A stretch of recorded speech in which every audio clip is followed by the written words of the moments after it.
Just right here. If you can pull that chair back a little bit, there's not much right there.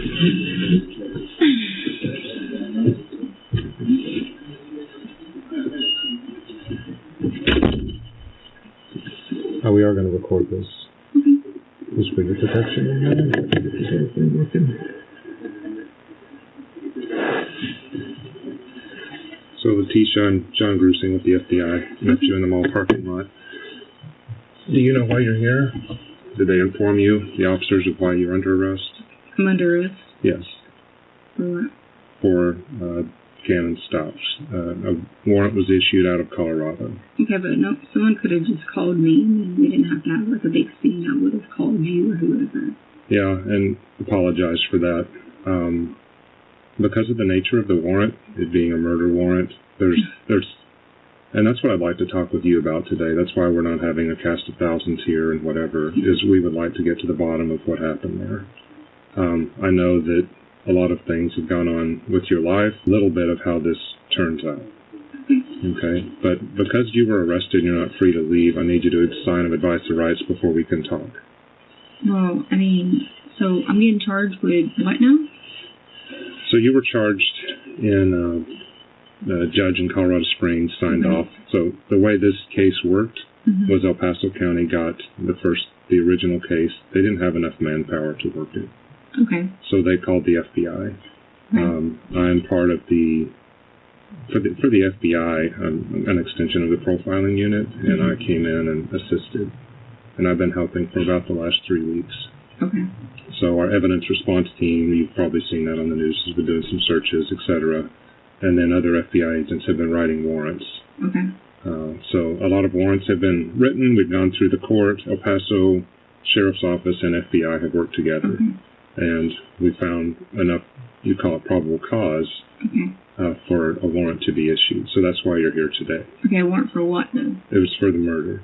What murder? Gannon Stauch. So Gannon is murdered? That's what the evidence shows. Okay. And I'm happy to share with you evidence, but we can't have a conversation unless you're advised of your rights. Okay, what are my rights?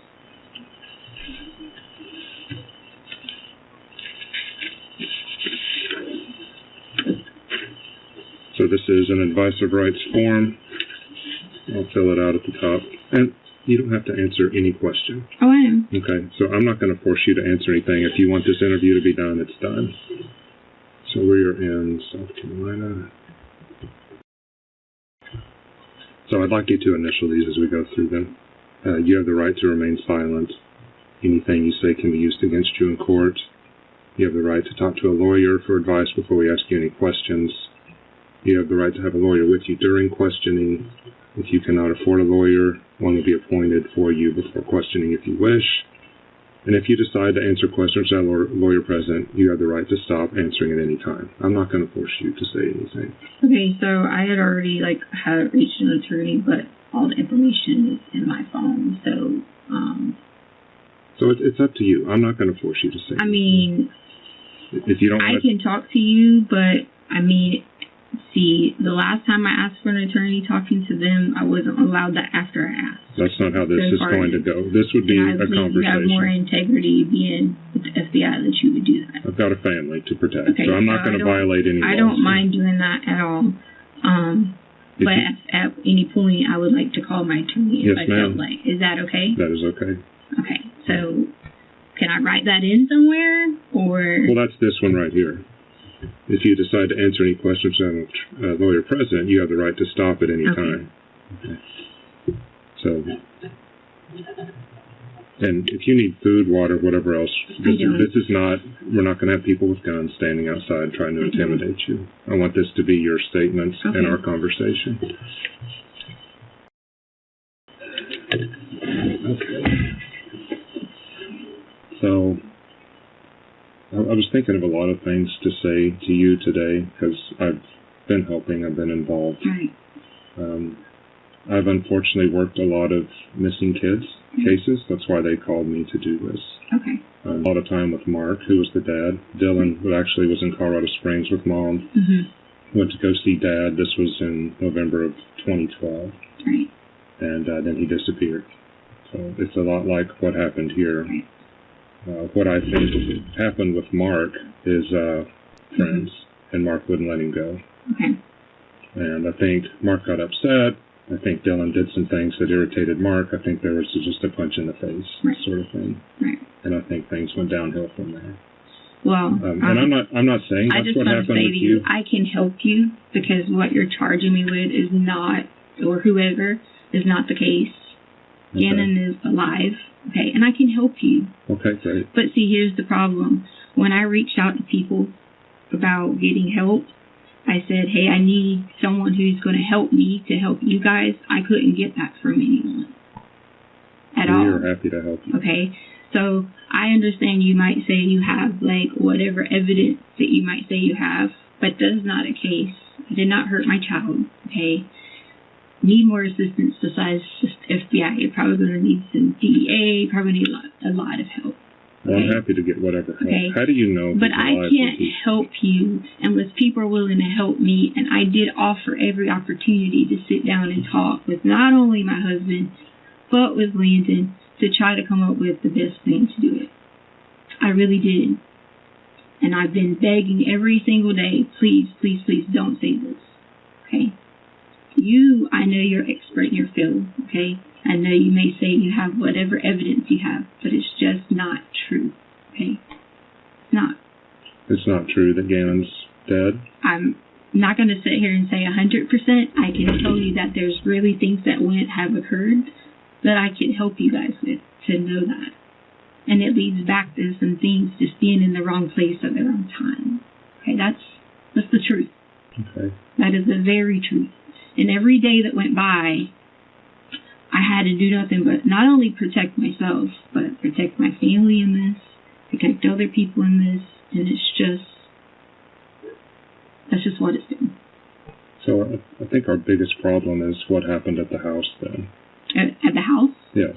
Well, there's nothing that would have happened at the house that has anything to do with what I'm talking about at all. That has nothing to do with anything. Because you guys have, like, clearly put out this information about Gannon not coming home and then this and that and the other. And I get, like I said, you're experts. I get people with forensics are experts. I understand that. But it's just not the truth.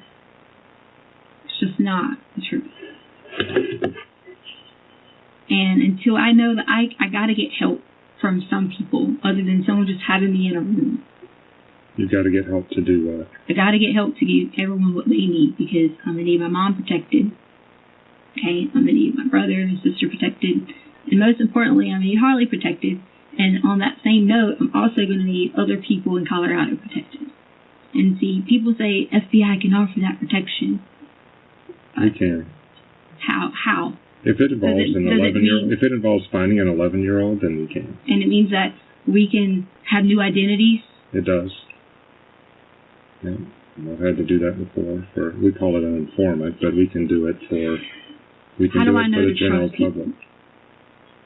Who else would you trust? I don't know at this point, sir. I don't know. There's nothing that happened at any house. Nothing that happened at any house that would have hurt, harmed, murdered, done anything to anyone. Okay? Wrong place, wrong time. You were in the wrong place, or Gannon was? I was. What about Gannon? We all were in the wrong place. Even my family was in the wrong place at the wrong time. Even Lena, even Harley. Okay? There's all of us in the wrong place at the wrong time. And I swear to you on that. So, but I gotta just like you have trust issues, let me tell you where I am. Okay. So I'm with the FBI, where when a child goes missing, if they're underage, right, then we can get involved, and it can be even a kidnapping. So if Gannon is moved from one point to another without his, will, then it's a child kidnapping. Right. And so that's what we're working this as. And with me as a federal employee, with me working a federal case, because right now it's filed with the district attorney, right, but the U.S. attorney could file it as well. Okay. Does that make sense? What do you mean? The U.S. attorney is the federal prosecutors. Gotcha. Right now it's on the state. When you're talking to me, we are recording this for your integrity and mine. Right. But if you'd rather not say something, I mean, if I would rather you just say, I don't want to answer it, instead of telling me something that's not true. Okay. Because there's something called false statements, which is it's U.S. Code 1001, to where if you lie to us during an investigation, that can be a year of prison time. Right. I got So you. that's why I said on this last one, if you want to not answer a question, I'm not going to push you. Okay. Okay. So with these people, taking Gannon or whatever else, if it's not true, just say I'd rather not answer that. Okay, because we're different than your local detectives and whatever else. It's not a felony to lie to them. Okay. Okay, so my goal, though, is to find Gannon. Right. And if you need protection, if there truly is someone out there, we can provide that. That's not me. Happen, though, I will need you to explain what happened from that night. Which night? The night that he disappeared. Because I've looked at all the news stories. We have been listening to your phone for the last month. It probably doesn't surprise you. Okay. We're listening to other people's phones as well, trying to find this kid. Okay. And we know from the internet and whatever else, there's a lot of stories out there. So if someone truly took Gannon, though, we need to know the real story, because you put out quite a few different stories. I put out to who? Well, we heard a lot of the stories to Al. To Albert? Mm-hmm. You mean like talking to him? Oh, okay. So let me just explain that to you, and you might think that's like super, like. I'm not going to judge you here, Leticia. Whatever. To him was the reason I already knew someone was listening to him, but because of him not ever being supportive, and I tried originally to talk to him when he first got there, that was the only reason I said those things to him, was just because I was out of anger and out of hurt and not being able to have support. It was nothing to do with I'm sitting here going to tell you these stories. That was just anger, stupidity, testing. And I already knew, if you heard it, you heard me say a lot of times, I know people are listening, because I know the same time that someone called, every time I could hear people. Right. I knew that. So me saying those things to him was just being what is the word you want to call it? Selfish or facetious or whatever you want to call it. Just because I was hurt by him not wanting to work together to figure this out, because I did have originally initial different thoughts on certain things, and that was me trying to basically read him and try to figure the situations out. So I understand that you may have heard those or whatever you may have heard, and that's okay, because that totally was not it. That was not me trying to be. That was just being stupid to him. So I have a question for you in regards to that. Yeah. Were you of sound mind? I mean, did you have? Are you undergoing any treatment for anxiety or any depression or anything like that right now? Or no? I mean, you mean, I don't, I've had anxiety since I was 16, 17-ish maybe, but as far as undergoing any kind of special treatment, or sometimes I might have to take a little Razapram or something like that. Right. But I didn't see counselors or anything for any kind of depression, and then plus two, right now, well, I'm sure if you already got medical records, I'm 8 weeks pregnant, so I can't take any kind of I mean, I wish I could, because then it would help a lot with the anxiety, but I can't. So. Okay. But so you were of sound mind when you were talking to Al. You were upset with him and upset with the situation of him not being by your side through this whole thing. Right. But then at the same time, I have to sit back and think that, in a person's brain, you hear 100 different things. You do get discombobulated and just try to do whatever. And I just wanted him to know, because he knows. I've been taking care of our kids for so long while he was gone and their mom was gone, and I'm not here to bash either one of them.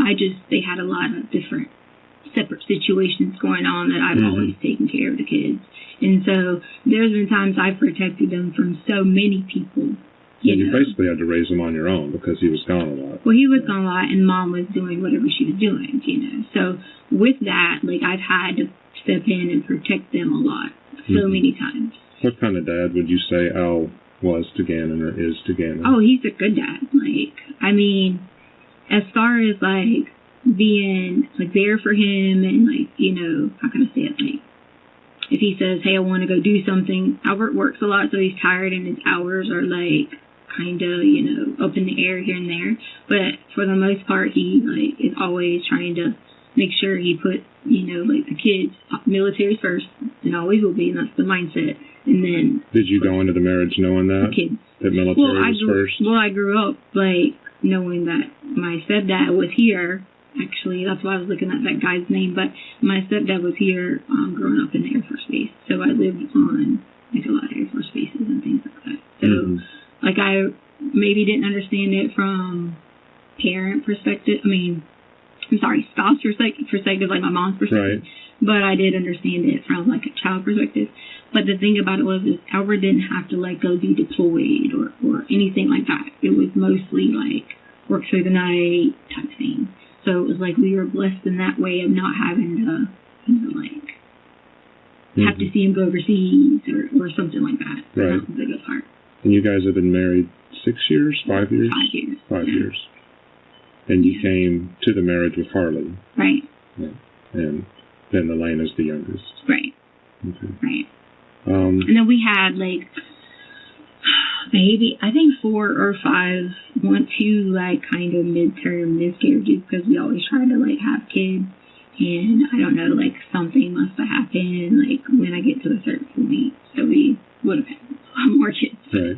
But yeah. Do you think Al was faithful to you? Was he cheating on you? I don't like.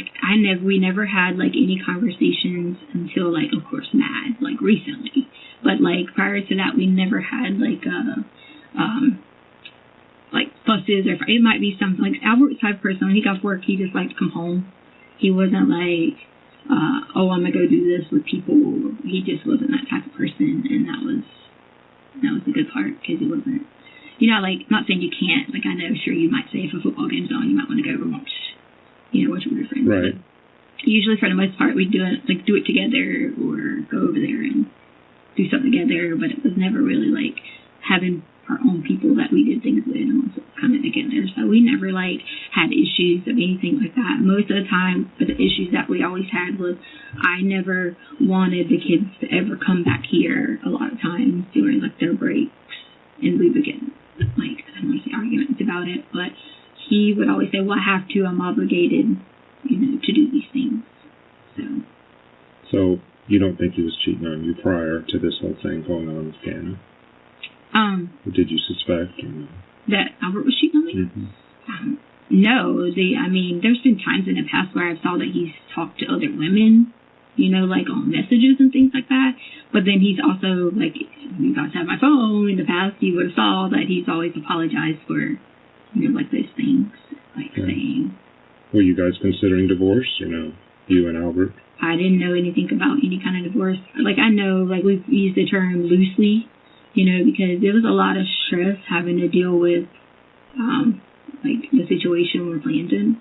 There was a lot of stress because, like, we fought so hard and so long to get kids to, like, a safe, you know, situation. So it was very hard to, like, you've read someone and they're so emotionally, like, upset about the kids not being with us and we not being able to protect them that it was kind of hard. It took a lot, you know, toll throughout that time frame of, like, Alaska. I'm sure you know about the time in Alaska and things like that. So during that time in Alaska and stuff like that, it was very hard to like have to see him be so upset from so many miles away. And, you know, we get calls that kids didn't have a place to stay. We get calls that there was guns in the back of their car and people were being arrested. And, you know, so that took its toll in the terms of, like, figuring we should not have to, like, go through these things. But then once, like, we got to Colorado, you know, we all could be in, like, one place. And then it was like first it was like kind of hard because you've been, you know, like back and forth to Alaska for so long. Because, you know, if you know the background, I had the kids here for their school year for Gannon and Lena. So it was Lena's, was it first grade year? And Gannon's fourth grade year. Yeah. So they would have went to school here in Myrtle Beach. So I had them here with us then. And so still with that, it was us like being apart, going back and forth, traveling on holidays and things like that. So that would have been the most difficult time. Like I said, when we got to Colorado, it was just like, okay, we're here. We are doing things together. And we said stupid things to each other. Like, I don't even want to say on camera, but like the things that we could do to be like, okay, we'll forget all this, or if you do this, we'll forget all this. Right. But it's just stupid, silly stuff, nothing that we would have been. So it seems like you guys had a pretty solid marriage then. I mean, besides him being gone a bunch. Which is why I was so upset about not being, like, supportive, because I know that, like, when I tell you we went, like, debt, money, spending things to have attorney fees for, like, the custody, is it Gardner Litem or Ovalite, whatever it is, the gal.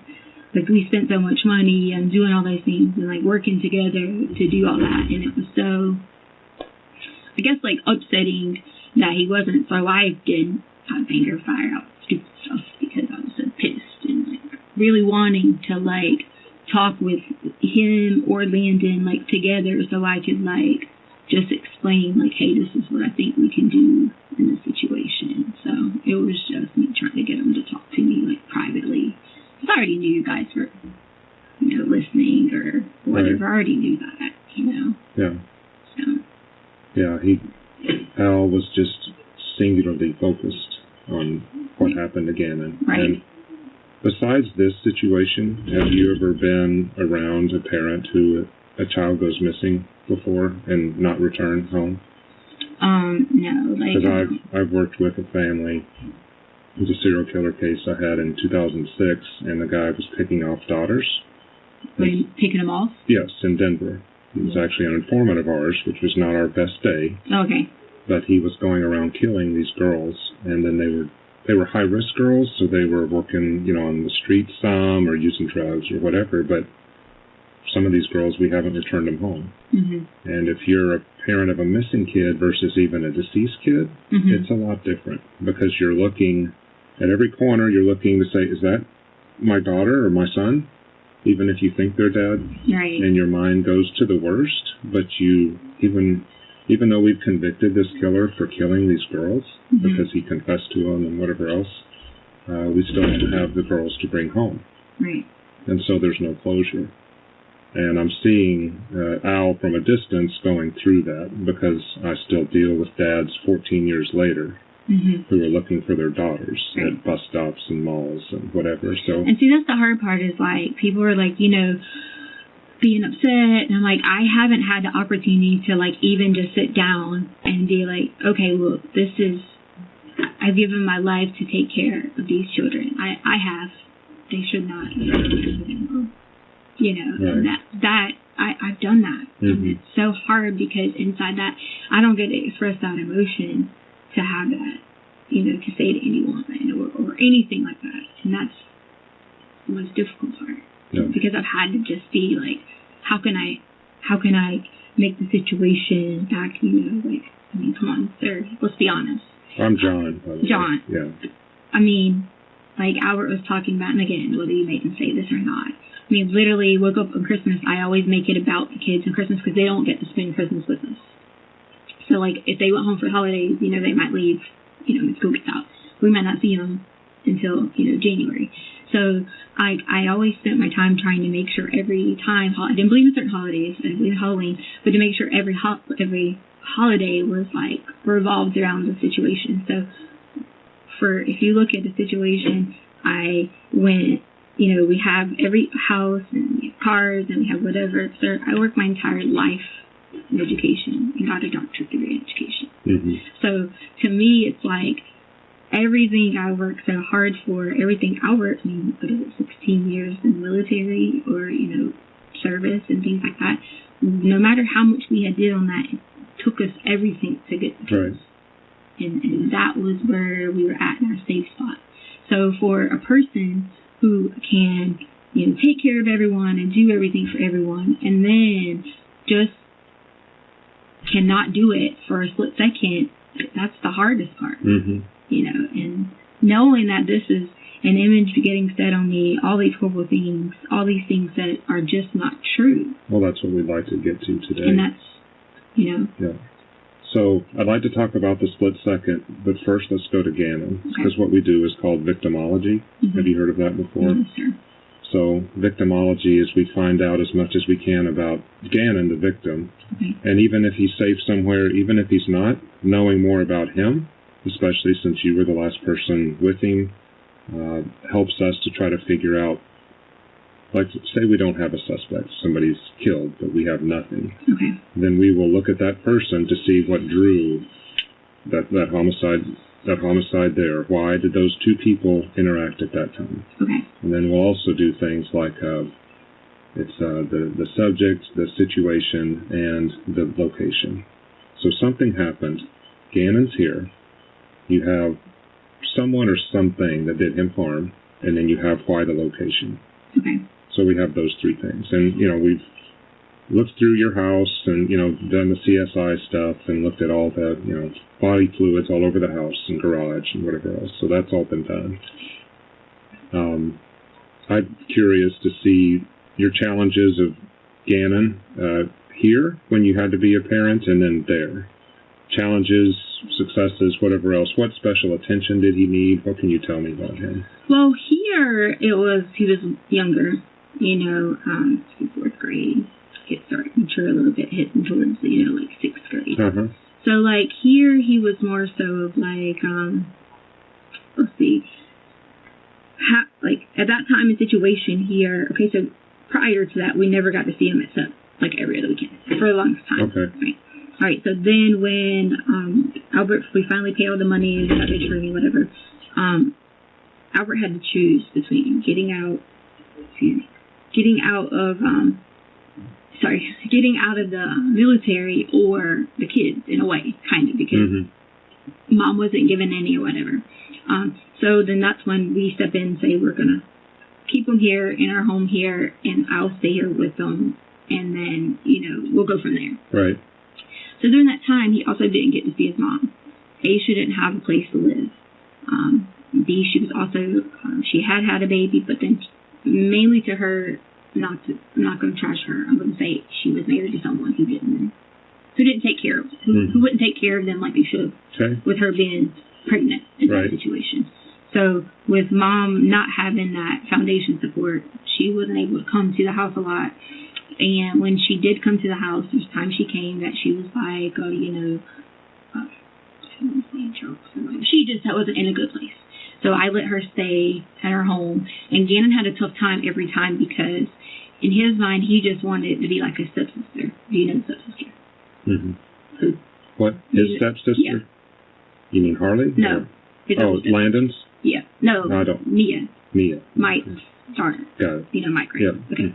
So he wanted it to be like Mike's daughter, which was they go to Mom and Dad's house for a week and go to Mom and Dad's house. Right.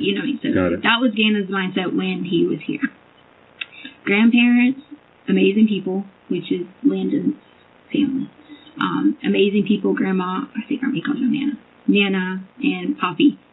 Great people. They would always come get them on weekends and things like that, so that I'd have time to, like, do whatever I needed to do, or if I wanted to go shopping or go hang out with people, whatever. So we had all that, going on here. The missing piece was, Albert had to, serve our country. Yep. Gannon would do his schoolwork, very smart. I think he made all A's here in fourth grade. I'm pretty sure he made all A's here in fourth grade. So made all A's here. Didn't have an issue at all. Well, what was he like when he got home from school? Because Albert's out. You're having to take care of him. Well, to be honest with you, I got him from after school, which was about like 5:30ish. So by the time we did homework, and all those things, it was almost time to like get ready for bed. Are you doing his homework with him? Is he doing it on his own? What? See, the difference between schools, and I'm not trying to talk about Colorado if you're from Colorado. The difference between Colorado and South Carolina schools was South Carolina did a lot more with history and those type of things, where Colorado probably thought it really wasn't relevant. We wanted to focus on reading and math and things like that. So he did struggle with history, so we had to sit at the table a lot of times and like really work on, like, he was a mathematical. He's so like his dad. Gannon is just like his dad. He is so mathematically inclined, like the engineer type brain. So when it came to anything history and reading science stuff, unless it was something he liked, he didn't like. So we spent hours sometimes, working on those things. But with knowing the curriculum, it was easy for me because I already knew the South Carolina curriculum. And so by the time we did that, it was time for him to go to bed, yada, yada, yada, yada. So that was... That's here. So yeah. Then what about in Colorado? How is that different? Well, when we get to Colorado, of course, I start them in school, which would have been August. Okay? So I start them in school. It was a big help because Gannon is at this point a little bit more mature. He knows he'd stay with us. Because, see, I took him to Alaska and homeschooled him before we got to Colorado. So I homeschooled him for those 2 months. And then we transitioned into Colorado. Actually, it wasn't August. I'm sorry, I told you a story. It was that January that we got here. Because I homeschooled him November, December, not of this past time, but of the year before. Okay. Sorry, I didn't remember. So January 2019. Yes, so I homeschooled him 2018, November, Christmas time, because Mom couldn't get him then for whatever reason. Then we came on to, but I think she ended up getting him, and she flew them back to Colorado for a week or something. She got him for a week maybe. Flew them back to Colorado. So January 2019, we would have started school in Colorado. Okay. All right, so get them in school, which Colorado, I think it was like middle May, they would go to school in Colorado, middle May. Right. So February, March, April, May. Okay. So it was pretty simple in the terms of we would do like, he never had homework in Colorado for some reason. So it was always Albert would be like, make them write their labs or, make them go do all these things. And then, it was time for them to go to summer. So what time does he normally get home from school? Well, around that time he went to another school because this new school wasn't built. Okay. So it would have been like 3:45, 4 o'clock maybe, just because of having to come from across town. Mm-hmm. And then come in, let's see. Fall. Yeah, so they came back in August. So we went on, Gannon went with us on a big cruise in the summer because he didn't want to go home to his mom.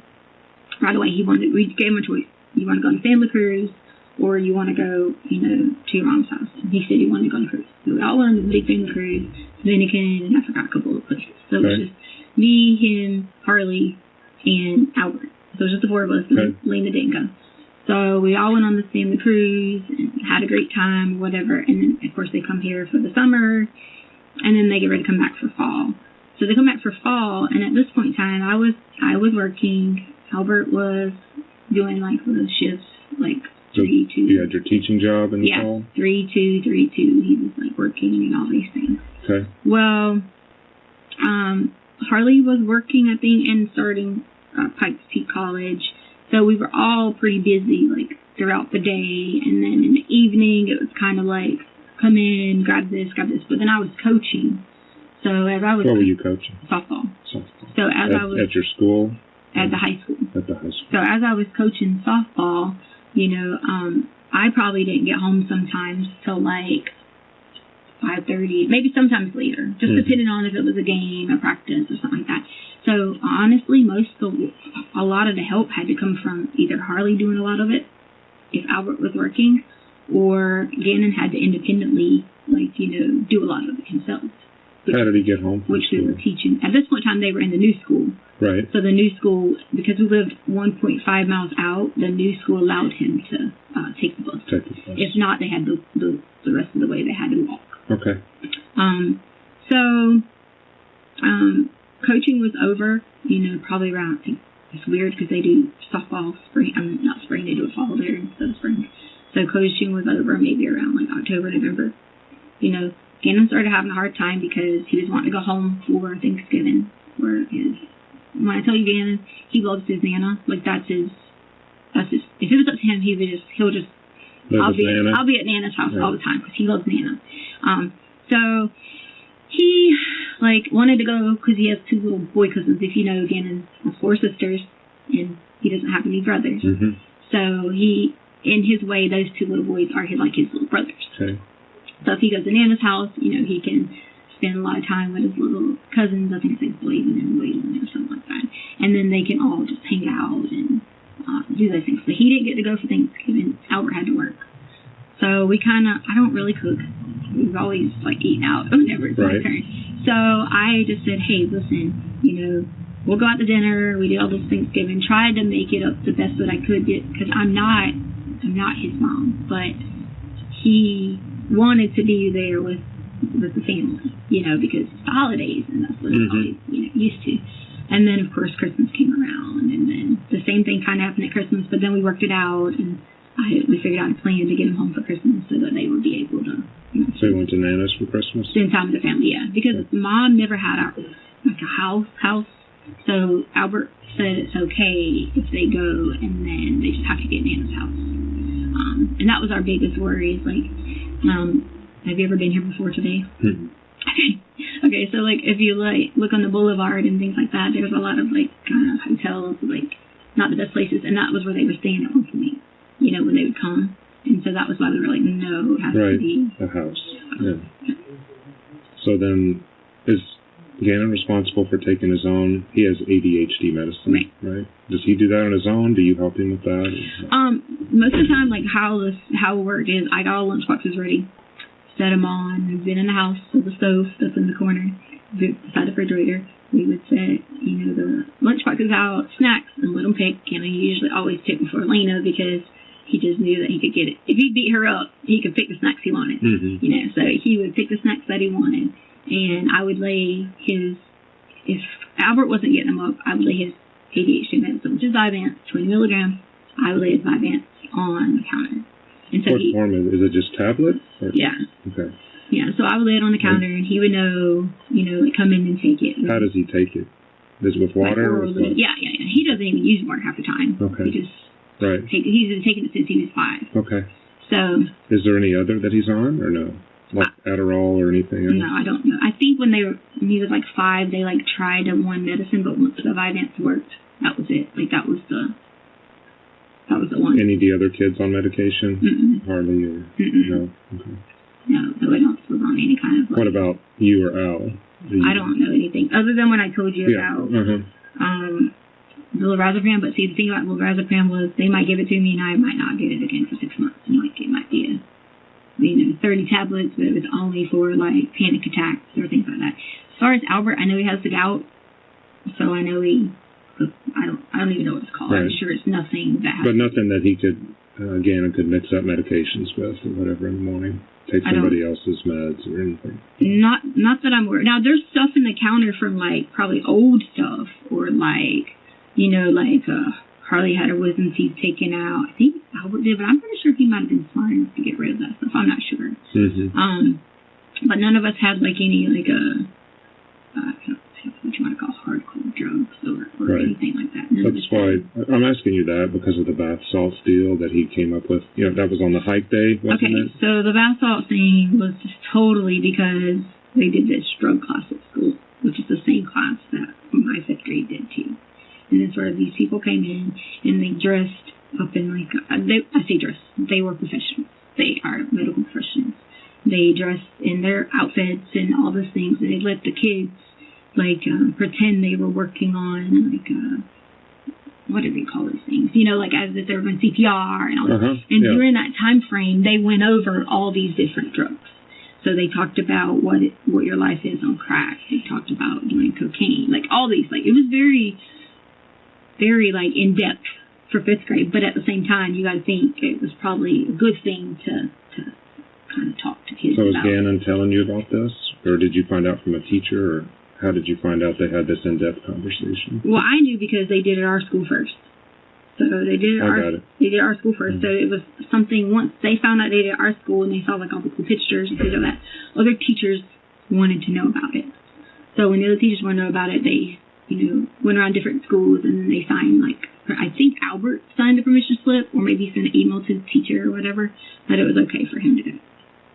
So was Gannon fascinated with the bath salt thing, or how did that conversation happen? Because I know that seemed to be important, during the hike and afterwards and whatever. Well, he was like, okay, so Mike apparently would deliver these packages, and we never knew what they were. Say we were told meat, we were told whatever. We don't know.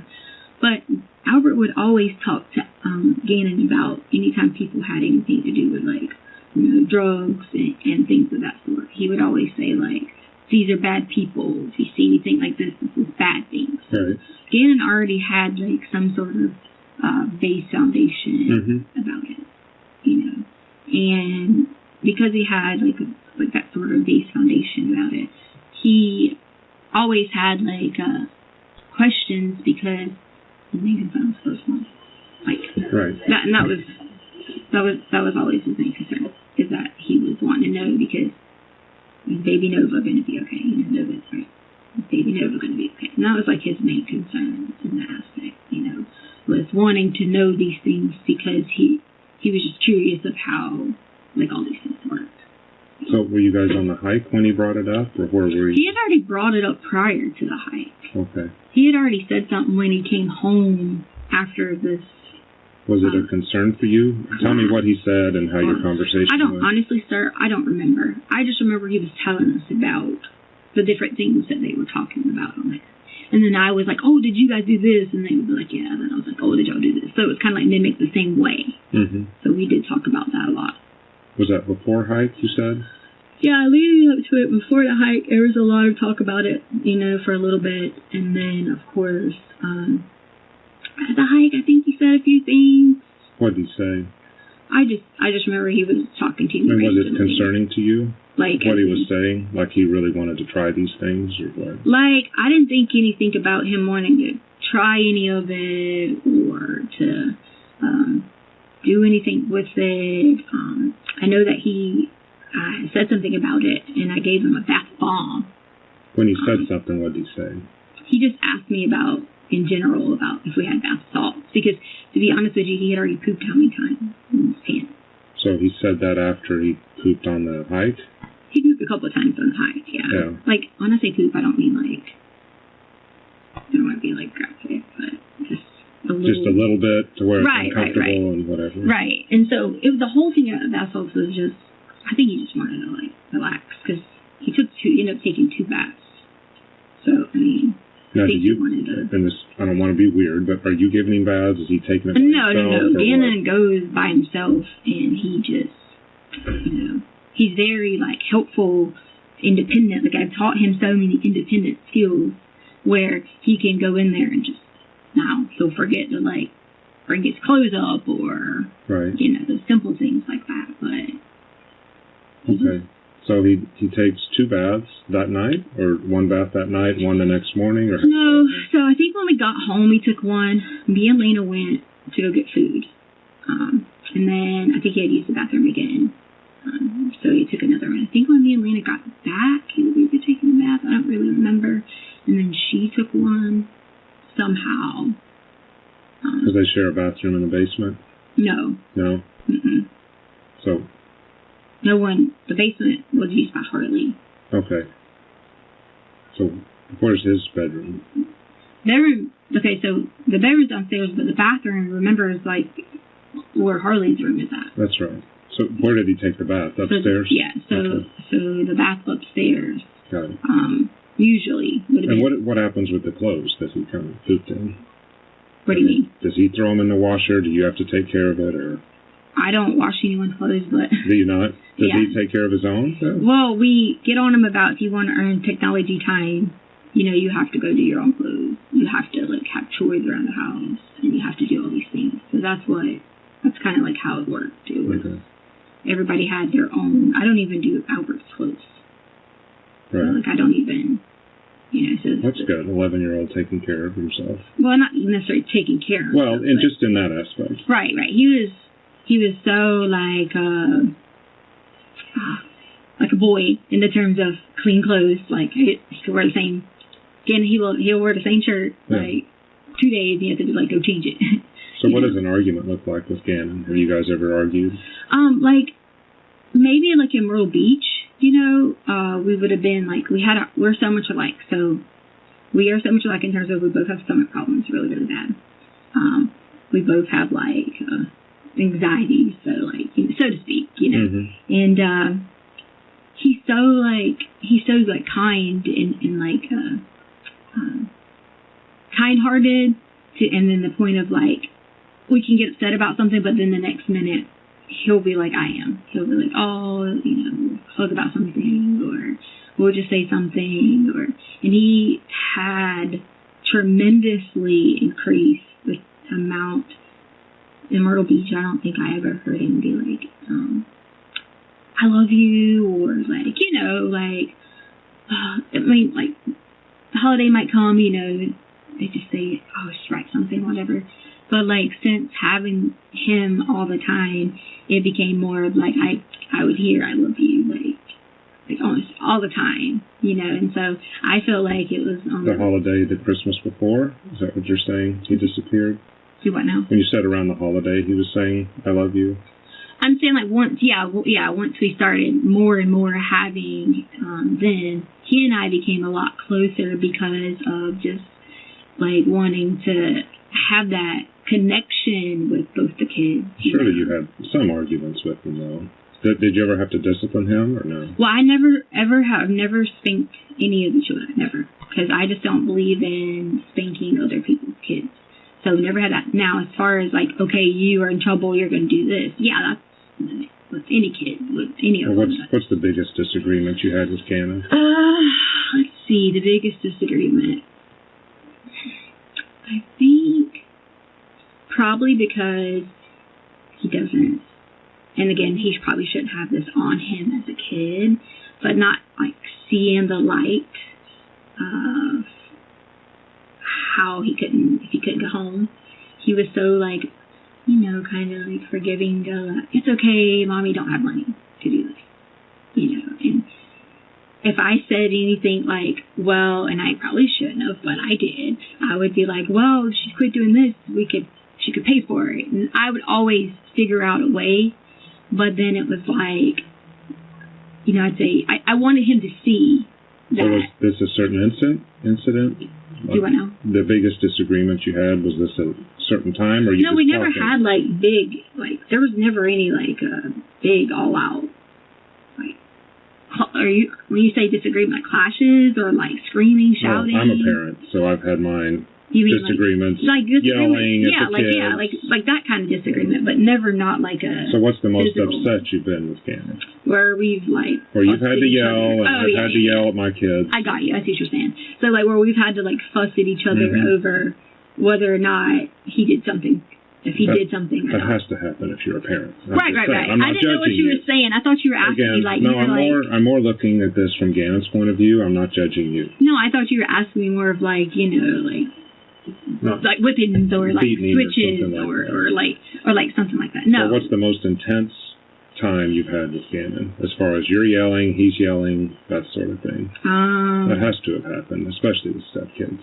I mean, yeah, of course. So what time do you remember? Probably times that I don't remember specific times. I say all revolved around Albert.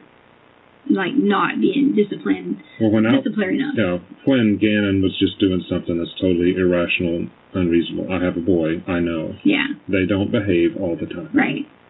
So what did Gannon... I don't know of any like specifics. I just know that we would have. You know, like if it would have been something that wasn't in what our teachings were, we would have, of course, like yelled at each other. So you never had to yell at him that you remember? I just said that to you. I said there have been plenty of times. Yeah, but I mean a specific one. I don't know. I don't know a specific one. I mean, probably from playing. So I can tell you for me, it's when my son rolled a basketball underneath me. I was going to go in for a layup, and I almost twisted my ankle and broke my back at the same time. Oh, goodness. And I yelled at him. And am I sad I did it now? Yes. But I couldn't help myself. That was a stupid thing to do. He was just seeing... What if I roll the ball under Dad? Not that I even jumped that high. I only jumped. But yeah, I couldn't help it. I turned around and yelled at him. I didn't hurt him or anything. Yeah. But that with you being home with just Gannon and sometimes Elena and sometimes Harley and Al being on the road, every once in a while something had to go wrong. I mean, when you say go wrong, like I just. And you have to say, and you have to set things right, like what my son did with me with the basketball.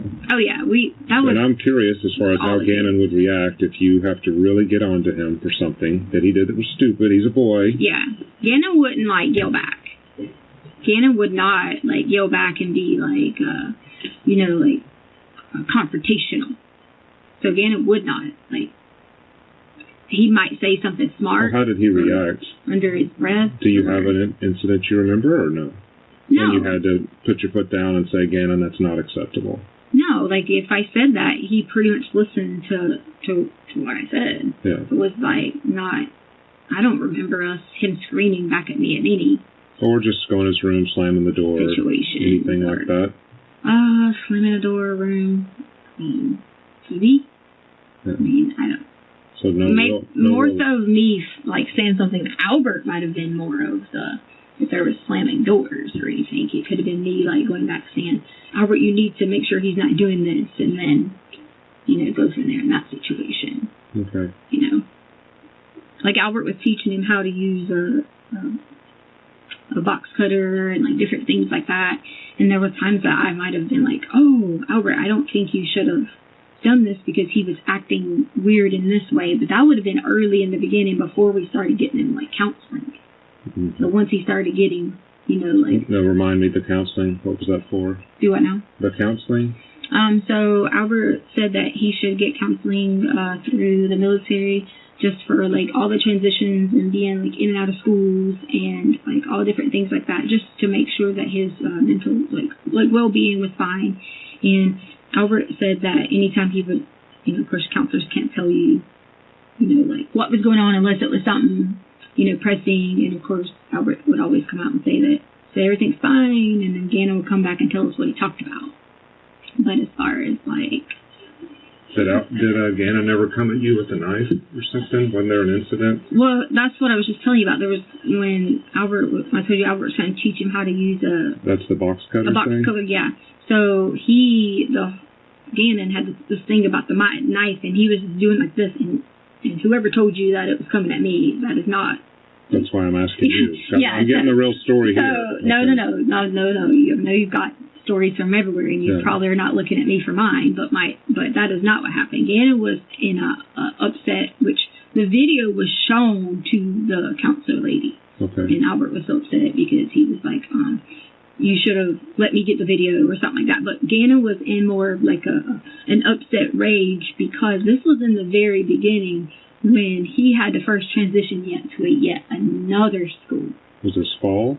No, so this would have been, I don't know if it would have been fall, but okay, so 4th grade, new school, homeschool, then they went to the first school in Colorado, and then the new school opened. Correct. So it was somewhere between that time frame of Gannon it was too much transitions for him. That had nothing to do with him being mad at me or being mad at Albert or Landon or whatever. It was too much transitions for him that he was so upset. So where was he when he was doing this? Was he in his room? I feel like it was in the kitchen. I don't really remember, sir. You're asking me something that was a while ago. I don't remember. Yeah. I mean, were you threatened by Gannon doing that? Did it make you nervous? Well, I told Albert. I said it has a mentality. Like in my mind, I said it has a mentality of like he's going to want to. I said not hurt himself, or not specifically hurt someone in general, but specific, but in general.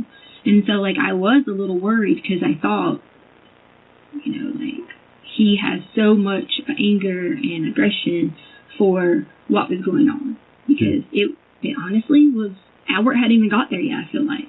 I feel like Albert had just either got to Colorado or hadn't got there yet.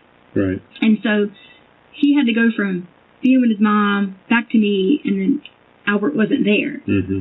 And then it was, okay, like, I gotta start new school, I gotta make new friends, like all those things. How did you handle it? How did you calm him down? He just typically always... I'm specifically with the box cutter thing. How did you calm him down? I don't know if it was a knife he had then. I was just saying, like, he had been using a box cutter, so that's how I was teaching him in the pry. So I remember I took his amiibo. He loves amiibos. And I took his amiibo, and I just threw his amiibo out in the front yard. And I told him, I was like, the amiibo's gone, we're never getting it again. And I made him call his mom. Mm-hmm. And so I don't remember what we exactly said, but I know she was basically saying, like, you better listen. She gets upset and sends me a message. I send her a message back, and we were both, like, mad at each other, as in being Landon. And then it was kind of more of like, okay, it's calmed down. But this was a year ago, mm-hmm. So that was the gist of that. It was, he needed that outlet. Okay. He needed that counseling. Well, that helps us. That's what I'm talking about with the victimology thing. He needed that. He needed that about him. He needed that outlet to be able to say, okay, when I have anger and I have upset, because see, typically, like I said, Gannon doesn't get angry and just, lash out or say anything like that. He doesn't like, or if he says something smart back to Albert, it's usually he's very literal. He'll say something and then be like, oh, shit, I should have done that. Right. So that's in your assessment of him.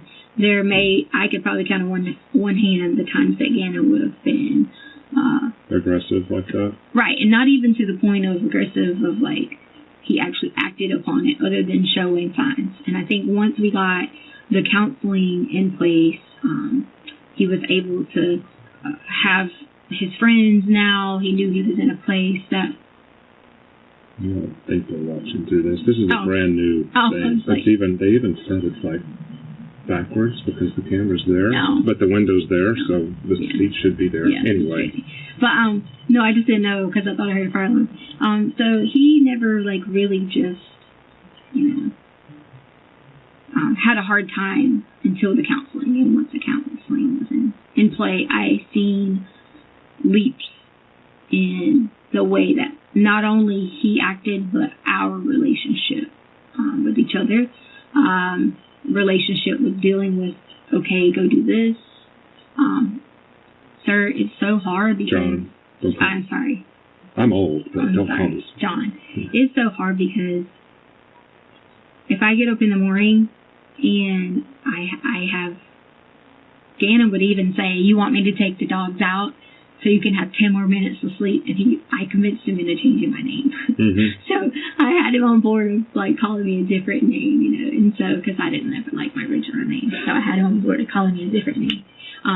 So the helpfulness through not only just the counseling and then having that stability became so great for him. Good. And that's the piece that I really wish, like, I know you sit here and say you've heard people say stuff or talk or whatever. I know you've spent your career going through people who you've had to help and people who you've known are full of shit or whatever. But Gannon benefited so much from going in there that he was able to talk to us, and that's when I started hearing more of like, okay, I love you, and he would say hardly, like, they never really, like, he would say it, but, like, not that, like, situation of, like, oh, I love you, and, like, the affection and things like that. And that began to, I thought we were on a path for him really to see that I could be more, I don't just want to take nobody's place as a mom, but be more of a, like, a mom figure to him. And that was where I felt like we were definitely headed. Good. Well, that's helping. In that situation. So that kind of answers the bath salts thing. He really wasn't he wasn't outright asking you, I want to get high off of bath salts. No. I think that it was more of a situation with, they were going to school in a school that had older kids.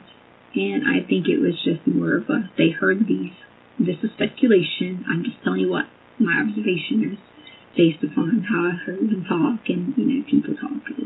They were just wanting, I say, like, to fit in, per se. And it was just a situation where Gannon would do whatever in order to just be a player, play a game. And just do, you said you have a boy, a little boy. Yeah. And that was in the gist of it. Like, I could tell Gannon, look, do you want to play your Switch? Okay, will you help me go do this? You go take charge, we do this, you do that. And so he was in such a yes sir, yes ma'am mode of giving technology, you could do it. And I think that was hard going to school with kids that were a little older and coming home on the bus. They had the same, you have some boys who get to do a little more than others. And this is based upon my assumption, just from talking to him, like, when we were talking about it on the hike, is that there was just more, like, not pressure, maybe kind of sort of peer pressure, but there was just more of, like, wanting to know what could I do to get this person to like me. Because he only liked certain friends, and those were his people. He would obsess on them. Like, had a friend named Connor, that's the person he obsessed on. And he went to Braden, that's the person he obsessed on. So if someone liked the interest that he likes, he will, like, develop that obsession on them and just want to, not a bad obsession, I don't mean like a, right. No, I get it. He wants that's the person he wants to hang out with. He didn't have, 27 friends. He had just that person. Mm-hmm. And so that was what, and I feel like with that's where we were at in that situation of just trying to, this thing is bad, but I understand you have a friend who wants to do this, that type of thing. Yep. And that was... Good, that helps. And that was... So that helps with the bath salts, and I'm trying to see how Gannon reacted to these little things that happened to him until he went missing. Mm-hmm. The candle incident, can you tell me about that? Okay, so Gannon wanted to, I don't remember if he wanted to stay up 30 minutes. I can't remember. There was something he did that allowed him to earn some extra time. There was something he did. But Albert had grounded him from playing the Switch. So he wasn't allowed to, play a Switch or whatever. He was only allowed to, if he wanted to watch an extra movie or something like that he had earned. Right. Well, on the hike earlier that day, he was so helpful with me, and people think, sick and he's still whatever, but I have serious stomach issues and still have to operate. But he was so helpful with, taking care of the dogs and stuff. And I had told Gannon that, so like that Sunday is the day that Cody had passed away. Mm-hmm. So, yep, I remember that day too. So we sat around and, we had, before we left, we were, on the sofa, and I'm just, crying, and he's like, why are you crying? And we're just, he didn't know who that was. He knew the name, but not, growing up in, my generation to, know who that was. So we just sat there and, talked about it, and I told him, I was like, Cody had all girls. And so, again, I started relating in the terms of being oh, that's, like me, I have all sisters, and so, we were talking about that, and then in between some of those questions might have been certain questions that led to what he was asking me about what went on at school in that thing, in that talk. Right. And so that led into on the hike that day about what we had talked about. So then that evening, I don't remember what he did, but I remember I said he had 30 minutes to something extra. And I knew it wasn't his Nintendo or things like that at the time, because he wasn't supposed to earn that back until the next day. And so then, I think I was upstairs, Harley wasn't there, because Harley had to work until, which I'm sure you already know this, Harley had to work until, I think it was maybe 10, 15 years, so whatever. And then, Gannon had, I think, what was he doing? He was doing something, I don't remember. So I go back upstairs, then I hear the machine was saying, beep, beep, beep, is this someone who's coming in the house? Okay. So I put the code in thinking that the alarm thing went off. There was no doors open or, none of that stuff. No doors open. So then I go back where Lena was at, and I see she was faking sleeping, but not really sleeping. And then, but she had, the cover over her head a little bit. And so, she was doing, whatever. And so then I hear the thing saying fire. Does it actually say fire? It said fire. Okay. So that was the crazy thing, because I never had heard. I didn't know what. I thought it would just be right, like a siren. But I don't know if it was those detector things saying fire, or if it was the actual machine thing saying fire. But it was just fire, fire, fire, fire, or whatever. So then I run back in there and I look and I don't see anything in the room. I don't see anything. And I look downstairs and I don't see anything. And it was still going. So I grabbed Lena. I'm going to tell you exactly wrong, but I'm pretty sure I grabbed Lena first. And I grabbed the dog. I gave her the keys. I think that's how it went. Don't quote me on that. But I'm sure it was in that order. Yeah. And we run out to the truck with the lake. Either I open the door. I don't remember. Somehow they get to the truck. Okay. And then I run back downstairs, because at this point I already know that there's smoke. And so I run back downstairs. And we're back downstairs, and Deanna was awake, but not awake. How you can almost, be asleep, but not asleep type thing. And so he was in his bed? No. He wasn't in his bed. Where was he? He was on the sofa. On the sofa. Right. So, he was on the sofa, and so, when I pull the cover, I pull Gannon with the cover. And so at this point in time, then I put the fire that's out. So what did the fire look like? It wasn't huge. Where was it? In the carpet? On the sofa? I feel like it was on one of the covers. on the covers? Was the cover on the sofa, though, or was it on the floor? I don't remember. I just remember it was in a small location. It wasn't a big enough fire to like... What color was it? Do you remember? Was it yellow, red, orange? I don't remember what color. It wasn't in a color to like... I mean, it wasn't a color. Because I think, blue burns the hottest. Then you have stuff... If stuff gets involved in the fire, you have a yellowish or reddish color. I don't remember. Don't remember? I don't remember. Can you show me how tall it was? Like, do you remember? I don't remember. It wasn't tall. Wasn't tall? I don't feel like it was that tall. I mean, but my tall might be different from your tall, so I don't want to say... Still, a fire's going to freak you out. Right. Yeah.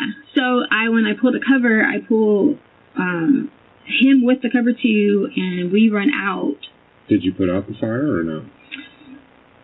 I know that we took the covers, both of us. When he sees what's going on, we took the covers and like we smashed down on the fire. Like on it, yeah. Because my only thought was oxygen, put it out. Right. That was all I could think about. Like, put it out, whatever. Did it take much? Sorry to interrupt. Did it take a lot to put it out, or no? Or did you just smother it and then move? I don't know. Or was it something in between? Was there what now? Something in between. I'm not trying to put words in your mouth. Something in between? Like in between, just it happened real quick, or you had to fight it for a while? Or? Oh, it wasn't like fighting for a while. Like there was already a bunch of covers on the side that I had grabbed them all and put over here, which is why the whole thing was bottled with covers. There was like burnt covers bottled everywhere. So it was like stuff there. And then I run, and he's running behind me. So as I'm running up, he like trips or whatever, but he's right behind me. Mm-hmm. So then I think I exit back out the garage, I feel like. So the truck was in the garage? No. It was out front. I'm saying front. like I think I exited back out the garage. Okay. Because I feel like I just ran back to that door. I'm not 100% positive. I know we ran out. Then Gannon runs right out behind me. And when I turned around and I'm saying something to him because I'm like, hey, because in my mind I don't remember if I had gotten the dogs, even though I had already I'd grabbed the dogs. And so like I don't remember what we were saying, but we were all in a frantic, whatever. He jumps in the passenger side, and I'm in the driver's side of the truck. Okay. Lena is in the back, and at that point we drive off. So we drive off for like a minute maybe, and then we drive back. But there's no gas in the truck. So was anybody burned from that? So Gannon had... You or Gannon? Gannon had little burns on his arms from that. And then, but at the time, Gannon always lays with like his, either it's like his underwear on or like something like that. So at the time when we ran out, I feel like, did he have a shirt? I don't remember if he grabbed a shirt or grabbed another cover when we ran out or whatever. But I knew that he had some burns on his arm, but I knew they weren't bad, like burns that were bad. They were just like if you peeled a little bit or whatever. Were they discolored then? Was his skin reddish, pinkish? What was it? Or did you see it then? Or later? No, it was not till later that I really like paid attention and should have been like, okay, well, because I did later on on it, but she couldn't ask about later. But okay. So like his arms, and then we get in the truck or whatever, and then we drive off. So then we come back. And so I'm, of course, I text Harley, I text Albert, what had happened. And I said, this is what happened. And I tell Harley, this is what happened. Don't panic when you come home. Because the house, at this point in time, we get back in, smells like nothing but smoke. Mm-hmm. And so nothing but smoke at this point in time. And it was just like, I couldn't get the smoke out. Even opening up the windows and all those things, I couldn't get the smoke out. So that was. So what happened with these covers that you used to put out the flame? Well, the covers were either left there, because I remember getting some of the stuff, and putting outside in a trash can, which I even showed the people when they got there that I put in a trash can. Do you guys have singular trash cans for each house there, or do you have a dumpster, or what? It's a big trash. It's just a big brown trash. One of the ones you wheel out and put by the curb. Okay. Yeah, so it was just one of those. And there wasn't, no one was whatever. But we did want Albert to like come home, like not necessarily come home and be for that, but we maybe like had upped it a little bit to Albert because we were like thinking, you know, like, oh, he'll be sad and like want to come home, or you know, like whatever, because he was like worried, or you know, like whatever. So I mean, my message to Albert probably was a little bit like a little more over exaggeration, just because that was one. So when you say we, did you talk with the kids about let's get Albert home? No. We did sit down, and because when I was asking him, like, was this, you know, did you do this on accident? Was this an accident? You know, whatever. And so we were just talking about, you know, like the whole thing. Everybody was in one room. We were all in the bedroom at the time, which was our bedroom upstairs. Okay. So we were all in the bedroom upstairs, and it was just, you know, just talking and, you know, whatever. And I said, I got to let your daddy know. And then I was not going to tell him. That was the original thing. Was not to tell him. It was just to fix it and not tell him. Because then I was like, if I just do that, then we don't have to, you know, we don't have to worry about it. Right. But then that was just an opportunity to be like, oh, well, maybe Albert was like, well, I'll just come back home, or, you know, because it was hard, like, you know, always, all of us just there, going through all these memories and doing all these things without him, you know, like being there. No, I get it. So that was so did Gannon agree that was a good idea to kind of play it up a little bit? Did he agree? Yeah. We all were in like an agreement. So how did you play it up? Was the fire really not that big, and you made it like it was a big deal? Or well, to whenever just to get Al to say, hey, maybe I should get back home. When we were explaining it to people in general, like that was our whole like, oh my gosh, it was like whatever, like, because if you got my phone, you saw that like if the people that we messaged, we made it more of like a, you know, like a bigger situation, like than what it really was. And, yeah, because I couldn't understand how a candle could make a big fire, because my wife lights candles all the time around the house, and if we knocked them over, and if you knock it over, kind of nothing happens. Yeah. I mean, it might singe the carpet a little bit, but I've seen the pictures, and I'm surprised that, you know, that much of the carpet was burned. Well, it was probably because, I don't know, but I know that we did go, like, push down on the carpet, and it was on the cover, the cover was wrapped up on him. Right.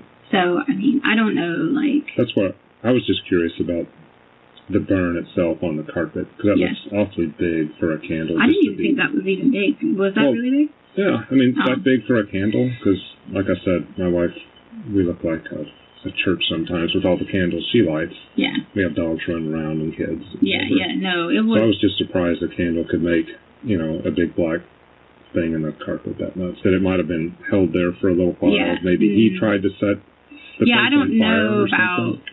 But see, the thing is, I don't know that Gannon would try to, like, purposely, like, set something on fire. I don't know. I know that he did tell me later that he thought that I was coming downstairs, and he was playing his game. So I don't know. So he was playing his game when he knocked the candle over? Yeah, so he did tell us, he told me and Lena and all of us that when we were all talking together, he told us that he thought I was coming downstairs, like, to catch him on his game, whatever. Oh, and that's why he knocked it over? I don't know. I don't know if he accidentally or thought, you know, whatever. I just know he said that he thought. But did he take any responsibility for knocking the candle over, or did it just say it happened, or what? No, he did say that. Okay. He did say that he had done it, that he had started it or whatever. And I asked. That's why I kept asking him, like, did you do it on purpose? That's what I'm curious about. Or did you, you know, was it an accident? He told me an accident. He thought I was coming downstairs. So, to me, sir, we could afford to buy another sofa and another carpet. Now, that's not a problem. Like, I mean, you're talking about, like, things that we had and nice things, but we can afford to buy that. So that was not a point of contention, and Gannon very well would have known that too. So did it burn the sofa also? I don't think it burned the sofa. Okay. I don't think it burned the sofa. I'm just saying, like, in general in the area. Whether if it would have burned sofa, TVs, all that. Right. Did he light the candle? We could afford to do it. Candle? Do you know? The candle he had already lit the candle because the dogs were, I think, had these, like, really bad farts and stuff. Okay. And so he had already lit the candle, which we allowed. Does he normally do that? Yeah, we allowed him to he could light the candle if he wanted to. He was allowed to open, like, packages that came. That's where I was telling Albert taught him how to use like the box cutter and stuff like that. He was allowed to do those type of things as long as, you know, he was usually within reason, like, okay, I'm not going to go light, you know, the line on fire, or, you know, like, or something like that.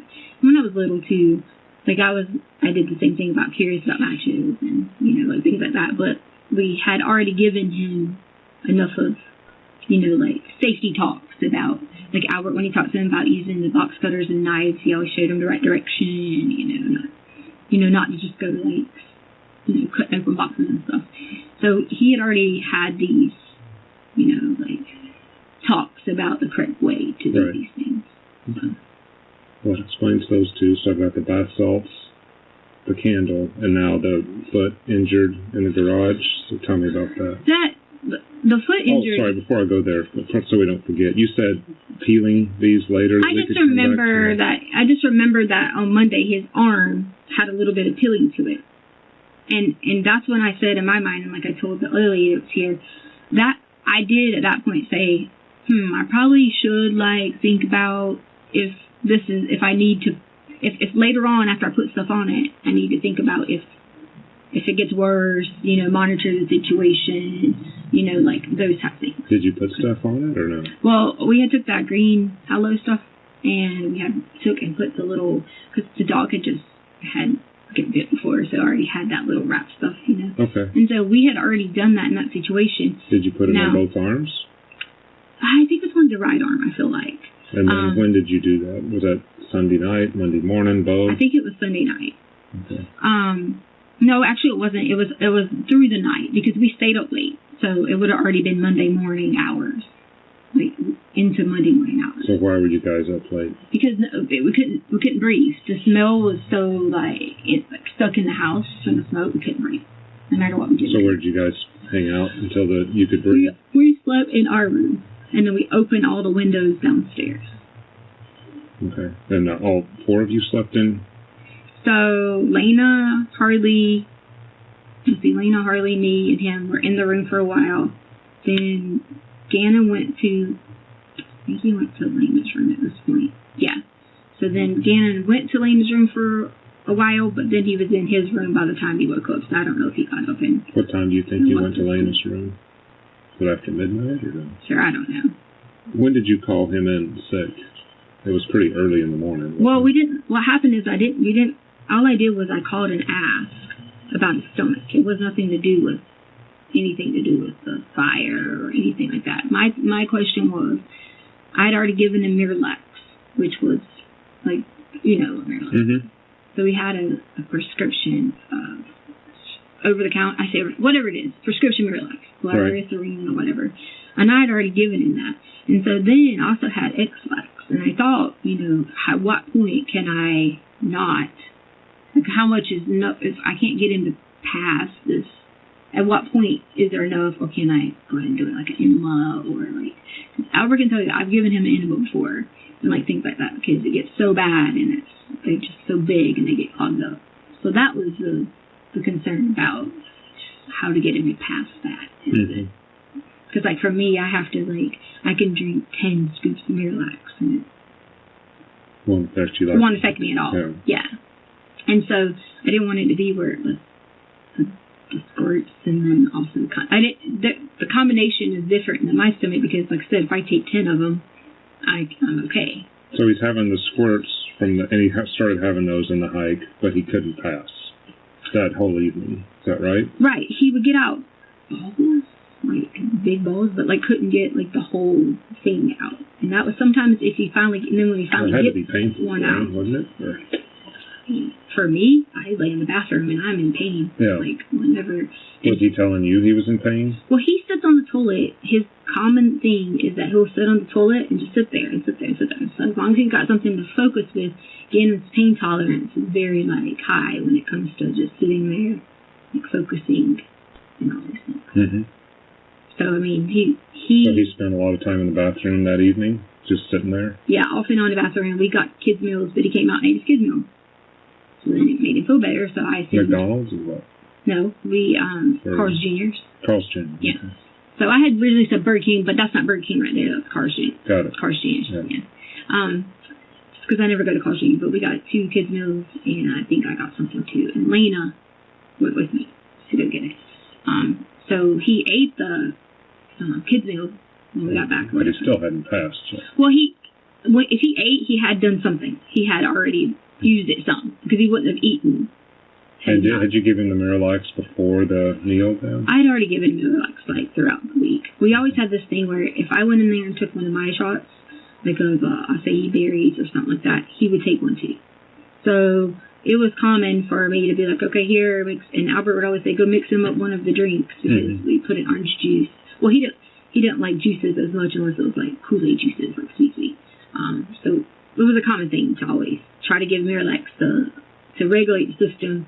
But the problem is, if you don't take the Vyvanse, so you don't take it for a day, like you didn't take it on Saturday, because the family was in town, and so you don't take it on Saturday, and if you don't take it on Sunday, that's when it starts to happen. So that's when the constipation and the diarrhea kind of can go hand in hand. So like, let's say if he would have took it Saturday, and let's say he would have took it Sunday, he wouldn't have been as bad. Right. But then the problem is, Albert always would want him not on it if we're going to go do like a big time activity, because instead of having him like, zoned out on something, I mean, you would want your kid zoned out on something. Yeah. That was the Vyvanse stuff. Right. Yeah. And so like the thing was, if we go somewhere that requires him to have like, massive amounts of things, then that we don't want him to be under that Vyvanse and just have to be like zoned in. We want him to be able to like, especially like on the hike, I wanted him to be able to like run around and do things, because me and him were always on the top of all, like if we had hikes, we were always on the top of hikes. We were always the ones like, leading, doing everything. So was he bleeding that night? Do you know? From rectally? From anally? Yeah. So what happens is, from him squeezing, I hate talking about this. It sounds bad talking about like. Well, I'm trying to figure out, things that are going on with him these last couple hours. Yeah, so like from him squeezing and stuff like that, his does the same thing as mine does, and mine does the same thing. And so that's why I told you we're so much alike, and we could relate on that, because it was like, oh my gosh, like blood out your butt, and then just from squeezing and things like that, and that wasn't like pouring out. Okay, so it wasn't a copious amount. Yeah. Just because of him struggling with that all night, or that evening into the night. You don't know when he eventually felt good? How it works is, he might feel good, and then it gets to where it's hurting still, until he gets it all out. It's not until he returns like 100% and being like, okay, I'm back to Gannon. Did he get back to Gannon that night? For Sunday? Yeah. Yeah.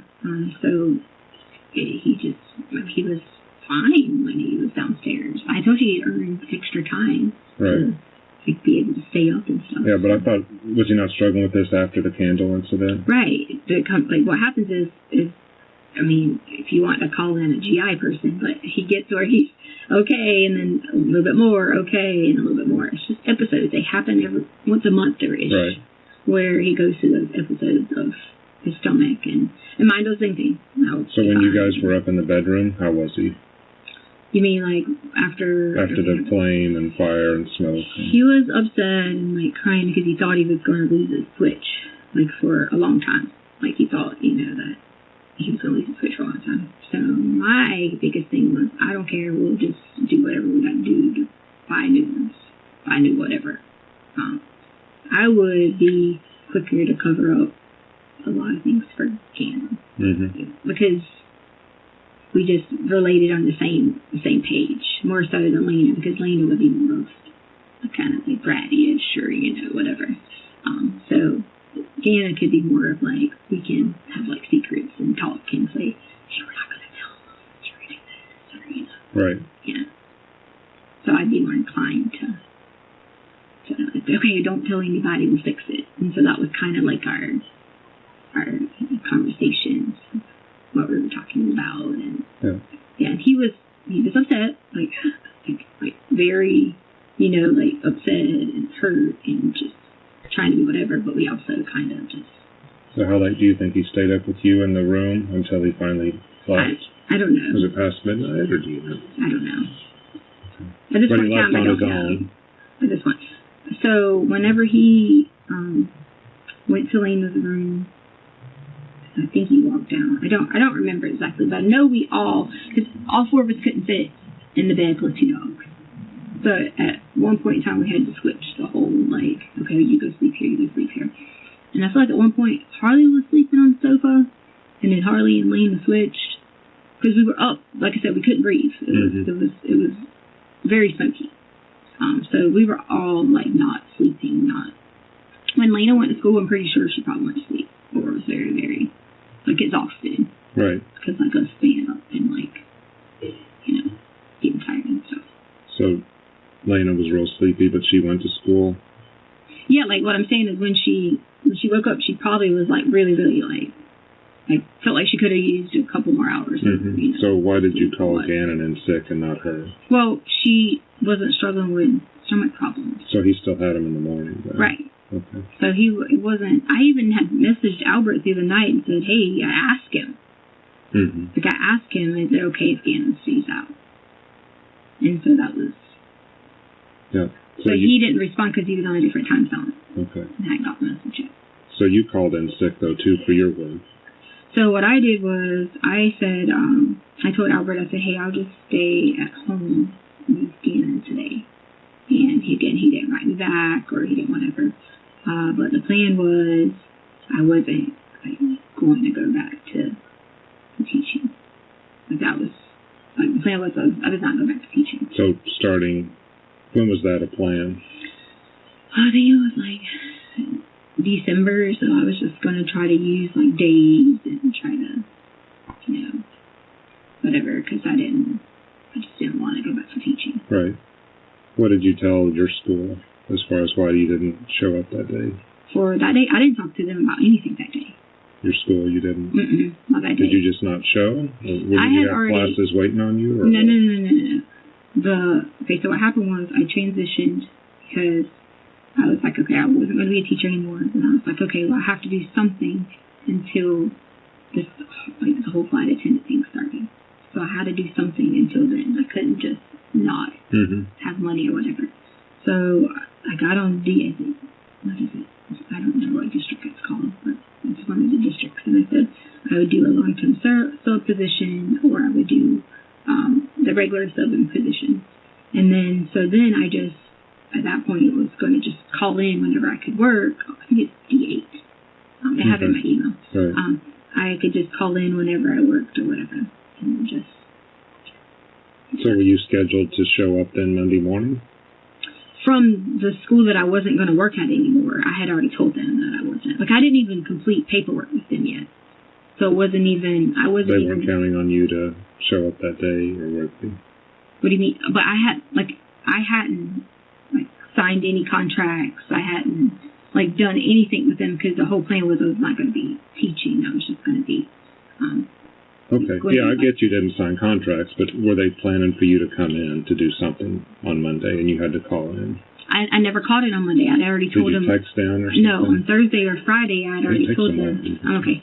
On Thursday or Friday I'd already told them that I wasn't coming in. I didn't go in Friday either. I'd already told them I wasn't.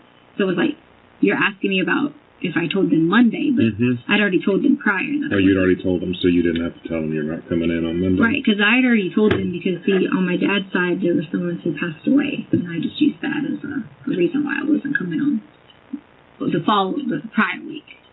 Oh, okay. So that's... And then... How did they pass away? Well, my dad is remarried to my stepmom. Or my dad is married to my stepmom. And then on the first side of the family, she had cancer. So, honestly, I didn't have any plans to go there at all. I didn't. Yeah. But it brought me some time into not teaching and then trying to get set up on the next schedule. Because I started developing, a lot of stress over teaching because it wasn't so much about teaching anymore. It was about following a piece of paper that wasn't helping the students. And so that was already a plan that was set separately and trying to figure that out. So did you say the stepmom excuse then? Did you mention stepmom for the week prior then, as far as why you might not be there? No, I didn't mention anyone. I just said I had a death in the family. I didn't say anything to do with our family or stepmom or anything. I just said we had. Were they okay with that? Yeah. Okay. I mean. What are you gonna say? Right. I mean. Death in the family. Yeah, you can't. Yeah, and plus too, I hadn't even done anything like with them. It was just, why would I even want to set myself up in a position to be teaching with them again? I just couldn't do it. Mm-hmm. I thought I could because I was like, if I do it, I would just, do it until, I could be on sub position or whatever, and I hated it. Yeah. I had to sub for a little while before the FBI. Well, see, I didn't have a problem moving into the sub list. Yeah, but subbing's not fun. Right, and you, of course, you don't get paid, which you should, but I didn't have a problem moving into the sub list. I didn't want to teach sped. I was in a hard position with not wanting to be a teacher at all. All I wanted to do was work with people and being able to see new people every day. And so I had to buy myself some time, and it just was fortunate that someone had passed away. So that bought myself time in order to. Mm-hmm. So if you say you wanted the truth, that's the truth. I bought myself time. That's fine. Yeah. I bought myself time to just be able to take I think it was Thursday, Friday, maybe Friday. I don't know. It was 1 or 2 days to take that time through the weekend to kind of self-reflect and be like, how can I, get to the position where I want to?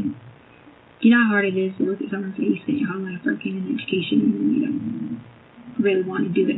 Yeah, my wife's in education, my mom's in education, but yeah, I mean, some people are cut out for it and others are right, and I did it so long, and it was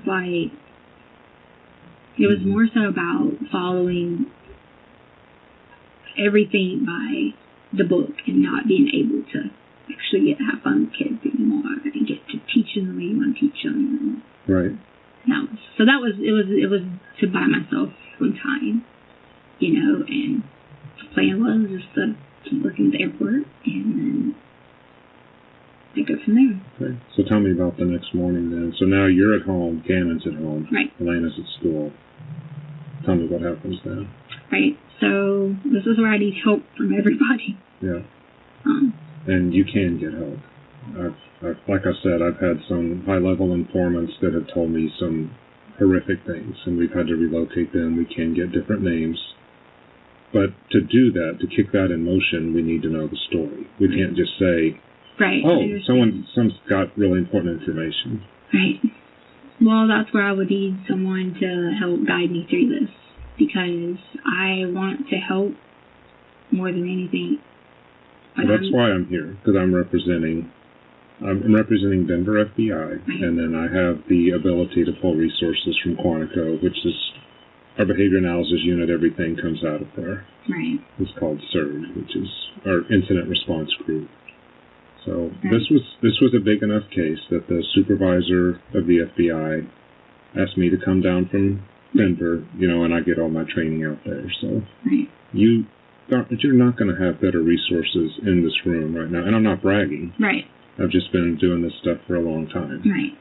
So if you tell me what happened and then you need protection, we can do all that stuff. So DEA doesn't have those capabilities. ATF doesn't. No.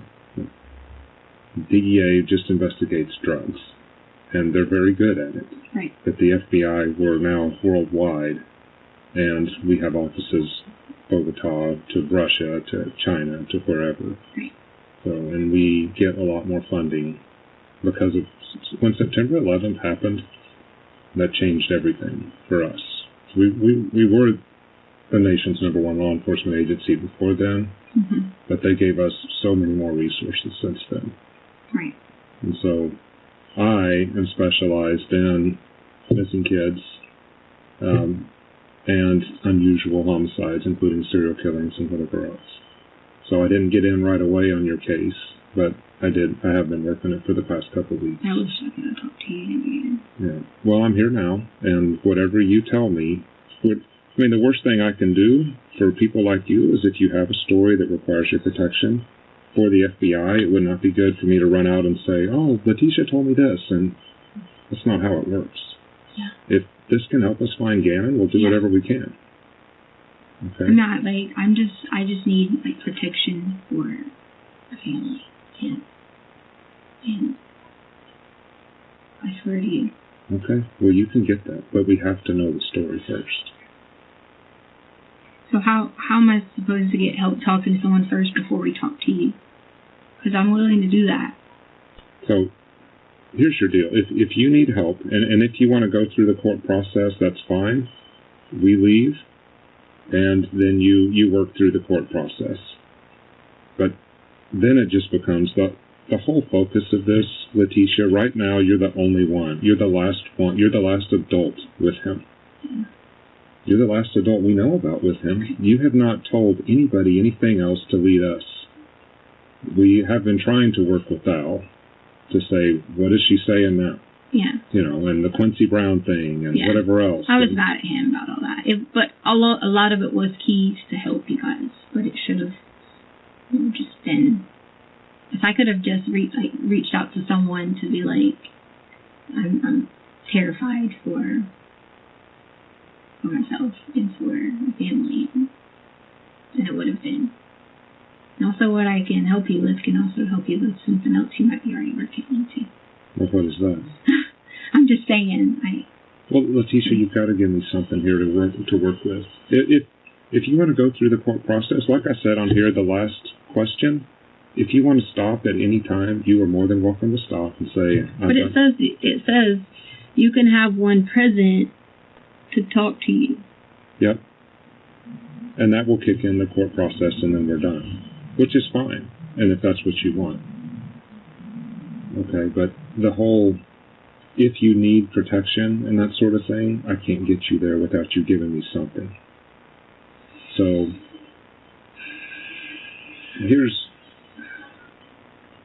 I listened to all the calls with Al. And... I've seen the crime scene reports. Mm-hmm. Okay, what happened in the bedroom was not Gannon slinging his blood on the wall. Well, that's totally, not even to do with anything. Yeah, that's why I'm so, upset about bedrooms and all those things. Because I understand you're an expert. I know that. But I'm telling you, I'm going to need, protection. That's it. It's not me. I'm not the person. So, but if you're not the person, the charges won't be different. Okay, if you allowed someone else to come in and do the things to Gannon that we know happened to him, you're just as guilty. I didn't allow anyone, and I don't know of anything like you're talking about to be happening to Gannon. I do know that there's something I could tell you that can help you, or help me, help everyone. But I do need that help. Well, so let me tell you where I am. Okay. Like I said, I've been 23 years with the FBI. For the last 20, I've been working violent crime. And I've worked some of the worst cases. And it's kind of messed me up a little bit, to be honest. Right. Seeing what I've seen. Okay. And I worked 20 years of bank robberies. Mm-hmm.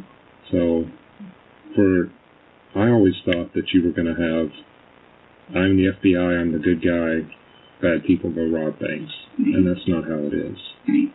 I've had to help arrest other FBI agents, police officers, people from the church, school resource officers. I mean, it doesn't matter what you do.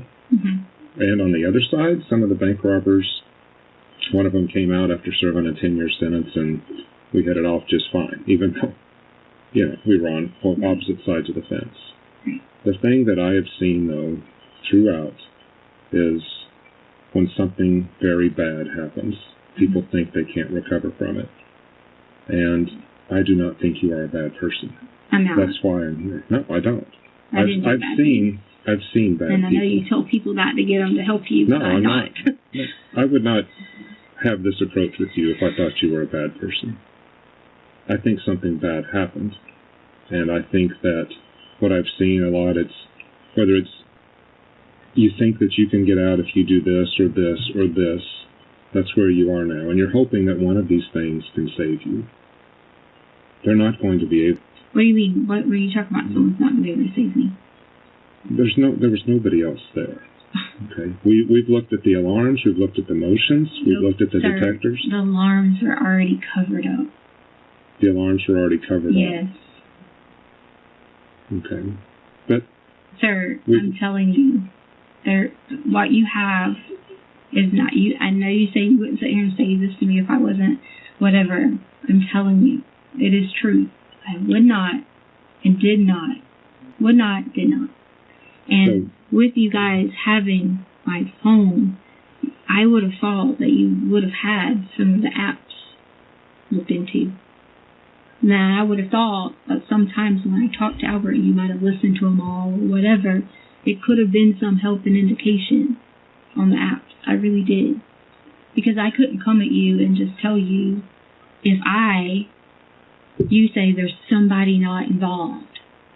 I could walk you through it and prove it to you, and you guys have already had this predetermination. I don't mean you. I haven't this first time I spoke to you.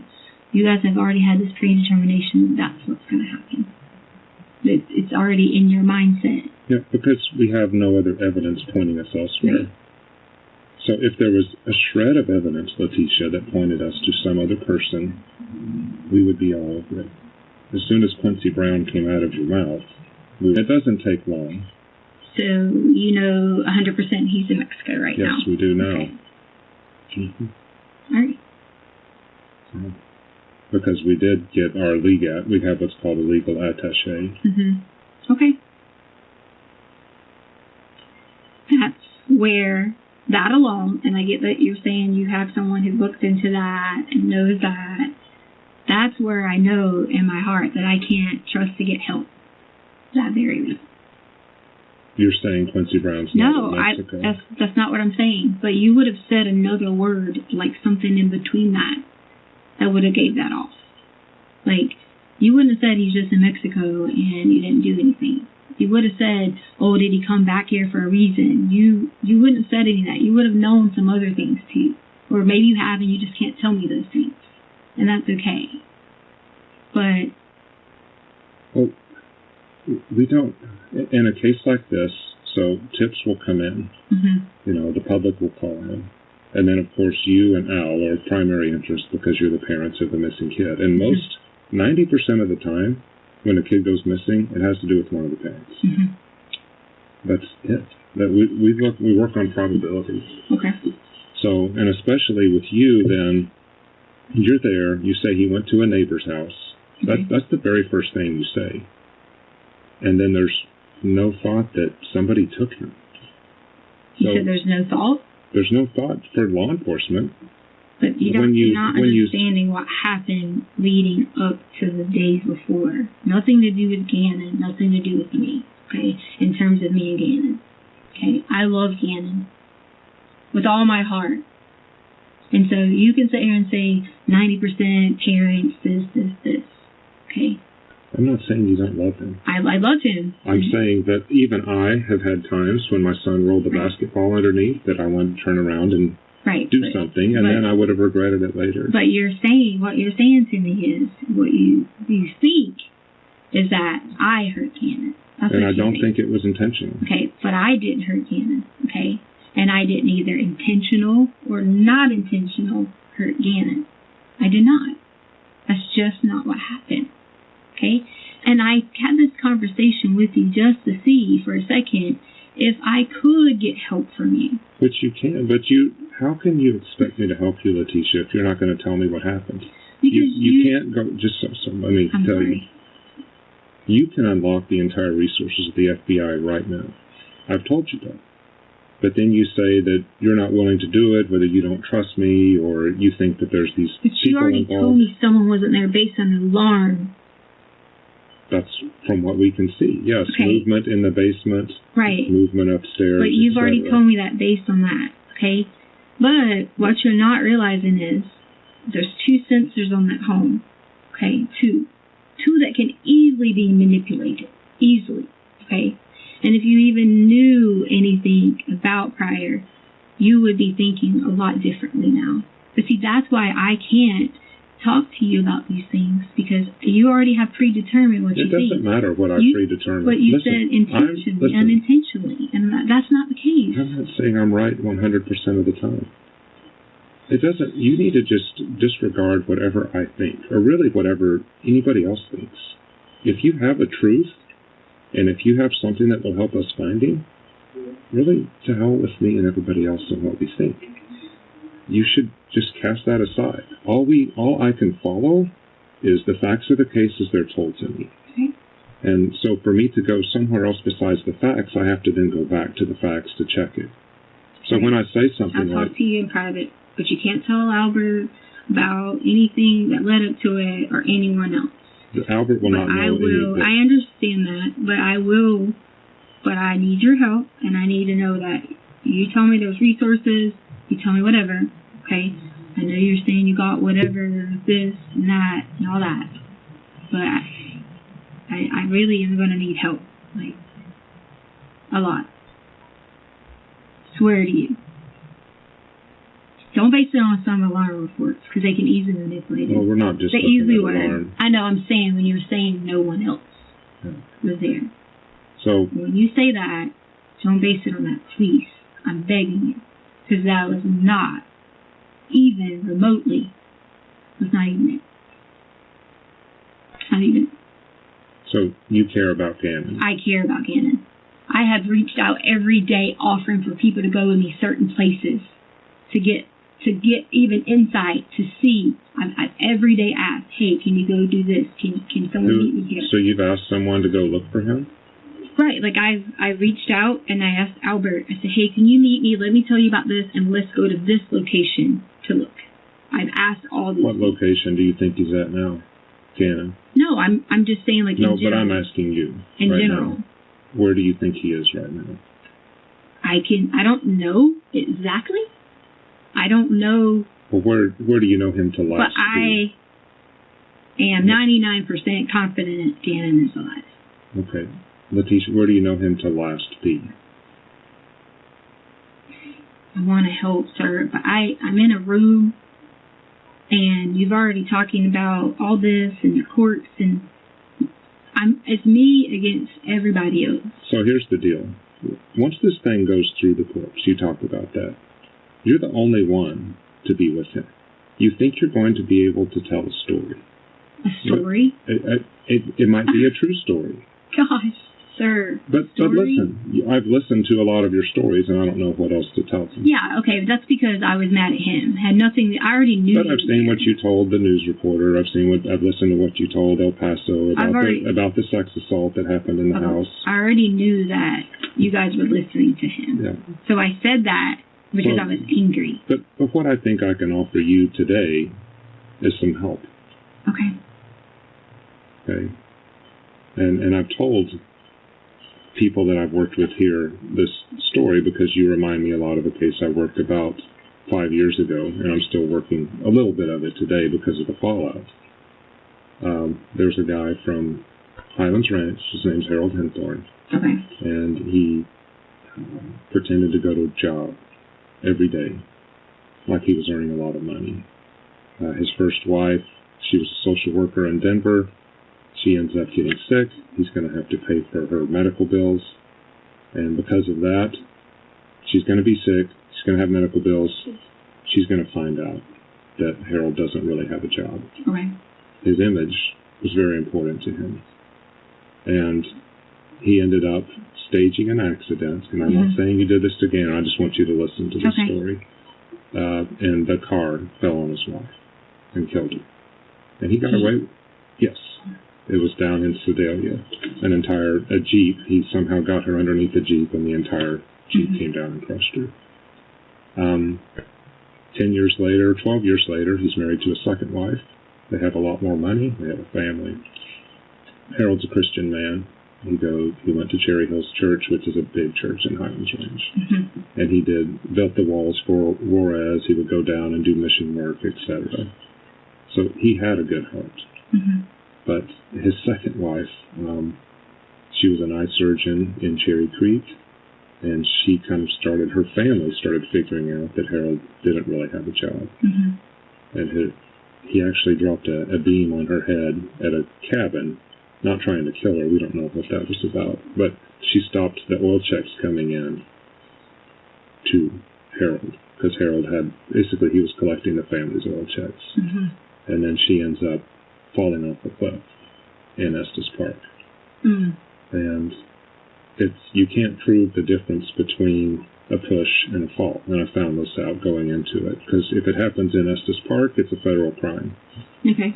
So Harold stood to inherit $6.5 million for her death. Mm-hmm. And he was just fine coming out there. But Harold told different stories to different people.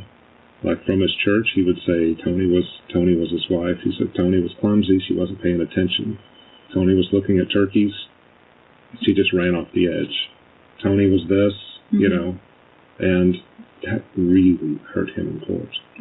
Because what happens later on is Harold's thinking, oh, I was just saying this, you know, because, you know, maybe she was doing that. Maybe she wasn't.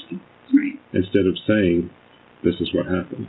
Right. And he also said, I didn't see her when she fell off the cliff. He said, I was just looking the other way. Really? You're looking at her the whole time, right. And then the time that she's off the cliff. You know? Right. And so I'm looking at your story, the ones that you've told to Al, the ones that you've said in the media, of hitting your head. When you hit your head, you didn't see what happened. And then when someone else takes Gannon, or when he's riding a bike and he hits his head and stuff like that. No, riding a bike. I just told you I was saying that to Albert because I was upset that he wasn't listening to me, that I did not hurt Gannon. I don't think you intended to hurt Gannon at all. There's no... No, I'm not saying you did. Or he hurt himself. Something bad happened in his room. No. Have you seen the... Sir. You've helped clean it off the wall. Sir, we know that. This here, what you're talking about is completely irrelevant about the whole freaking mad, whatever. Tell me about, if it's irrelevant, Leticia, help me. Because there's a big blood pool in the corner, there's spray on the wall. Because if I tell you anything about any of that, all you're going to say to me is, hey, da-da-da-da. If you didn't do it, no, I will be your advocate. Because why, do we know each other? No, but Why would I care? If you didn't do it, and it helps me find Gannon? I didn't do it. Okay, well then help me find out who did. Who did what? That to Gannon in his room. Done what to Gannon in his room? There's a pool of blood in the corner. Okay. That's Gannon's blood. Okay, so you're saying, now this is where I have a hard time knowing whether you're like, okay, trust you or not, all right? You're saying there's a pool of blood. Albert said saucer-sized blood, because I'm sure you had him say all this, because I'm sure you were there, or whatever. Okay. In his room, and you said something about, what'd you say? On the wall. Okay. Then, if that's your whatever, your expert advice, or there's whatever. More blood. Okay. Then, where do you think that I had any involvement with Gannon, and where did he go? That's where it has to click at some point. And that's what I listened to you do that to Al, to where you're making him guess what happened to Gannon. I don't want him to guess. Well, no, you're asking me to guess. No, I was asking a question, sir. I wasn't trying to get you to guess. I was just saying in general, asking a question. I want help with people understanding. I tried to give any insight, help, clues, anything, but I can't because they know my daughter, everyone, my family, my mom, everyone. And you can think that... But right now, Leticia, I mean, you can go down that road, but it's not going to save you in court. Because you're the last adult with him. So, and nobody else... Just let me try to protect you. I'm not trying to hurt you here. This is actually protecting you. If you don't tell us where to go investigate, then nobody's going to investigate for you. You're the last adult with him. You told a lot of lies about all these injuries from his foot. I didn't tell lies to you or to any police officer. Did a sex assault happen in the house? I didn't tell any lies to you or a police officer. Okay. So we don't have anybody to chase though if we don't chase you. Do you understand? But if you chase me, okay, and you do this to me, people are protected because you guys aren't going to protect everybody else. People are protected. Okay? we can protect people. We can protect you, family, if this is involved. Now, I've worked South American theft groups. I've worked gangsters. I've worked organized crime. Mm-hmm. None of that stuff rings true with what happened here. I mean, how is a very organized gang going to come into a house in Colorado Springs? Who said it? A house? Why does it have to be in the house? See, that's where he last was. Oh. Are you going to make me guess where he was then? No, I'm telling you. You're not going to listen to me. See, you already just said his last was in the house. But see, you're going back to you care what I think. You shouldn't care what I think. I do care what you think. You want to know why? Because I care about how people think of me, because I am not that kind of person. That's why. And if you can point me to a different person, then I can help you. I gave hints before. But don't give me hints. But the thing about it is, if I gave you hints, you automatically took it in an approach of thinking, oh, well, we already looked at the alarm system. No, that's not how it works. So think about how much we've looked at you over the past month. Okay. You give me a new name, or Quincy Brown, or whoever you want to throw, we can do that same sort of microscope. Because in here I even have what you entered in your phone, the stuff that you've entered and deleted, like blood is spurting from an arterial bleed, direct pressure not controlling. Do what? I didn't look this up. It's from your phone. Blood is what? Spurting from an arterial bleed. No. Well, somebody did from your phone. I don't like my stepson. No. I don't like my stepson. Should I get a divorce? I'll stalk cheating. I'll stalk Instagram. I'll stalk cheating in Colorado Springs. Catch I'll stalk cheating. How to get blood out of sheets. Out of sheets? Mm-hmm. I want immunity. Oh, the blood out of sheets was because we always had always nosebleeds. If I ever looked at blood out of sheets, it was nosebleeds. And I figured it might be something. I didn't ever look up anything about an artery or something unless it went from something else. It's on your phone. And I never looked up anything about my stepson unless someone else did it. The reason I brought up gangs is you looked up, I want immunity because it was gang related. And this sounds like, find me a new husband, find me a rich guy who wants to take care of his kids. The new husband is just because Albert already knew that was about the lady Debbie Sherrill who wanted to find a new husband after 35 or something. He picked me about Amazon. And like a lot of these can have nothing to do with this. It doesn't. I get it. Can I spray paint wood? Spray paint wood? Well, we always spray wood. Yeah. I'm doing all the work for my stepkids and their mom doesn't help. Oh, that bothered me. Yeah. Yeah, I don't blame you. Oh, yes, because I wanted them to be mine, like what about me to be their child. Hit and run? You Googled a lot on Leticia and traffic accident, hit and run. No, I didn't hit anybody. No? What was that? What date was it? I don't have a date on these. I was downloading stuff as I was coming on the plane. Yeah, no, I don't. My husband wants a divorce. My husband wants a baby, but I want an abortion. One day, some people will wish they treated you differently, which I get that. Parenting should be for people, not one. Quotes a suicidal person might say. I mean, these make me very sad when I read them because I can see you're doing all the work at home by yourself. Which I wanted to be there. Like, I wanted to totally have the kids as my children. That's the point you're not getting. Like, I wanted those kids to be saying to me that I'm their mom. Yeah. Like, I am the person who does it, cares for them, loves them, everything. So you can think that. What do you do if you suspect a person swallowed poison? Did somebody actually swallow poison? Poison? I don't know. I always click things and read them. No one Did somebody swallow it? No one swallowed any poison. Okay. You will never forgive me and treat me like a princess. You'll never know when it's too late. Oh, yeah. I mean, I always search for things when Albert was gone. What is an Alford plea? Did you figure out what an Alford plea was? Alford plea? Yeah. ALFORD. I think someone asked me that and I probably searched it. Do you know what it is? Yeah. Do you remember? What did you remember? I don't remember. I just remember something. Because someone was writing that online. So I if anyone wrote something online, I looked it up.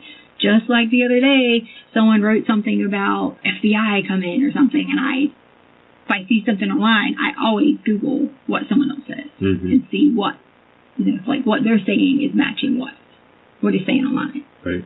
So like I did that completely. I do that all the time for everything. So if you're not willing to go with who took Gannon, can you at least tell me what injuries he suffered? The true ones. As far as the cut foot, was that a legit injury? Yes. And where did that happen? So he was outside in the garage, and when he was outside in the garage, he was running to go help me take the trash out, come back and help me get stuff out of the car, and then he stepped on something, which I left the blood there.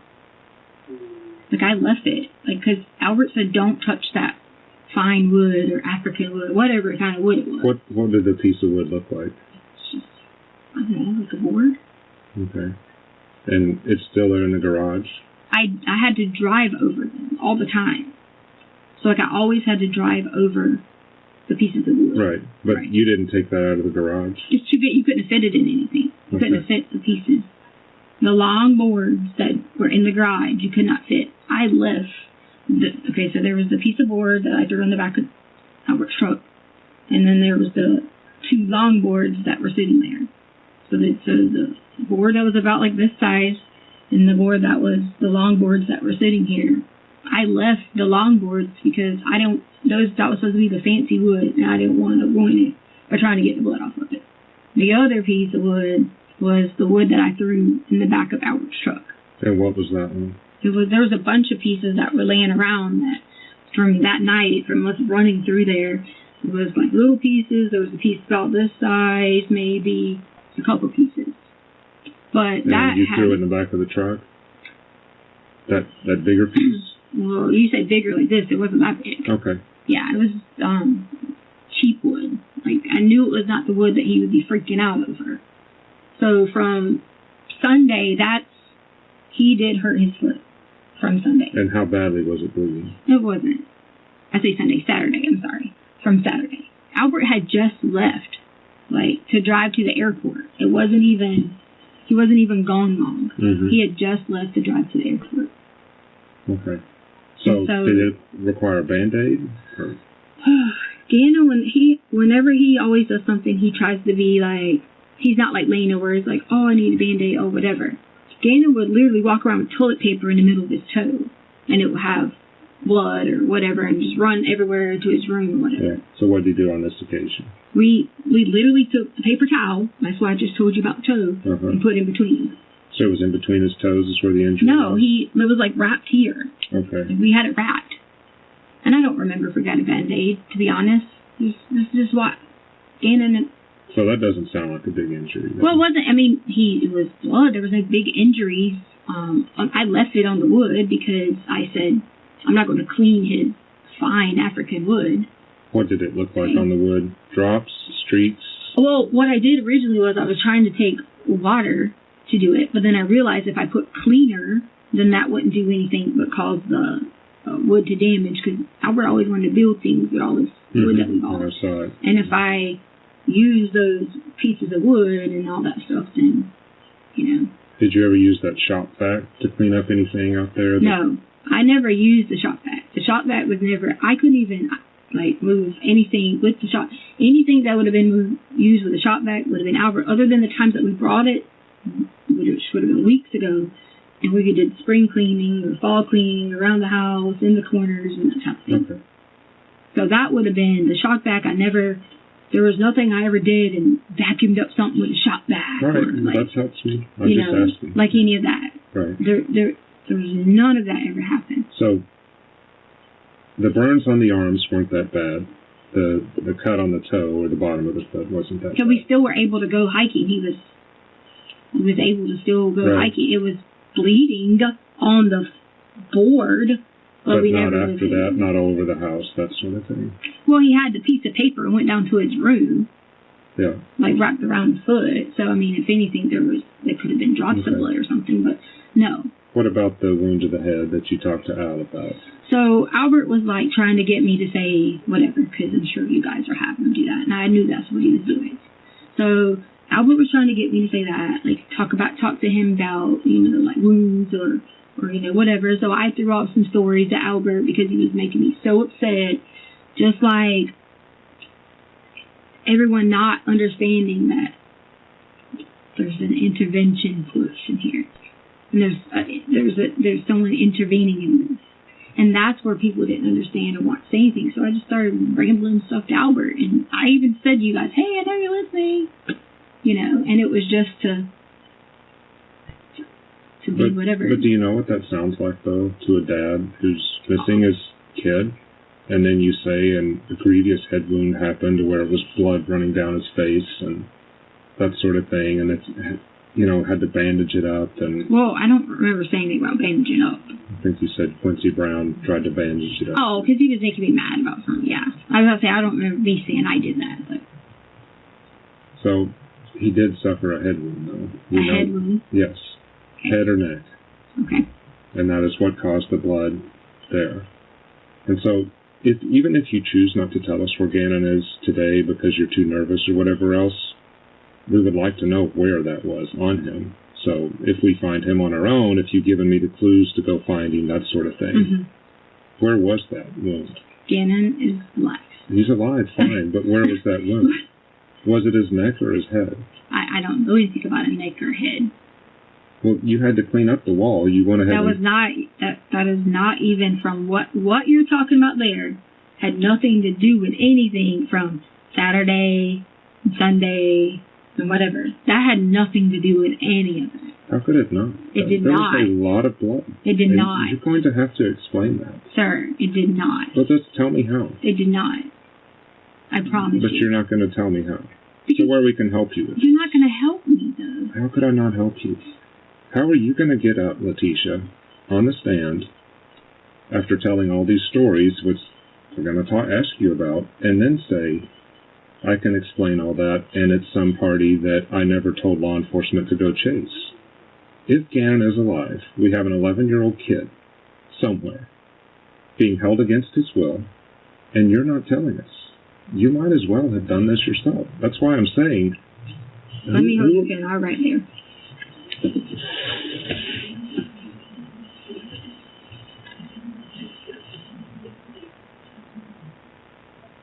Oops.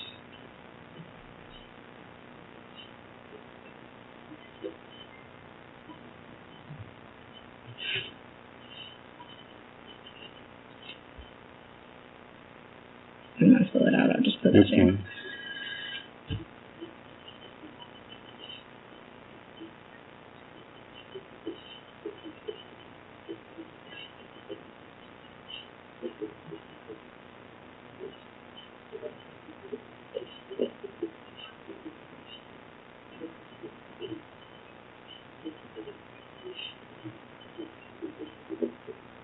Here you go.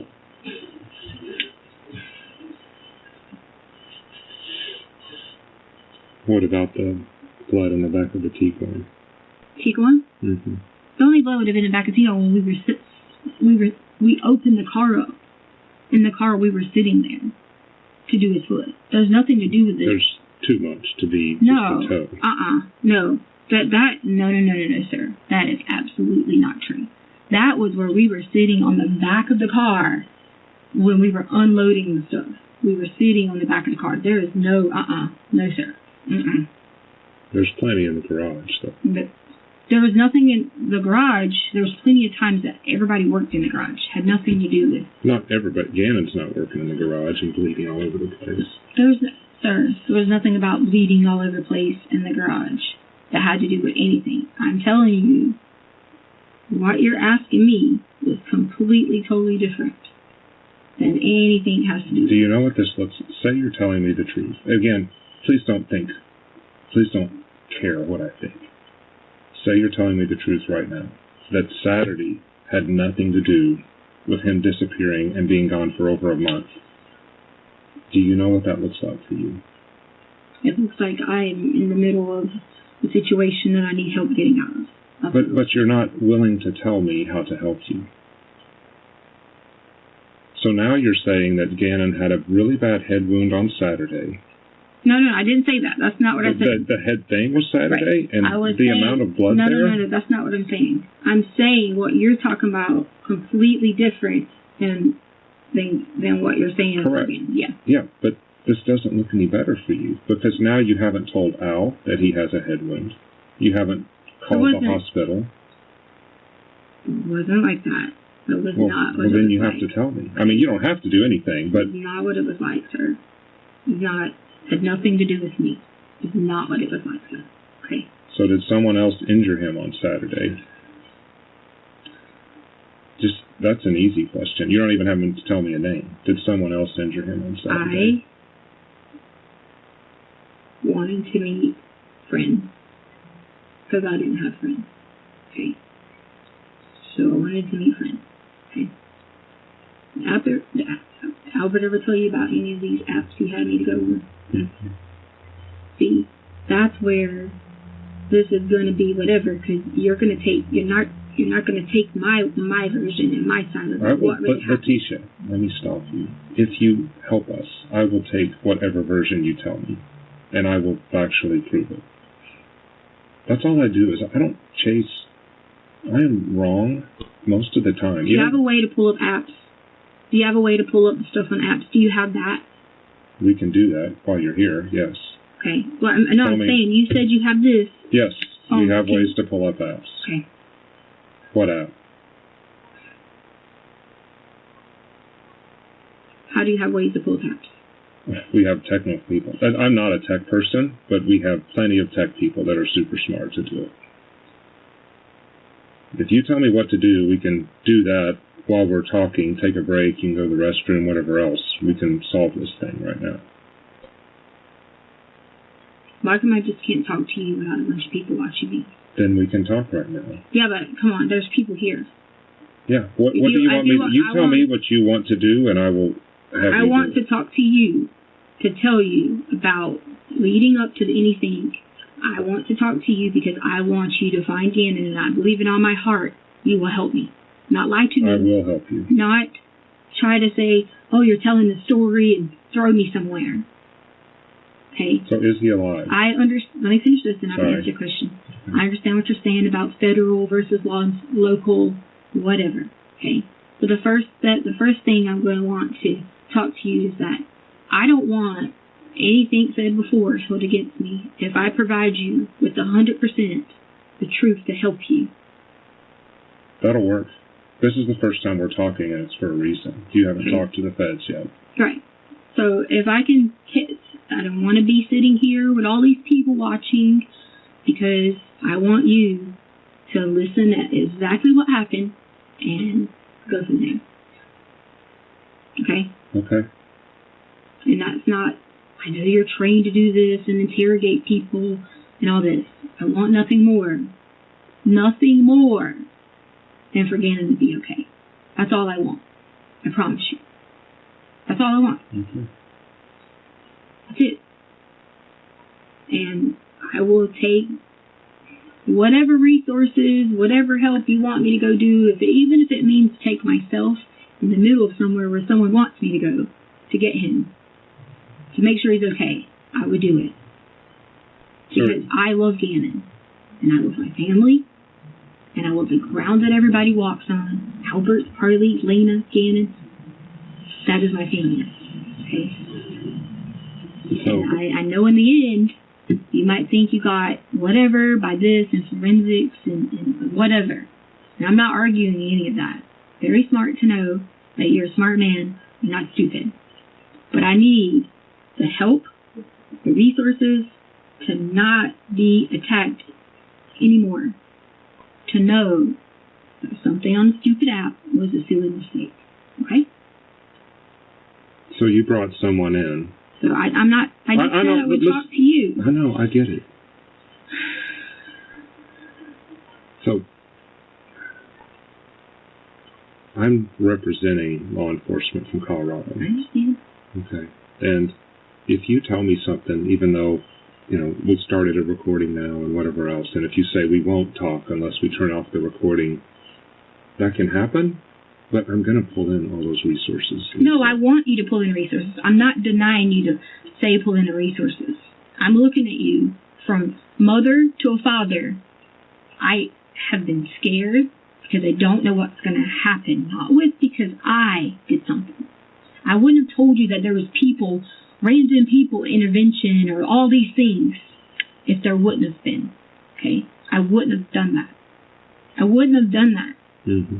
Could have easily just been like, hey, if there was truly what you guys had thought about, I don't think you intentionally done it, there was this accident, common sense, well enough to know to pick up the phone and say an accident happened. I'm not stupid, okay?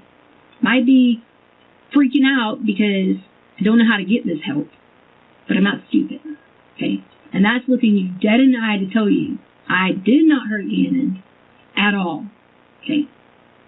Swear to you.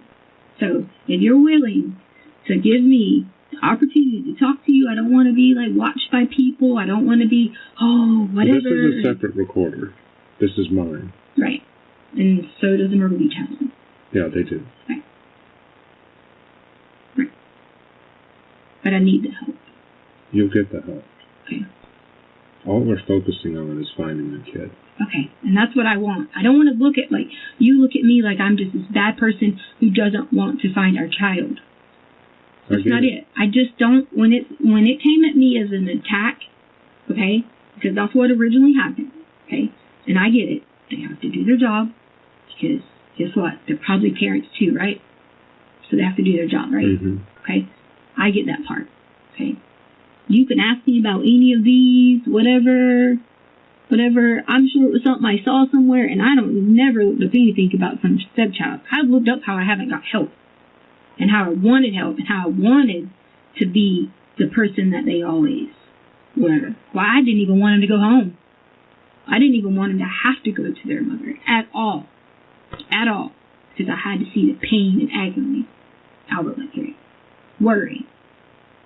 So, you're going to take my character based upon No. whatever. That's just part. Listen, when a kid goes missing, we don't only look at the person, we look at the entire neighborhood, we go through people's closets, everybody's lives is turned upside down. And I'll tell you right now, if any of this is since then, of course I've looked at what people said. If people said something about the FBI, I Googled FBI. Again, you worry too much about what we think. If you will get us there, we can protect you. Okay, so then I talk to you. And I don't talk to Myrtle Beach Police Department and all these other people. I talk to you, and I explain to you. Okay? Because you already saying you are charging me with something. It's already been charged. Okay, that's what I'm saying. You're already saying that. Okay? So, how do I know that when I give you this here information? But that's what this recording does. It protects you. Because I've already told you, we will do this. We used to not record things, but we do now. And the only people sitting in there is the district attorney and some of the El Paso people. Myrtle Beach has nothing to do with this. They helped us find you. Right. So they have to be involved in this. I understand that. Nothing against Myrtle Beach. Myrtle Beach is not in on this. Okay, well, if someone else took Gannon, we can find him. Here, and I don't like that. I want to be able to have emotional, raw conversation. Let's do it now. I can't. I mean, we can't go anywhere. Where do you want to go? Because I know people are sitting there. Nobody's sitting there. Okay, someone's watching from there. They are in the other room. It's the district attorney. Do you want me to tell them they can't watch? No, I want to talk to someone in a raw, real conversation so you can see truly in my heart the situation. That's what I want. That's what this is. No, it's not, sir. But how can I make Who it is it? The district attorney from Colorado? Yes. Yeah, see? Come on. I can ask him to leave the room. No, it's not about leaving the room. It's about I'm asking for, instead of going through all, this, whatever, sitting here wasting our time or whatever, I'm asking just to talk to you. Because I'm taking your word that you're going to help me and you're going to provide the resources from wherever you said you have them. Before I do that, let me ask you some questions, okay? Because this is our investigation. Right. You're taking all these trips up to Palmer Lake. Multiple trips. Mm-hmm. Different cars. Mm-hmm. Renting a car. Okay. How are you not involved in this? First off, I didn't ever get to drive the rental car anywhere, because immediately once we, let me go and correct on this now. Once we got the rental car or whatever, the National Guard was there, everybody was in the house. We went in Albert's truck the whole entire day, going to Come and Go and all these places, so I never drove the rental car anywhere. And it's already been corrected from budget about the rental car situation. I had to get that corrected yesterday. I never even drove it anywhere because I didn't get to. So whatever GPS you get from the rental car, it never was driven by me anywhere but literally up the street back. I didn't hardly drive it anywhere. So there was no rental car driven to any kind of places at all. The only time I went anywhere in the rental car might have been maybe 40, 50 miles. I don't know, no more than 100 miles, counting there and back. And that was just driving it through the day because I went back to get my car. But you're the only one at the PetSmart. For what? We can see the video there. Not in a rental car. No, I'm not saying rental car. I'm just working through this to say if someone else is involved. Okay. It's only you there. And what, the PetSmart has nothing to do with this. This is Monday, though. Yeah, but the PetSmart has nothing to do with this at all. With Gannon's disappearance. And that's where the whole entire thing is that's where I just said, I know I'm not going to be able to trust you. Because you just immediately went to the PetSmart. Well, I went from the rental car, said, so what? But I'm trying, the reason why my mind is going there, it's going to where do we have video? Mm-hmm. What did we miss? Mm-hmm. If there's someone else involved. And did you not see me completely freaking out, like, at the PetSmart? Did you not see that? Yeah. Did you not see me walking back and forth at the PetSmart? Mm-hmm. Okay. So. Yeah, but we can't interpret your behavior as what if Gannon's hurt in the back of the truck? What if Gannon talks to someone? We don't know why you're freaking out. If Gannon was hurt in the back of the truck, you already have the truck too. Yeah. Do you see what I'm saying? Mm-hmm. That's not even remotely even the case at all. It's not even remotely the case at all. But we don't know because there's no Gannon to tell us. Okay.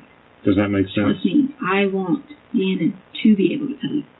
Because I know he would walk right in that room and tell you that I would never hurt him and did not. Guaranteed. Doesn't mean I've always been the perfect step-parent. Doesn't mean I haven't fussed with people. Doesn't mean I haven't been stressed or whatever because I never wanted them to leave and go to this place with their mom. That's a fact. Complete fact. I begged and begged and begged for them to stay with us. So until you realize that as my character, you're not going to realize to be able to help me. But I've already said, from what I can tell, you don't have any violence in your background. I'm not violent. I don't hurt people. Yeah. So I'm willing to chase. You have a lot of resources right here. But you just sit and told me though that the Petco, we've already seen the video. There's no one out there. But we don't. Again. You saw the inside of the videos for Petco. Right, and we saw the parking lot. Okay. But we can't see inside the truck very well. Okay. All right. You're 100% saying you can't see inside the truck very well, okay? But you didn't see anything else at Petco or whatever. That's right? not me. Okay. So when I say we, well, my I'm sorry, job, you. Yeah, my job is not to look at all the video. Okay. We have everything in a case like this. I told you a bunch of leads come in, etc. Mm-hmm. And we have someone review Petco and tell us we saw nothing, or we saw this, or we saw that. I don't have time to do all that stuff. Right. So when I say me or we, I didn't look at the Petco video myself. Okay. But it became a point of contention when it's completely irrelevant. Completely irrelevant. Yeah, but... So you're testing my experience. No, I'm not testing your experience. Absolutely not. I'm actually asking for your help, not testing your experience. And I'm failing your test. So I know. Because everything that I've looked at in this case, when you see the blood spatter on the wall, you see a big pool in the corner. Okay. You see your shoes that we've collected with Gannon's blood on the bottom of them. Okay. And then you point to Eduardo, who doesn't exist, or maybe he did exist, and we don't have a last name. Okay. Then you point to Quincy Brown, and then you say Uncle Matt, these names and stuff, and it's like, I've seen it before, and that was Harold. That was. But I'm not Harold. I'm not saying you are, but I'm saying this is my experience. Right. I got you. I'm not saying you are, but it didn't go well for him because his attorney got up. He's one of the best attorneys in Colorado. He cost $600,000. Craig Truman, and he started. He paid $600,000. Okay. With his dead wife's money, and Craig got up and said, "Harold is not a murderer, but he is a liar." Right. And that's what I was worried about when I first got the case, because they asked me to come in and work that case because I had worked other cases like it. And Harold's just sitting there all confident and whatever else. Please don't say this is you. I'm just saying this is my experience, because Harold told all these different stories. But when you start out with your defense attorney saying, my client is a liar, he's just making up crap. That's to the victim's family on how Tony died. That's to his friends at church. And all of them got up and testified, these are the different ways Tony died. Again, it's not good. But he might be today. You don't know that if someone is willing, if this, whether it's related or not, the head thing, if someone's willing to hold a kid for 30 days, how are they not willing to kill him? Can I ask you something, or can I say something? Yes. Even if the scenario would have been me just going to go talk to the lady here and telling them, hey, this is what happened. This is who did it. I know that he was hurt by someone. You know what the next question you're going to say to me? Who was this person? And all I'd say to you was, well, can you help me figure it out from this app? Or can you help me figure it out from this? And you know what you would say to me? Oh, yeah, sure. Right? That's exactly what you would say to me. So, unless I can take you directly to where Gannon is, safe and sound, that is the only way that you're going to be like, oh, okay, wait, she was telling the truth about something. So this person is telling you that he's safe. So that's the only thing it would have been like. I've even asked y'all, or I say y'all again, I mean, you're fat. I get it. Hey, please help. Why isn't there a reward? Please, please, please. You're not understanding. Like, I have begged that completely. Like, day in and day out. Begged it to let me. I still don't understand, Leticia. The thing I don't understand is you're a good person. If you're a good person, why would you not trade your life for Gannon's? I do. I want to trade my life for Gannon's. But what you have to also understand is not just my life.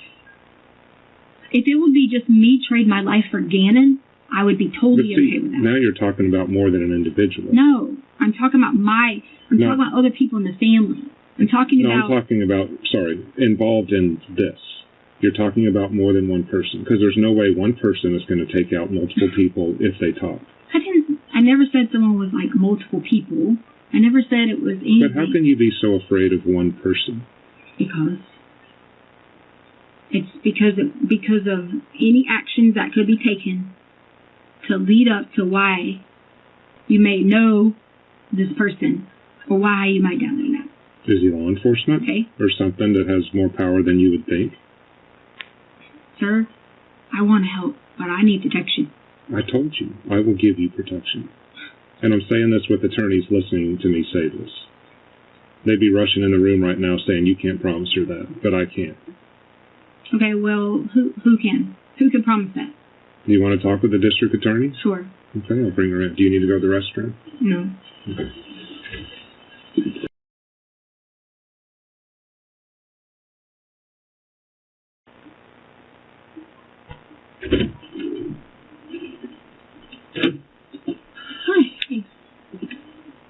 I'm with the district attorney's office. Just so you know, I looked behind there. This place is under construction. There's no one back. I can walk you back there if you want to look. Oh, no, I believe you. I was just talking about all these people watching. Yeah, and Martha's been watching. Yeah. I have. Yeah. So John said you wanted to talk to me? About protection? So, I don't have any trust in anyone. And obviously, I know I've told him that I said things to Albert because I was mad and upset, whatever. But how do I know that I'm going to get help? Like, because I didn't hurt you, okay? at all. But I need the help to figure out how we're going to get scanned. Let me read you what she wrote. Okay. Or I'll just show it to you. And I wrote Saturday. I probably should, The head thing was Saturday. It had nothing to do with this. Check my phone for an app. This will explain. So we do have your phone, and we have gone through, like, these are keystrokes. Right. I'm talking about, like, when you download apps. Did you have a different phone beside the one that was in your van? Did you have another phone? Like a second phone? Yeah. No. It's the same phone. It's the same phone? Yeah. No, not the same phone. You guys have the phone. That was just someone else's phone. Okay. Yeah. But at this time, that I understand that's the same. The 843 is the 655 number. But you didn't have a second one that this app might be on. No. I only had this phone. So, and let me explain, Martha. My understanding of what Leticia's asking is, how does she know, since I've said, if there's a bad guy or guys out there that did this to Gannon, that she can tell us where these guys are, and she's concerned for not only her safety, but the safety of her family. Right. And how can he asked me would I trade my life for Gannon, and I said yes, but I said it's also other people. Like, how do I know that everyone else is not going to be involved, like another? And how do I know that you guys aren't just trying to be like, whatever, if I walk you through anything or can help you with anything, I don't want to be just thrown somewhere, like being like, okay, well, you didn't tell me this, and I want to be able to help you and work together because I'm sure you have kids or grandkids or whatever. I do. I don't want to sound like I'm cold-hearted, and I'm just tired of being like the person chased instead of being able to have someone to actually have compassion to help me.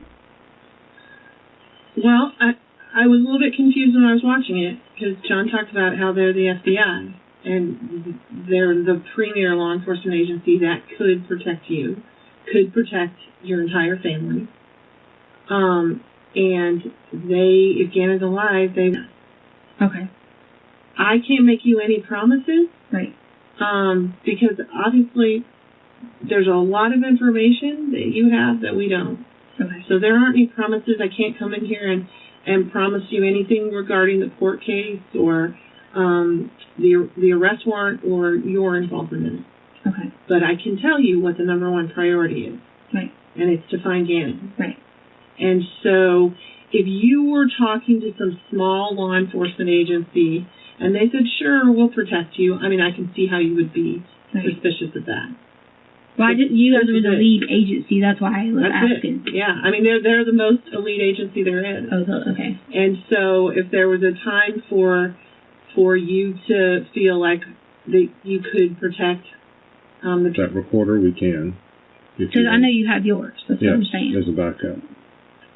So, if you want the recording turned off, you need to tell us really explicitly that that's your choice, because the recordings have been put into law so that there's not a debate where he says you said one thing and you said I didn't, right? So it's to protect the person being interviewed. Right. But if it's something that you... It's not that I'm trying to, I just don't, it's just I wanted to have like a conversation with him, just him, and try to explain to him in complete detail about everything, because I do want this, I want to help to the next level to find out where he is. I really do. You guys have looked, you went to GPSs and all this, but you haven't found Gannon because you're coming after me. And I understand you're going to say, well, this is what we have to go on, and I respect that totally. But it was the first time I ever get to sit down with people to actually to say, okay, this is what happened, this is what I know, please help me. Because then I feel like if I don't, because see, I easily would be like, hey, just give me an attorney and call it a day. I really want. So do you think I want to waste time if I got resources when that's all I've asked for? I don't want to waste time. And if there's a chance it can be saved, everybody wants that information. But the only people who can save them are the FBI. I don't want you to think that this is being broadcast to the whole world. Right. You know, there's another DA with me. There's no Pasco County person. Right. But they're the ones. What the reason that we do that also is I might miss something, and I probably do. And so then I can go talk to them and say, what am I missing? And then also it protects you, because if I make a promise that I can't deliver on with the FBI, then Martha gets to hear it, and then she would knock on the door. But as soon as I give you information, what's going to happen is someone's going to say, well, you were involved with this person. You were cheating with this person. You were doing this. I'm just giving you scenarios. But that's a lot better situation than you're in right now. But what if I wasn't? That's my thing. And that's where the burden of proof, I can't depend my life on the burden of proof to be involved with just someone thinking that I'm just a bad person. I did not hurt Gannon. Okay. There aren't any promises I can make you about you. I can tell you that we're looking for the truth. And it seemed to me from listening to it that you had information, but I can't make you any promises. But what I'm saying is, if you're saying to me, I have information, you're going to come and say, well, you should have given this information when I did nothing but attack. That's what I'm saying. You see what I'm saying? You can't armchair quarterback yourself, though. Do you know what I'm saying? You can't look into the future and say, well, we're going to say this because you said this. If what Martha and I are saying are true, and that our only focus is Gannon, we don't care who leads us there, we just need Gannon, then you are protecting yourself by telling us this. If you never give us this information, then you don't protect yourself. And then we have one person to prosecute for Gannon. Well, and our focus is who took him and who hurt him, not with when people came forward with information. How do I know that? Because that's my biggest thing. I know you're saying that, but like whatever I can do to help, I can help you. But I'm saying, how do I know that if, let's just say it's whatever, I tell you a specific person, okay? Let's just say that, okay? Then my thing is, well, your thing is going to be like, well, you held this information from me, and I'm having to utilize my resources, okay, and do all those things, not understanding that maybe sometimes there are people who are afraid of any other things going on. Every day in my work, there are people who report things later than some people think they should. Every day. And we try to focus on the violent crime, and we certainly try to focus on the kids.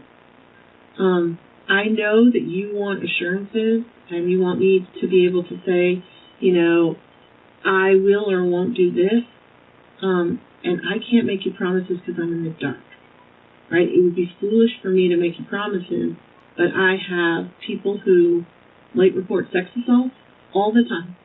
We have people who come forward years later. Our interest is in the truth about the crime. This is really y'all's conversation to have. And I know that you wanted to have a frank conversation with them where you could really tell them. So unless you need me, I'm going to step out. Okay, but you're still going back in the room. Would you like us to turn it off? Yes. Okay. Yes, we'll turn it off. How do I know that? It's not that I don't want you to know anything. I want to be able to like really talk to him and just know that I can sincerely see in your heart you're going to help me. I can bring you back there and you can see us turn it off, but the truth is I could just turn it back on again. I know. I mean, there's a point where no one can verify everything you want. Well, plus, that's her life. She has to tell the truth, just like I to you when you don't want her to listen to you. You kind of have to look at logic here. Okay. I don't think Martha would throw away. I don't want you to know. I want you to have all the information. Yeah. That's it. So are you okay with the recording continuing? We just won't be monitoring it. No, I don't. He said that we You wouldn't. wanted to turn off? He said I could just talk to him. Okay. So we're just going to turn off the recording, and that's your choice. That's what you want, right? Yes. And so he controls the turning it off from here? Or are they? No, you'll have to ask. Okay, I'll ask them find to. someone. And so it's just going to get turned off. Okay. And then once it's done, then I'll come back out and we'll turn it back on. And it'll be a conversation between the two of you, and it'll be like the way law enforcement. All right. Anything else from me? No. I'm going to go get him, turn it off. I know that they're not, so. Do you want me to do that? No, it's fine. I just want to know. It's not that I don't want them to know anything. I just don't want it being like, I know that people are leaking information. That's not going to happen. That doesn't do us any good. From El Paso? Mm-hmm. The sheriff's office. Mm-hmm. Yeah. That's why I've had this hard time with, like, trusting anybody. I actually was trying to reach out to the Barbara lady. You know Barbara? Amber? No, it's Barbara. Who's Barbara? She was like another, like, an FBI lady. I was actually going to talk to her today. Yes. Okay. So apparently this recording runs 24/7, so it can't be turned off. Okay. But the other FBI agents, also they have a protocol where there has to be another person for security. Those are the choices we have. But we can move you to another room that's not being recorded if that's something that you want. Okay. But another FBI But you'd agent have would be to in have there. another agent in the room? Okay, is it someone you know? You know them all. Yeah, unless they're from a different office, and even then I've met most of the ones from Myrtle Beach. Okay. That'll work. So they'll go set up a room someplace else. And then we'll do it. It'll be the two FBI agents and you, and the recording speech room. Okay. Okay? Did she mention stuff around No. It's pretty incredible. It's not that I don't want them to have information. I want to be able to, like, really get your help and you tell me that what steps can we take, or what steps can you take, I guess, because you said you have the ability to do resources or whatever. We find people all over the world. I'm finding a guy right now who changed his identity and went to Russia. Wow. Yeah. Just so you know, if you look on that paper, I did look that up. Only because I was just wondering, like, if you could, because I wanted to know, like, if someone was whatever, how could you tell really quickly, to find them out? Before we do all this stuff, I've never seen, and not to say it hasn't happened, someone take a kid and not ask for ransom, and the kid be okay. No, I did. I sent him to the FBI those messages that you guys had on my phone. Yes. Did you get those? I think you sent it to the FBI.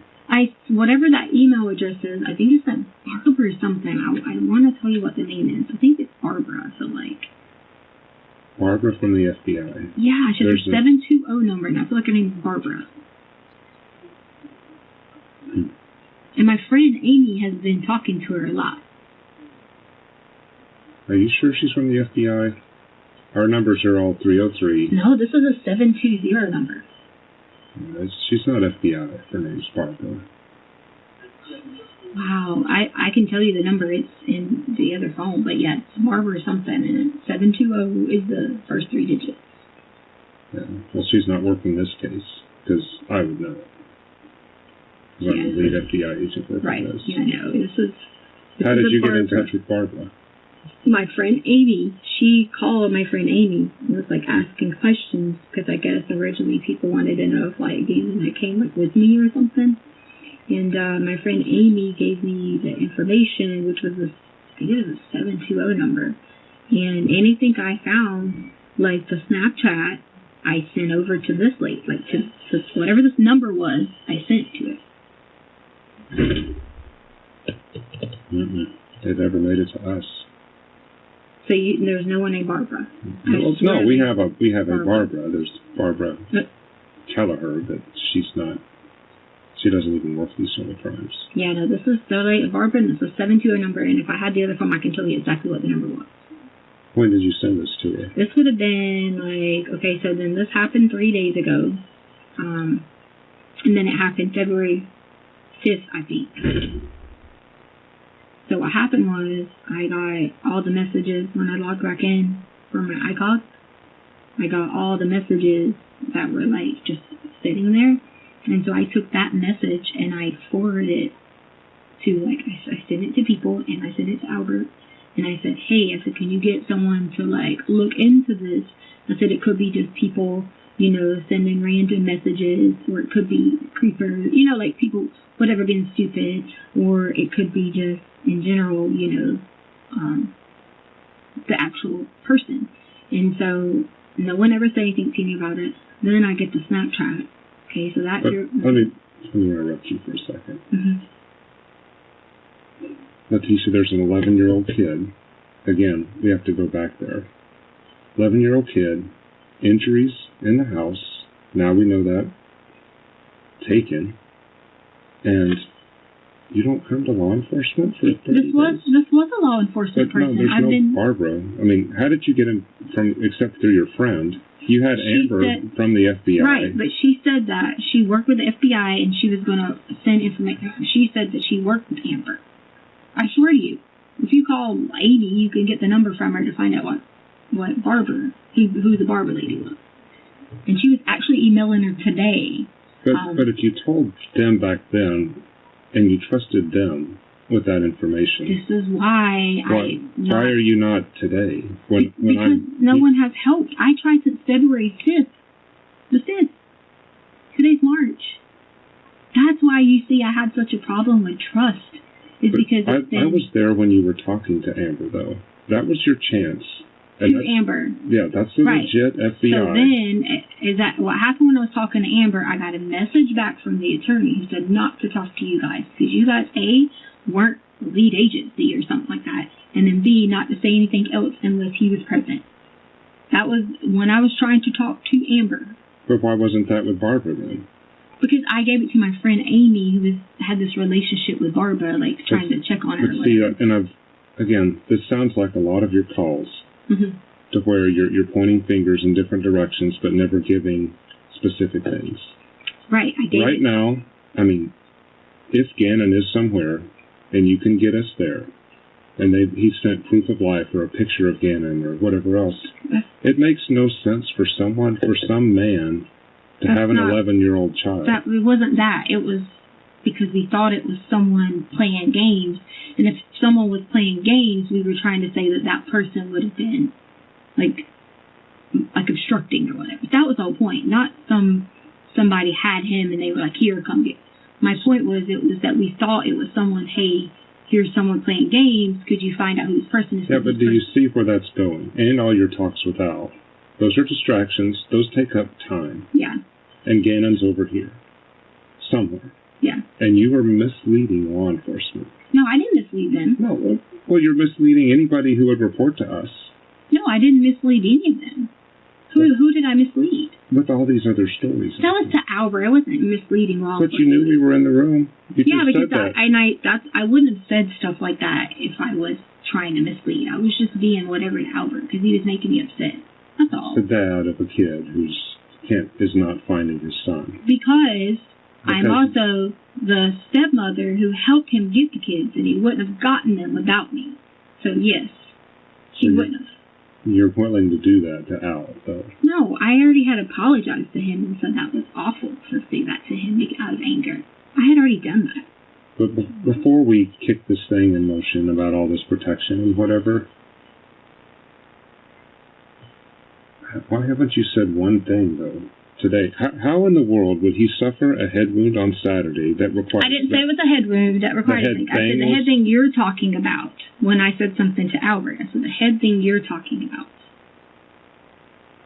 That's what I said. So the bike accident thing? You already tried... A bike accident? No, the head thing talking to Albert. Never mind. I'll just wait until you are ready to talk to me from beginning to the end, because I already said that is completely irrelevant to anything that what you're talking about. Completely irrelevant. I told Albert something else that was just stories, just to be whatever to him. And it was wrong, and I already had apologized to Albert. So the things that you told Albert were that he was peeling these burns. Was that happening? I'm not going to answer any more questions because you're asking me about things telling Albert out of being upset. There was nothing happening that I was telling Albert. Nothing. I was literally just saying that to Albert because I was upset for him not standing by me and was figuring this out. This had nothing to do with me wanting to purposefully do whatever or tell you guys anything. That was not what it was. But, it was me being upset with Albert. Let me go back to a kid missing is about as bad as it gets. Oh, yeah. I had a bank robbery 15 years ago to where a female went in the bank, she robbed the bank, she got the money, she came back to the car, and she drove away. Mm-hmm. She was prosecuted for that. There were guys in the car with guns. Mm-hmm. Okay, but she could have gone into the bank, said, lock those doors, those guys are making me do this. Right. yours is now, we have 30-some days of Gannon missing, and you haven't talked to one law enforcement officer to say, I know where he is and he's safe. I never did not try to talk to you guys. I never did not. No one ever, when I felt like I was getting like completely like bam, bam, bam, bombarded by the El Paso, no one ever reached out to me from FBI to like have a conversation like you did. No one ever did. And you don't feel comfortable talking to El Paso, why? It's not that I don't feel comfortable talking to them. I just feel like from point A to point B, they have taken this approach, and like you made even a comment about something about Palmer Lake and all this, about this. Right. Because that's the approach that they've taken, as if it's just a person who is not alive. And that bothers me because I don't want we're actually the ones, approach. we're the ones that told them that, and that's statistically true. What? You statistically told them what? From Gannon's age, mm-hmm. and from the amount of time that he's been missing, he is most likely dead. But what I'm saying is, as a parent, is that maybe because you're like used to saying that or something, but is that something like as a parent you would want to hear? No, but would you rather hear a lie? Would you rather hear statistically he's probably alive? When it's about I would say it's less than a 1% chance at this point. But why? And him being 11, they would have asked for something. But why? Kidnappings don't happen without a demand or mm-hmm. without it being a parental deal. Parental deal or a demand. Yeah. So you're saying that nothing else, nobody intervenes ever. Ever. I've seen one other time, and again, I've worked violent crime in Denver for 20 years, mm-hmm. a little over. And I saw one kid wander down the street. He had autism. Mm-hmm. And this was up in Brighton. And a guy took him in the house. He had him for a day. The guy was mentally disabled as well. So we had two things happening at once. We had a kid mm-hmm. with autism who just started wandering. And then we had a developmentally delayed adult who was just playing video games with him for 24 hours. Mm-hmm. But we ended up, the public said, there. Mm-hmm. And I remember knocking on the door. He had made little blankets for the kid in there. The kid was playing video games, and nothing bad had happened. Right. That's the exception. I've been to where kids have been dismembered. 10-year-olds. That's awful. And from the blood in the house, that's what I'm thinking happened. I'm not saying he just got dismembered in the house, but mm-hmm. there's enough blood in there mm-mm. that we don't think he survived. Mm-mm. How could you have, like, possibly say that when you clearly see Gannon walking, leaving on Monday? That's No, leaving on Monday at 10, yes. Right. Correct. Right. Walking. Okay? But he comes back. Walking. Correct. Okay? Walking. Not walking well. Totally fine. Stomach hurts. Walk with like this. Yes. Okay. Yeah, but he's back at 2. Back at 2. Mm-hmm. Okay. Okay. If that's what you say, then this whole thing is like even pointless to even say anything, because if you're saying back at 2, but then you're also saying something about going legs and here and there and whatever, and it's like none of it is even making sense. It doesn't even make sense. So between the two Petco trips is when he disappeared then. It doesn't make sense to me Leticia. to say. So let me tell you. I've been working for 14 years with mm-hmm. a guy named Scott Kimball. He's our informant that went around killing the girls. Do you remember me telling you about him before? Oh, yeah. When we first started. Yeah. Not our best day, because I have dads out there who still wonder if their daughters are alive. Mm-hmm. Scott taught me one thing very well.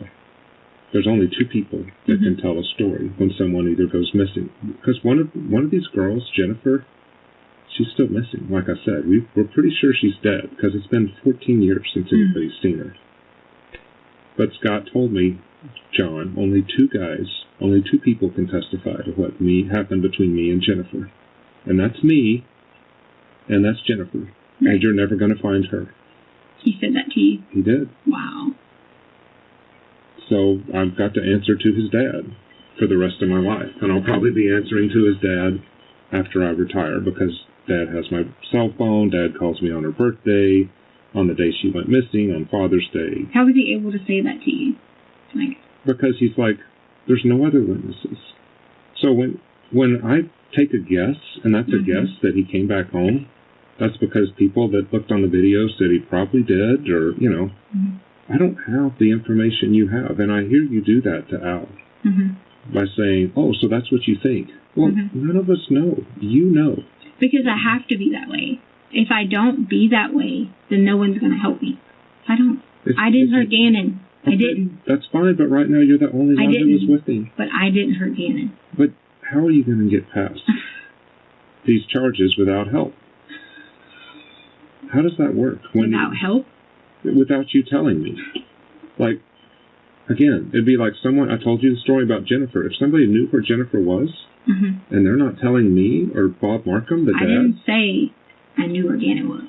You said you know he's okay. No, I said as a parent, I'm never going to sit here and say, look at you and say, he's not okay. That's not what I'm going to do, because I didn't do this. So why would I look at you and say that? Like, I'm dead looking at you in the eye saying, I would never as a parent say that. No way could I ever say that. Because I love Gannon. I did not hurt Gannon. Okay. I told you where most of these happen. They happen in the house with parents who love their kids. I get what you're saying, okay? I understand. I appreciate what you're saying. I appreciate all the work and time and dedication you put into all of these things to have those statistics. But I am not the one.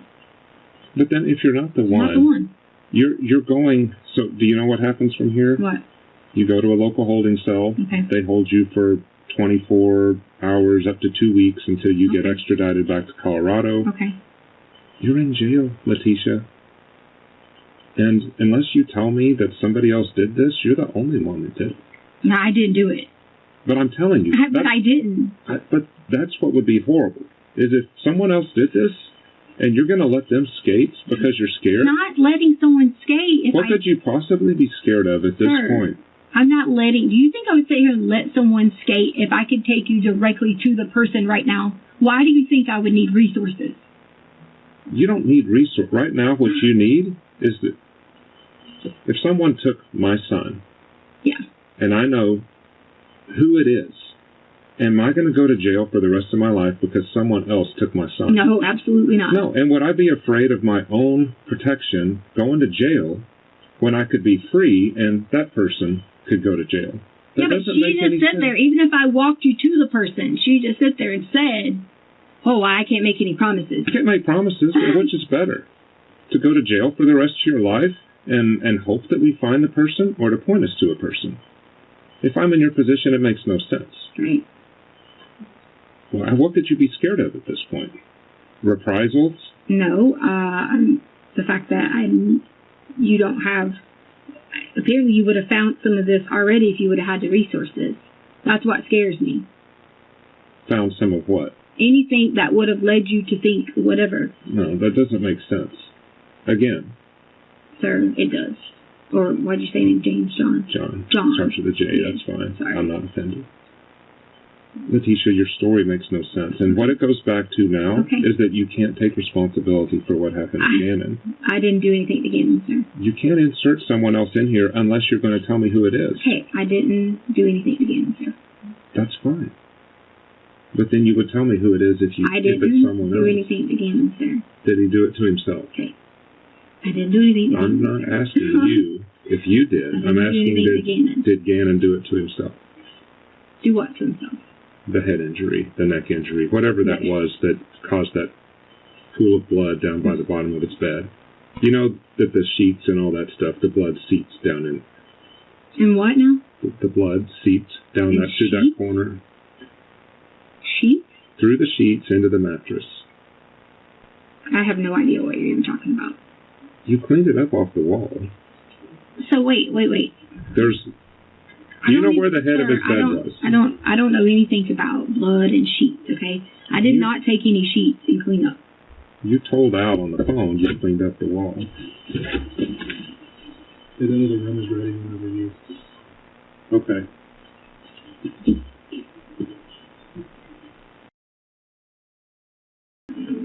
Okay, Leticia, for your request, I'm just going to leave that recorder in there, and we're going to a room that doesn't record. Are you sure you don't need to go to the restroom? I'm good. I'm being nice in case I don't see much. Do you need anything to eat? Mm-hmm. Take your water with you just in case, please. Okay. I think it's right there. Straight? Yes. Okay.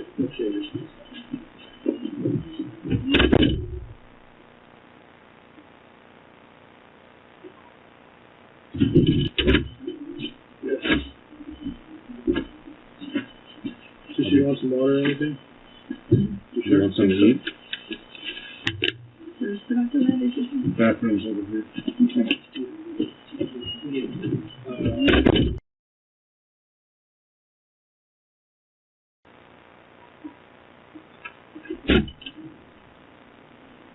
You alright? It's a little cold. So for this, spoke with the district attorneys and stuff, for this protection thing with Angel, we have to know last name, all that stuff, how you met her. I mean, I know you say that app and whatever, but how else do we identify Angel? I mean, I probably could just reach out, like, using Snapchat and stuff like that. Can you describe her? Yeah. What does she look like? So she actually kind of looks a lot like me. Yeah. Yeah.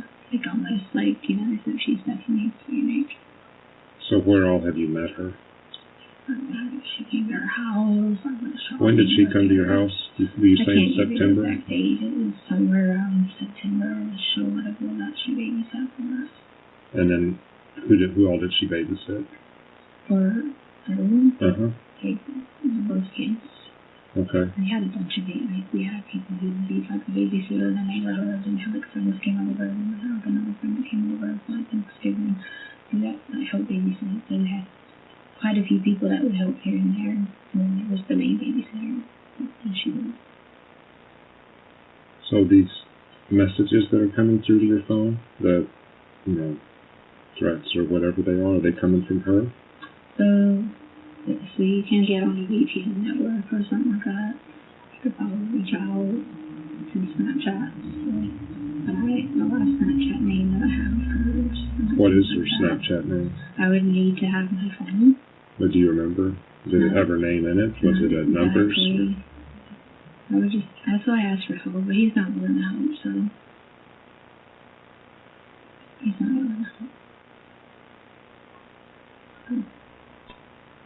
So,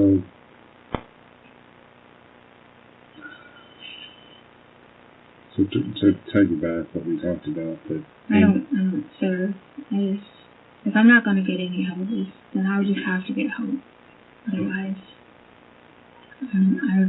I trusted you to talk to you. Well, we went in there. I know. And I don't know, Leticia, if it's just the way you're used to communicating over a long period of time, but when you're asked a question, you don't really answer.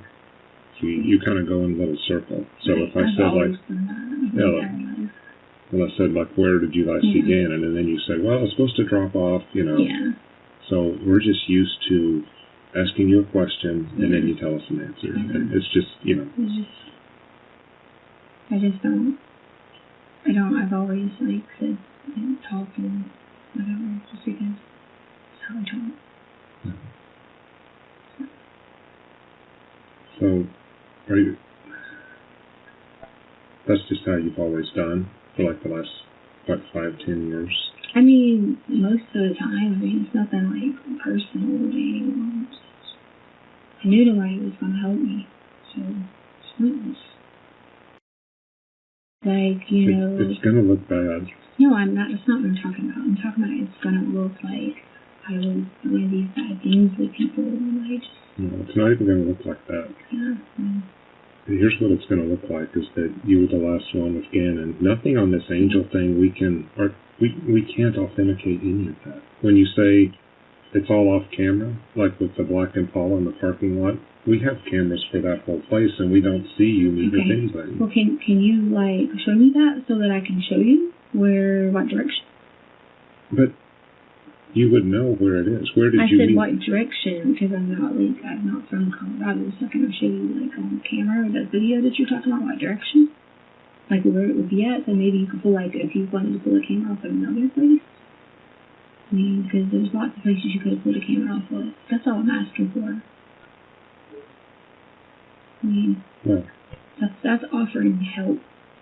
yeah, it's help, but Gannon goes into this car. I mean, this is a person that you trust. I do. Right? That's the thing. What am I supposed to do? So then why would you go home and say that he's here, that he's now gone away, that you're leading... I never said he was here, now gone away. Well, that he was at the house. Okay. Yeah, but do you see where I'm going with that? Why would you make up that story to law enforcement? What story? That he was going to a friend's house. Because her nephew was a friend. I mean, I don't understand how that's a problem. Angel's nephew was a friend. Oh, that's right, that they had played together. But did she live in your area? Yes. Where did she live? I don't know. Again, I'm like constantly, like stuff will come through, and it will be people spinning stuff, saying stuff. But the people, are they different people from Angel? I mean, are they acting on her behalf? Because that doesn't sound like a friend to me. Obviously, if they're not helping with your child, they're not friends. But how do you think that makes them look? You know, trusting people. You see, doesn't that make someone look like they're irresponsible? Not trusting people, trusting someone. Okay. Do you know who tells the story from here on out? Your story? I asked for help. But do you know who tells the story? How this works out from here? Could have taken you to do a lot of things. You could watch me on my phone do a lot of things. If there is an Angel, well, just like we found Quincy Brown right away, we can find Angel. But if there's not an Angel, that's the last story you're going to tell law enforcement about Gannon. Sure. But I mean, we'll be able to we'll get your warrants for that threes thing, whatever else. We'll go interview this Angel, and if it's like what I think Quincy Brown is, okay, then Angel's just going to... You're not trying to help me, sir. I will help you. Okay, well, I tried. I tried to get your help. When I gave you the rawest information, I tried to get your help, but you wouldn't help me. But I think I can help you. How is that? I hope when we find him. That's how. Believing. Did just like they did.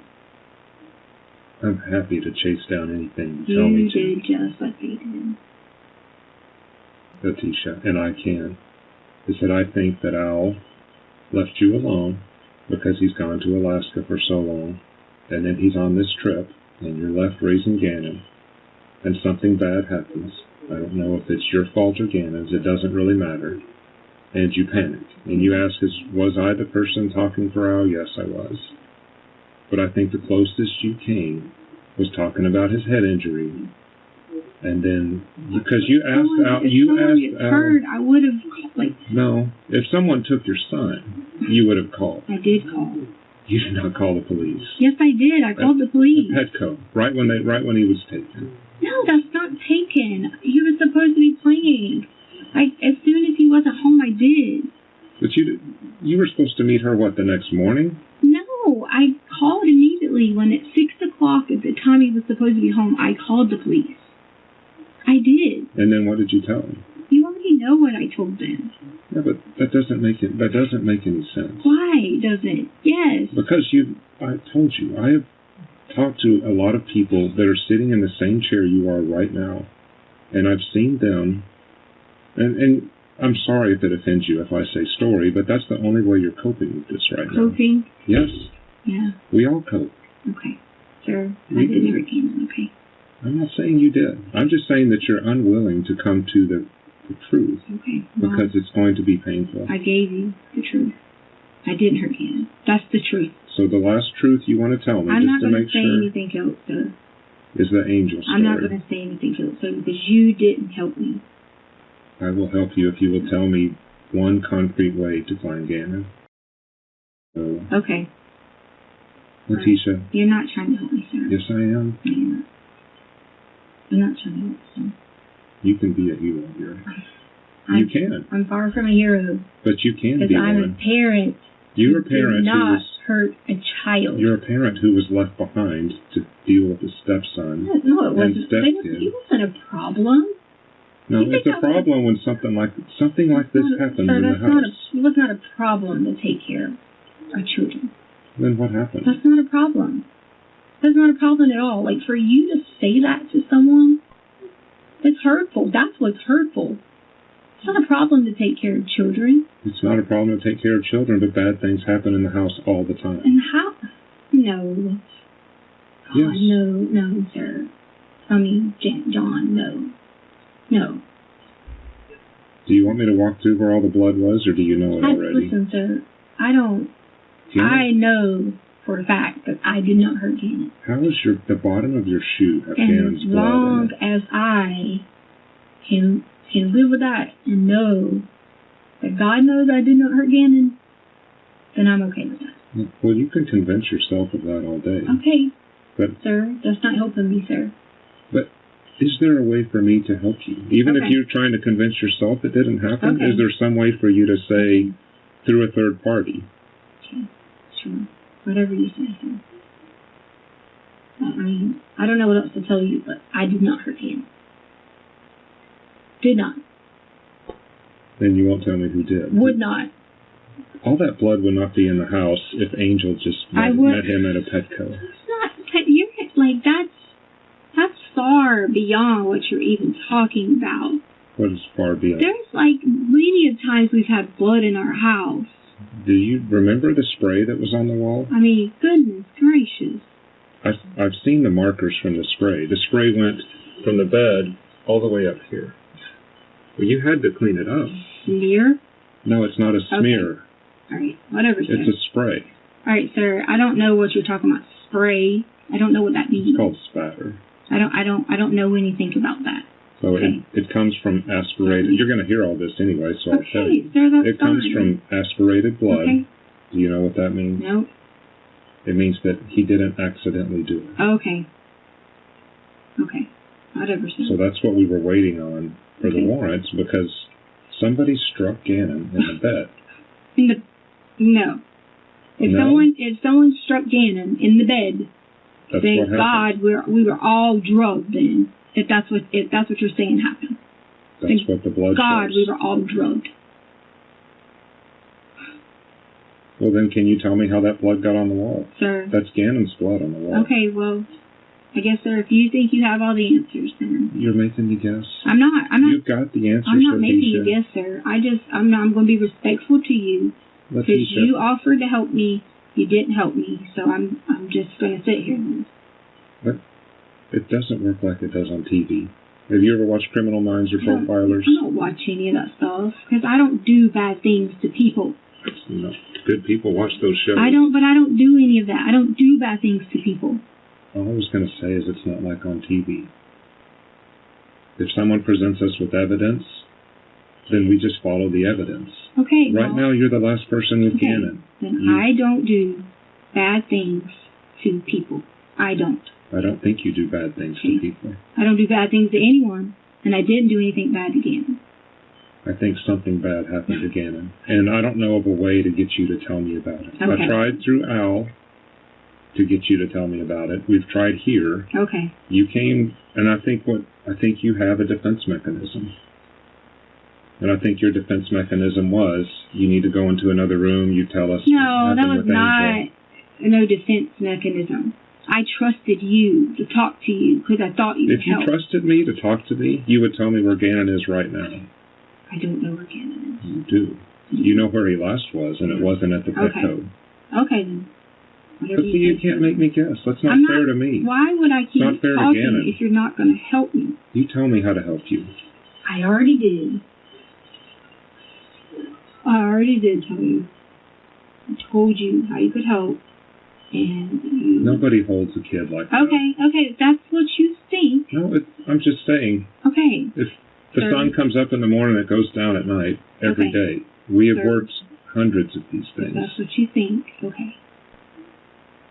Me talking to you is not going to do anything else, because all you're going to do is go think that you're going to get me to say something that I did that I didn't do. That is not what I want. Because I did not do anything to Gannon. Why would I hurt our child? I had everything in the world. Why? I have no motive. None. Don't have the first motive. Everything I wanted in my life, I had it. Why? Doesn't make any sense. It doesn't make sense a lot of the time what happens inside of a house. Well, sir, I don't even know what you're talking about. All I can tell you is I did not hurt Gannon. I have no reason to. In fact, to go on the record, I had a way better relationship with Gannon than I did with Lana. Way better. Because we were so much alike. We always like the same things. We always have problems with our stomach. We always do all these things. Do you know that there's almost a correlation sometimes between how much you get along with someone and how bad things happen in the house? I'm telling you that, Tisha. Well, maybe bad things happen in your house. They happen in the house a lot more than they do out in public. Maybe bad things happen in your house. But would it help if we showed you pictures of what we saw on the wall and by the bed? Sir. When you say nothing bad happened, you can't get around. Yes, Al, but we did not show Al that on purpose. He had to come get stuff out of the house. Mm-hmm. And he looked and saw the blood pool was about this big on the concrete. Okay. And that is not from a little gash like that. Okay, and then what? And then you showed this to him, or how did he see this? He had to come get stuff out of the house. I wasn't even there that day. After you allowed people to stay in this house for a week. I did not allow anybody to do anything. Someone did. Okay, well, that's not my call. Okay. So what I'm saying, though, is the wounds that you're describing to him, even when you're saying it doesn't... Sir, I'm going to tell you now. When you say the head thing was Saturday... What I'm going to tell you now is people were inside of a home living, and it was not me. So maybe you can talk to whoever allowed people to live in the home, okay? For whatever you're saying that was done extra or whatever, maybe you can talk to those people who were allowed to stay in a home during this supposedly, okay? That's what I think. Maybe you can talk to people who were... You're saying that the injury to Gannon happened... I'm not saying anything except I know you're telling me this stuff. You're saying this about, how bad these were and these things were. All I can tell you is maybe you can talk to the people that were allowed to stay in the home during this time. During this time that you have this supposed evidence, people that were allowed to stay in the home and people that were allowed to walk in and out to see it, supposedly. Okay? So Gannon was in, all these wounds happened after he went. I'm not saying anything other than, sir, you are telling me, you just sit here on record and telling me that Albert went inside somewhere that you were supposed to have as a supposed crime scene. I wasn't there for that. If you want to get an answer for you about who was with him. That's not what I'm asking you. I'm saying for you. You as a professional, you would have allowed that, supposedly? If he has to go get stuff, okay. Yes. Yeah, I'm sure that's as long as the scene had been processed. Okay, processed, sure. Okay. I'm sure that's how it works in this country. Doesn't it sound a little bit weird to you? If the scene has been processed, no. I had a girl that was burned alive in a house in Bailey. The scene was processed supposedly when people were still there, day 1, day 2, day 3, and the scene was processed. Day 4, day 5, day 6, and the scene was processed. You're saying that people were going in and out of the house, civilians, while they were processing the scene. I'm asking you that because apparently you said the scene was processed, and then you want me to talk to you when I know that how shady that whole situation is. And you want me to give you answers for how shady that is. So you need to tell me, in the scene that was processed, day 1, day 2, day 3, day 4, there was nobody going in and out. There was people living there. Right. Okay. When they thought Gannon was still alive. Okay. Living there. Okay. But you're saying the scene was processed because not you, but people surely were there. It's all on camera that there was crime scene people there while people were living there. Of course, because they didn't know the severity of the scene. They Okay. just thought Gannon was ran away, like you said, Okay. to go see a So neighbor. the point is, how am I supposed to put my trust and faith in any bit of the system like that when that was going on? How? So you're trying to put faith in a system where you No, gave I'm them talking to misleading you. I'm information. talking to you. I'm saying If you would have told police the very first night that he was taken forcibly, everything would have been different. That's not forcibly. Okay? I said exactly what I said, which was he didn't come back at 6 o'clock. If you would have said other people have him and they should not have him, it would have been different. You controlled the way that law enforcement responded. I did. So now it's my fault that they Yes, by had you saying he's people walking over in to play there, with a friend. had people in there doing a supposed crime scene, and now you have all this stuff after you let people live there. And now you want to look at me and say something. Sir, I did not hurt Gannon. Okay? Okay, well, who did? Did not. Who did? Did not. Just like all of the other things. Why are you telling me you did not? I don't care if you did or not. I'm just Leticia. telling you. Yes, you do care. No, I You're don't. your father. You would care. I care about Gannon. I don't care if you did it or not. Sir, I didn't. Okay? But you're saying you did it, but that doesn't help us find you. Okay, well, I didn't do it. I didn't do anything. I would not have no motive, no reason I'm not asking you about to hurt motive or reason. our child. No reason. Who did? No reason. No reason. Why would you give us stories that I'm go not, in other okay, directions? I'm not, sir. You're not going to help me. You proved you were not going to help me. If you give us a story Okay. with no leads, Okay, well, you proved you were not going to help me, so. You did, sir. what do you want me to do, Leticia, before we leave? You tell me what to do and I'll do it. And then when I'm wrong, you say, oh, so is that it? So he came back home at 2 because No, he's not I'm on camera? I'm not testing at all. You do. And you win every time because you're the I'm only not one who trying to knows. win. I don't want to win. This is not about winning, sir. You're the only one who knows. This is not about winning. But you do win. What? No, I'm not. I'm not winning. I have no motive to hurt our child. I'm not saying you do. None. None at all. But you're the last person with him. If you give me another name, I will chase that person. You've tried Eduardo in the house, you tried Quincy Brown up in the mountains, now you've tried Angel. I never said anything about the mountains. Yes, you did. You were supposed to ride a bike Oh, up there in the mountains with Quincy Brown. But I never told you that. you said you knew I was Okay. in the room. I didn't say I knew you. I don't even know who you were. FBI. I never know who you were. I didn't never say FBI either. It's not what I said. Law enforcement. No, I said I know someone is listening. That's not got to be us. Okay. No, it could have been anybody. That's fine. I don't need to argue that with you. Exactly. There's no point of arguing that. You're not going to help me, so. I think you could control this story by. You can always control it, sir. Well, you are Nothing but concerned about what other respectful to people you. think. I've been completely respectful to you, and I have talked to you. I've been respectful to you, been kind to you. I did all these things to you because that's who I am. So I was raised. Wasn't raised to be bad to people. I don't think you're a bad person. But I think bad things happen all the time. I've seen it. Why bad things have to happen? Because an 11-year-old boy is not home, and he's not hanging out with somebody. Okay, sir, okay.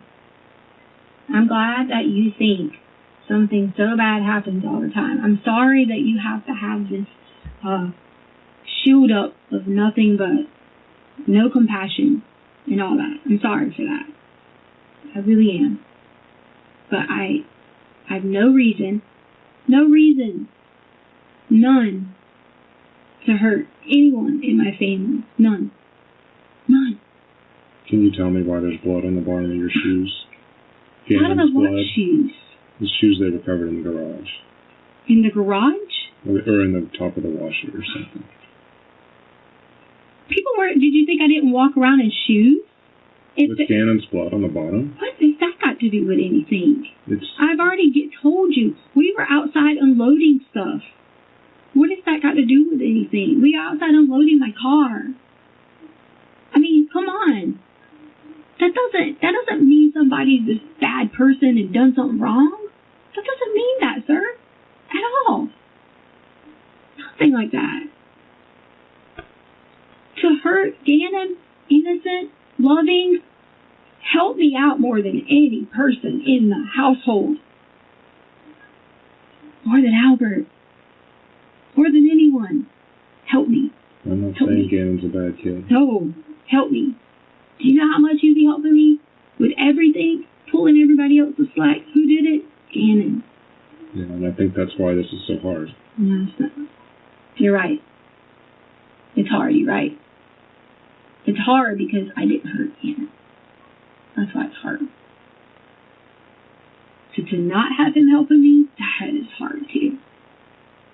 Very hard. Knowing that right now, sitting at home, Gannon knowing the situation, you know what Gannon would do? He would wait on me anything I would ask him just to make sure I was okay. Anything. I wouldn't doubt that. Oh, he would. Before even Albert would even do it, he would. If he was sitting here right now and needed anything from me to ask him to do anything, he would do it. So there's no intention, motive, reasoning, nothing for Gannon. Nothing to hurt him in any kind of way. None. Nada. Now, you did say on the phone calls there was no premeditation involved. You said I was saying to Albert, like he was, if you're talking about when Albert was asking me that, I was simply saying that you were trying to get him, or whoever was trying to get him to walk me down some pathway of whatever it may be. Whatever that may be. Come on, sir. I didn't wake up and be like, oh, my life changed today. That's not how it works in life. Bad people, whether you say do this or do that or do that or do this, they just do bad things to people. It's not necessarily true. Okay, well, I told you good people do bad things.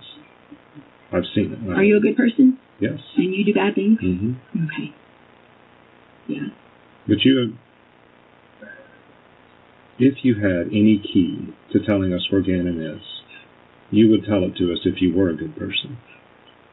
Would you not? And so it doesn't matter what I say. But that's been, you look at the totality of all of what you've told social media, all of what you told Al. First of all, it's all about social media had nothing to even do with me half the time. Only the person I ever talked to was the crime online lady. That's the people that I talked to. Social media was like a crap show. Yeah, but you've got on under other names. No, I've had people sitting beside me, people who were near me, people that were are my friends and family trying to defend me. Okay, but I have completely been trying not to have another miscarriage. Trying not to. So, no.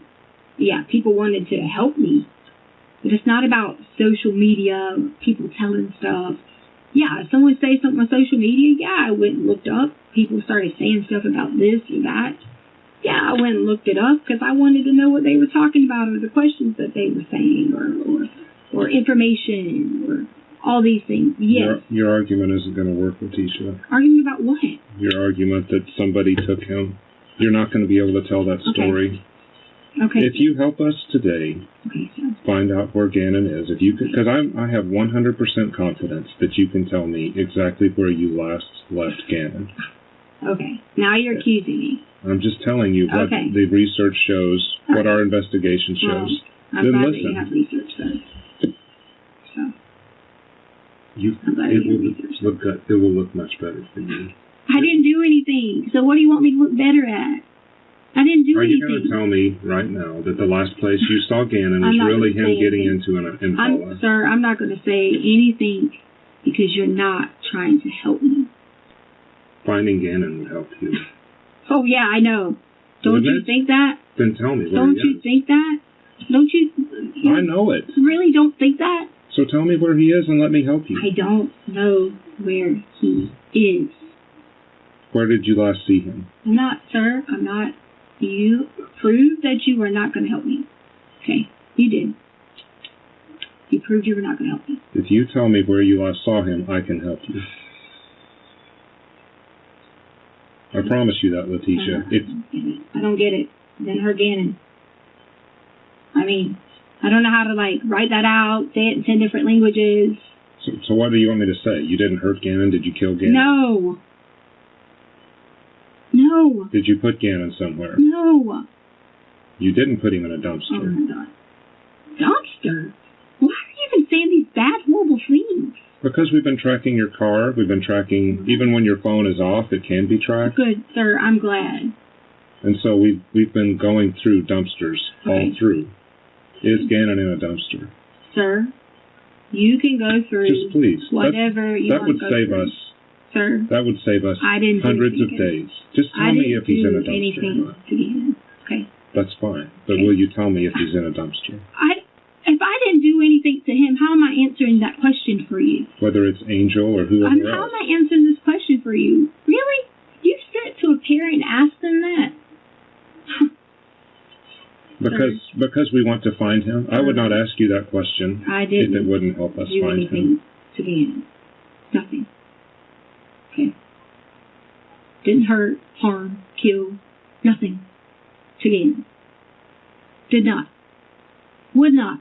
Where's the last place you saw him? Sir, you've already asked me all these questions. I know, but that's an easy question. The last place you saw Gannon, which can really help us find him.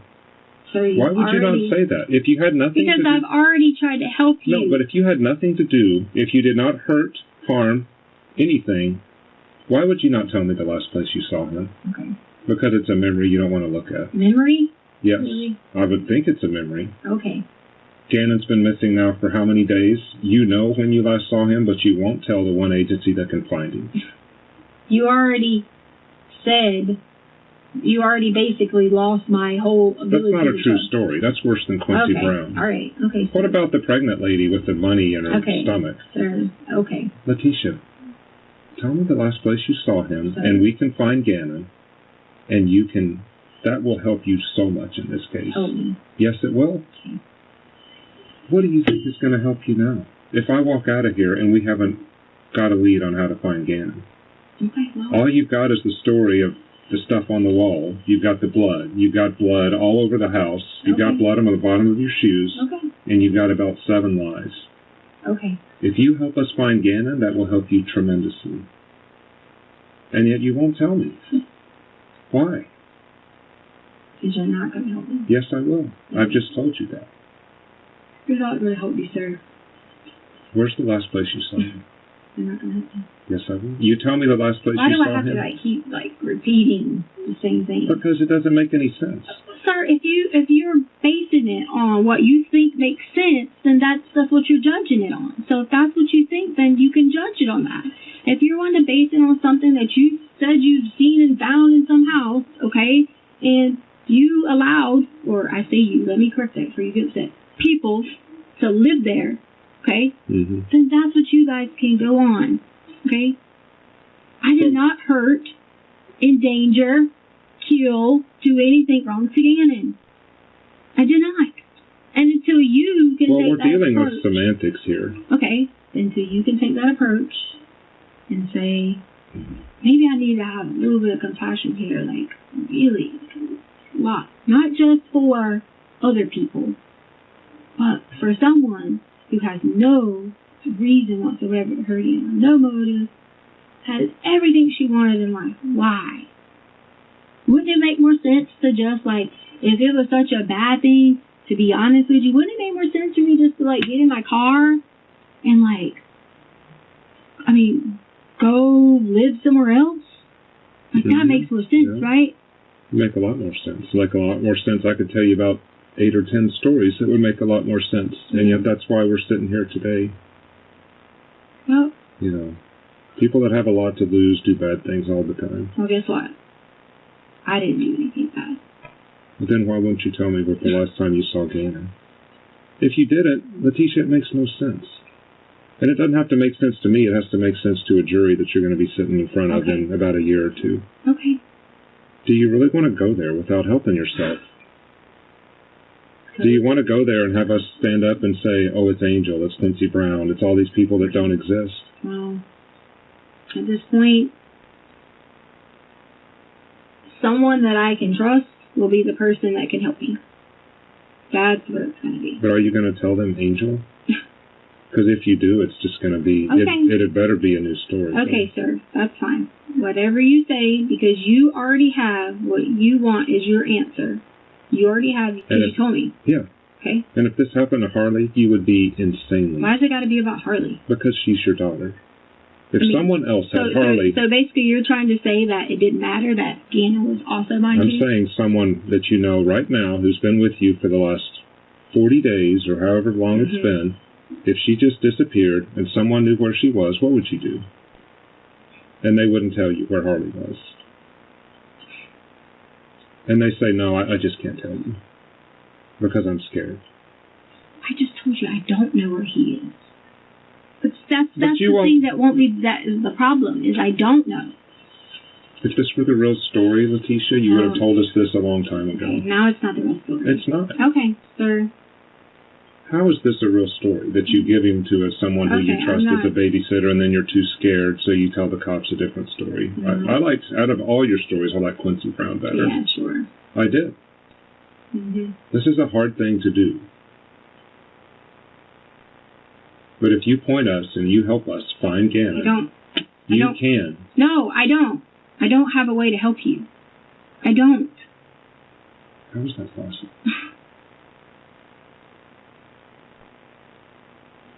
Leticia, I'm not... You think I'm judging you, and I'm not. You are our only facts teller right now. And I can't chase down what you're telling me. Okay. Okay, yeah. Let me go ask the DA if there's anything else, because I'm not asking you the right way, the right questions, and if I'm treating you badly, I'm sorry. That's not my intent. I didn't say you were treating me badly at all. My intent is to find a way for us to communicate so you will feel comfortable enough to tell me what happened. Okay. His injuries, something. Well, you've told so many different stories about his injuries. All I'm going to keep telling you is I did not hurt him. I'm not saying you did. Like, even if is the bed story true? I'm not. Why even say anything? Because everything I say, you're going to tell me that, oh, blah, blah, blah, because you want it, just like everyone else, want it to be me. So that way, I don't care if it's you or not. Y'all can just go ahead and be the hero and all these things. I do not get paid one extra dime if it's you.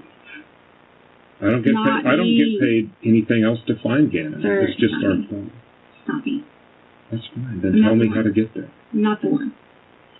Okay? I am not the one. Not the one. Do you know why I asked you ahead of time if you're having anxiety or depression or stuff like that? It don't matter what you ask me about anxiety or depression or, any of those things, because, to be honest with you, that's it. That's all. So you said Gannon's been seeing counselors. Have you been seeing counselors? Right, about teaching. One time. Maybe she did it too because she was going to give the emotional support animal. But that's it. Yeah, it was the 2 times on base. And we talked about not wanting to be in teaching anymore and all that route. Stress on the job. That was what we talked about. You had searched a little bit on the suicide stuff? What suicide stuff? Or was that you, or was that just random keystrokes? Suicide? I don't even like. Have you ever thought about suicide? Who? You. I'm not thinking about suicide. I'm just asking. Quotes a suicidal person might say. That's what I was looking at. Yeah, because I have someone in my family before that had said that to me, and I've looked up information. But that's not you. Okay. Wow. How do you think people have things in their family go on too, that you maybe want to look up and be like, oh, this is going on in their life. I wonder how they're dealing with this.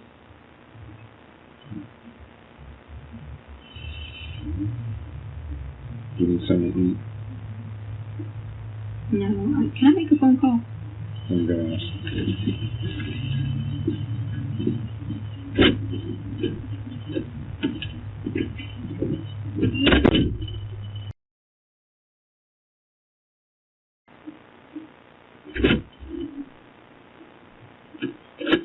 restroom or anything? Mm-mm. Did you want to call Leticia? I just wanted to call to see that Harley got home. She did. Okay. Yeah, they talked with Harley, they talked with Dee Dee, they talked with Laura. There were search warrants at Laura's house, Dee Dee's house, your van. I think that's it. So yeah, they got Harley back home. Mm-hmm.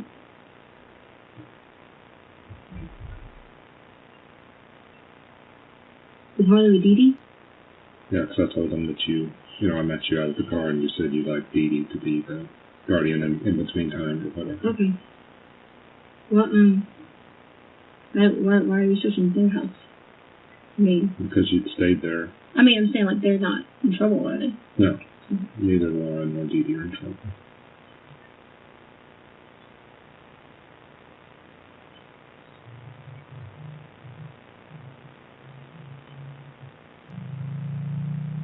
Am I asking you stuff the wrong way, Leticia? Sure, no, not. I do want to help, and whether you did this or not, it doesn't matter to me. The reason they asked me is to come help find what happened again. And if I can't get past, if I can't prove a story, whether you tell it to me, Al tells it to me, whether it's El Paso Sheriff's Office, again, I don't take anything as true until I can prove it.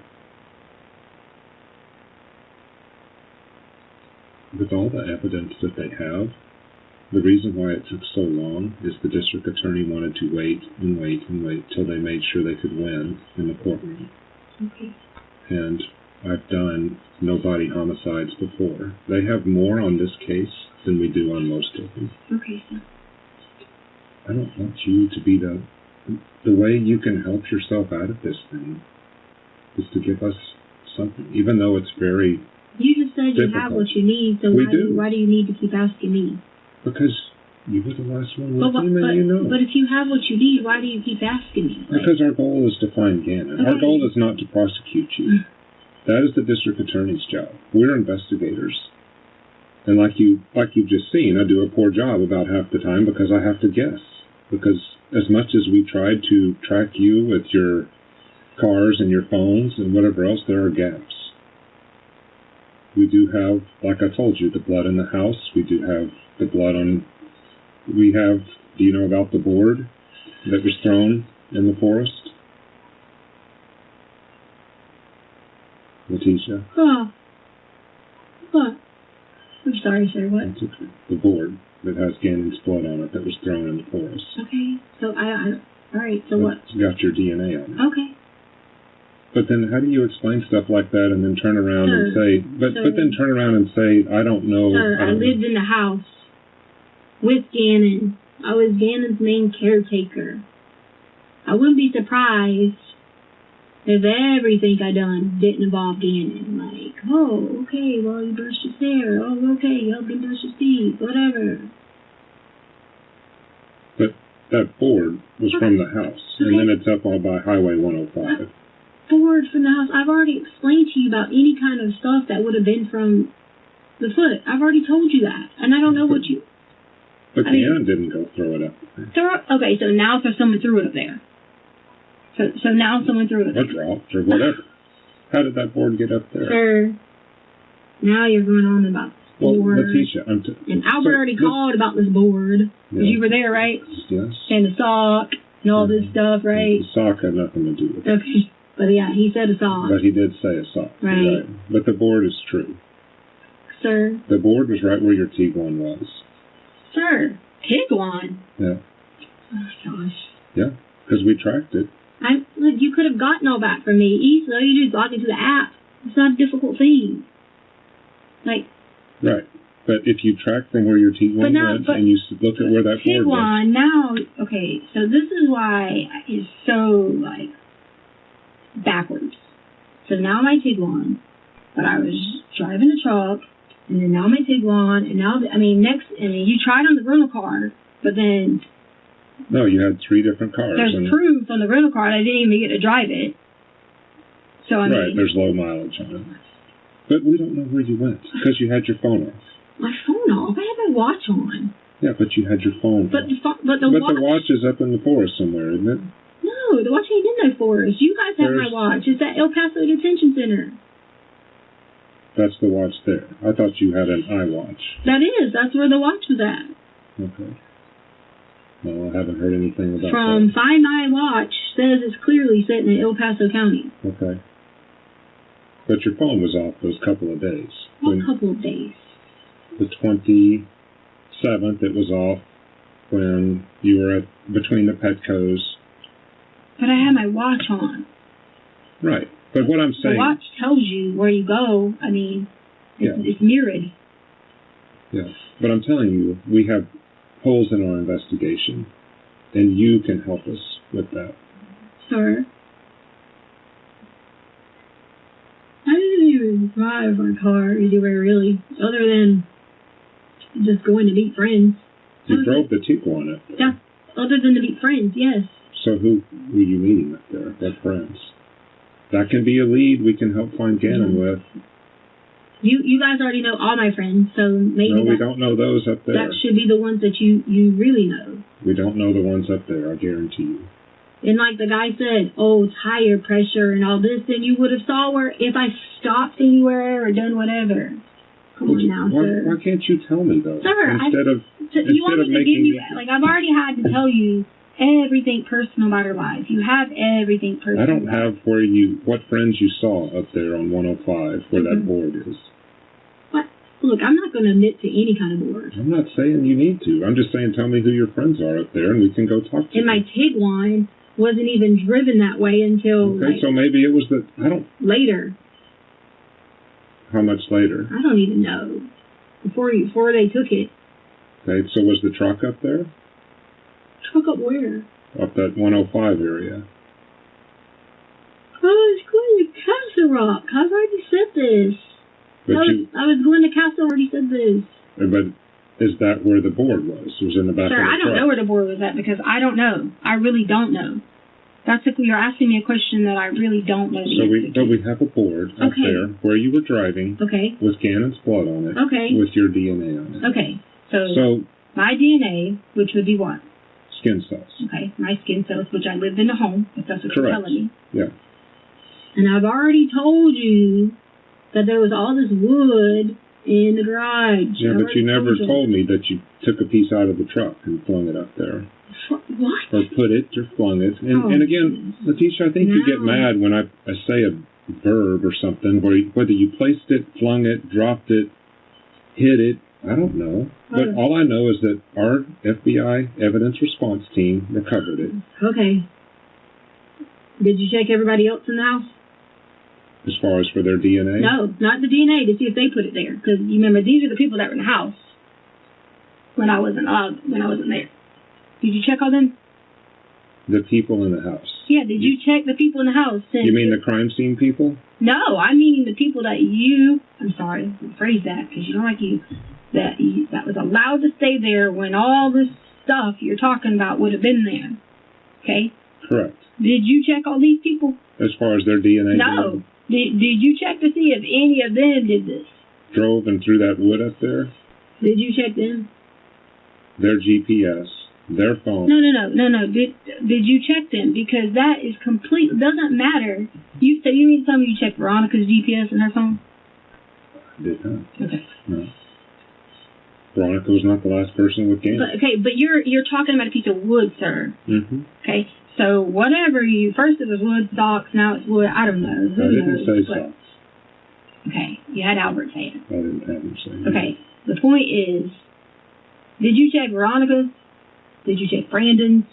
Did you check any of them to see if they went anywhere? Because I clearly have stated since day one. But why would we need to check that if your car is up there? But I've clearly stated, because then maybe they did it. Maybe they went the same place you did? Did you tell them to go up there? Listen, everybody knew where I went because I told everybody from day one. You told everybody? Yes, I sure did. This lady right here, Miss Bethel, she asked me, and I strictly told her what exit I went off of. Sure did. Maybe I might have didn't have I gave the name. Like I wasn't exactly right with the exit because I don't really know Colorado that well. But I gave it. Do you know why I told you about that? I normally don't do this. Tell everybody all the evidence against them. Why do you think? I don't know. Because I think if you're to weigh this on, there's enough probable cause. A judge in Colorado Springs in El Paso has signed a probable cause warrant for first-degree murder. Okay. And all this evidence, and I'm telling you about the ones that I know about, and that's before you do, all the phone stuff, et cetera, and then versus you taking a chance that you're going to get off. I'm not taking a chance for nothing because I didn't do anything, sir. Okay, sir. If you say you didn't do anything, do you know what an innocent person would do? I have had plenty of innocent people sitting in your chair. Do you know what an innocent person would do?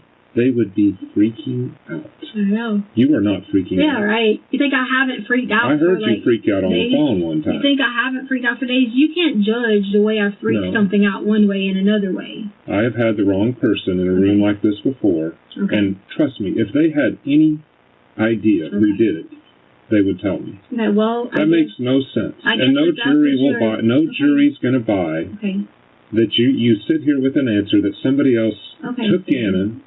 That all this head wound and all this stuff happened in there. Do you think I don't know what I'm talking about? Sir, I never question anything. But you must, because you're taking a huge chance, Leticia. Sir, I'm not taking any chance. How are you not taking because a chance? I know the man upstairs knows I did not do anything again. Well, he's not going to be on the jury. Oh, okay. All right, we're not going to go there with that. We're not going to go there. We're going to sensible people who we're going to present evidence in front of. Let me tell you what. There's a higher power. And there is. Higher power will make sure. I believe in the higher power as well. I'm glad you do, sir. That really makes me feel good. It really does. I'm serious. So then But Leticia, if this comes down to common sense, I do have and these prosecutors, I'm not talking about you. I'm talking about who you're going to be sitting in front of. Okay. And if you're going to take a chance that they're not going to listen to all this evidence, all this blood, all these stories that you told about Gannon, and that you have the key to finding him and you don't do it, there's nobody else to prosecute. Okay. Why won't you go there? I'm not. Why am I? What else am I going to say? The easiest thing to tell me is the last time you saw Gannon. I've already talked to you. I've already told you I did not hurt Gannon. Okay. But then what do I need to go through again the other things that might have happened to Gannon? No, you don't need to go Where through did you gently place Gannon? What? I don't know how to phrase it. What are you talking about? I don't know, because I don't know where he is. Okay. If you want me to use a different verb or whatever, I'm struggling.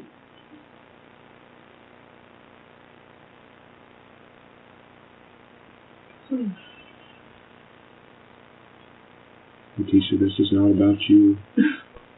You're the one caught up in it, though. You're the one with all the evidence stacked against you. Okay, well. Help yourself right now. Help myself. Why would you not?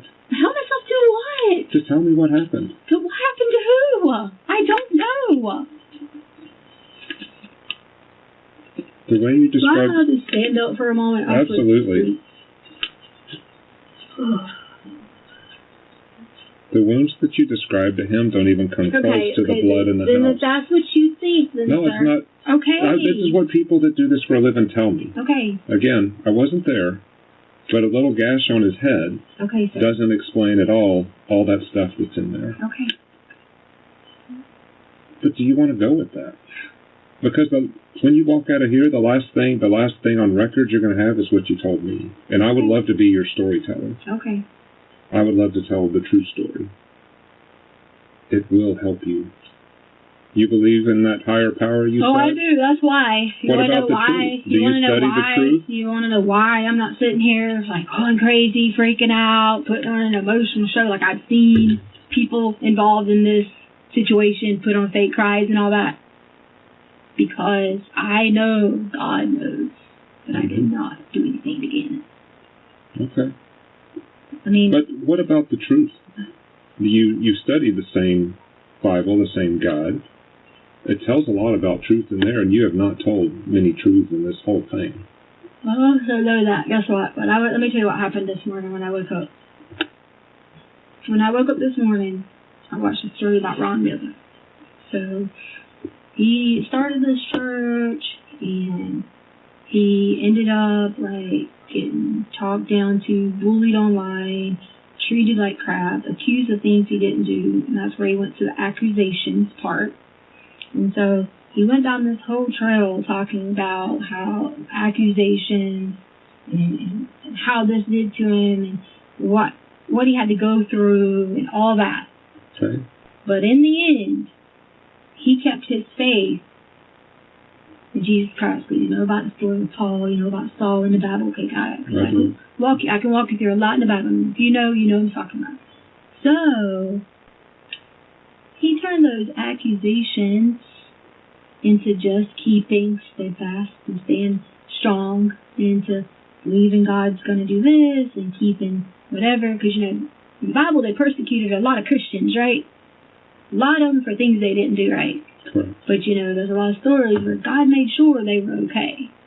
So when I woke up this morning, I literally decided, God, you can take this and you can either A, bring Gannon home, bring him to the front step, drop him off, so that I can please never have to worry about this again. Right. Or you can let me just stay focused on believing in you, as in him, and just the truth will come out. And it's okay, because I don't want to sit here and accuse all these people of whatever. I'm not going to turn those same accusations against them for saying this and saying that, not believing this, not believing that. I'm just going to just sit there and say, I know I did not hurt Gannon. But I get you, and thank you for that story. So, I agree with everything you said. No, I'd love to tell stories. Stories, you take it like it's a bad thing. So, I believe that the whole book you're talking about, the story about God in the Bible, involves sacrifice. Mm-hmm. Does it not? I did sacrifice. No. Greater love, what? Has what? No man. Then to what? Laid on his life. Yeah. Yeah.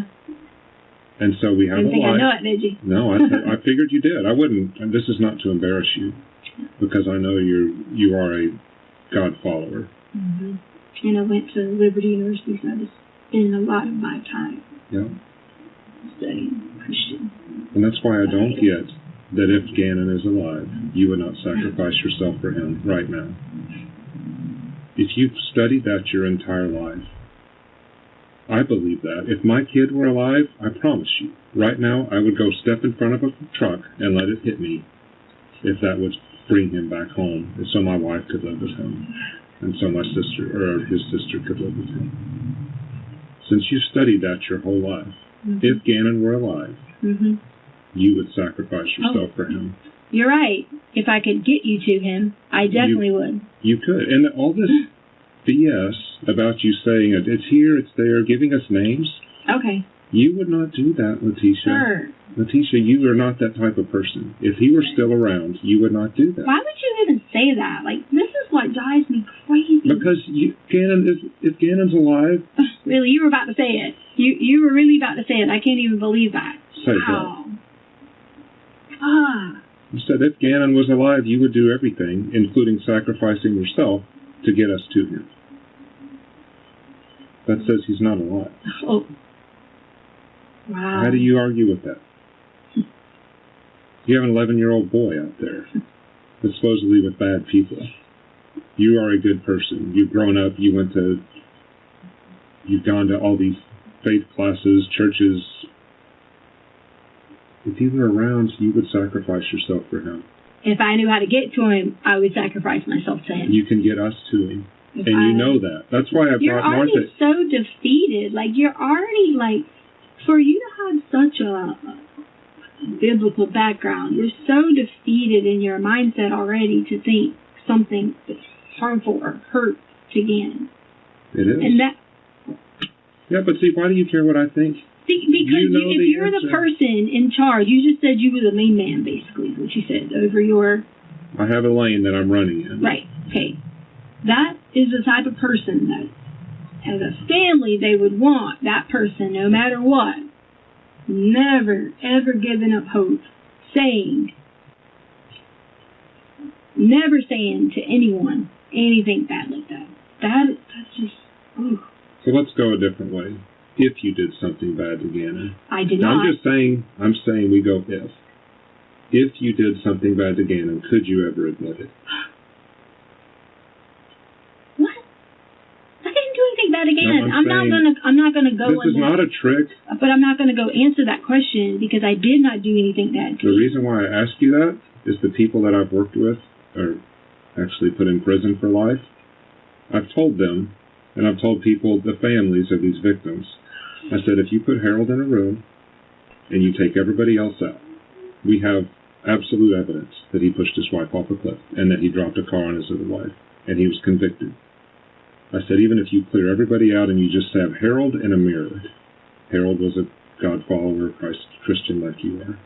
I said he could never admit that he did that to either wife. Well, I'm sorry that, what's his name, Harold? Harold is that type of person. Because a God follower, and I'm not judging him, I'm saying, in order for you have to repent your sins to God, okay? And you have to put yourself there. And in order to repent your sins to God, it means also you have to lay them all down on the cross.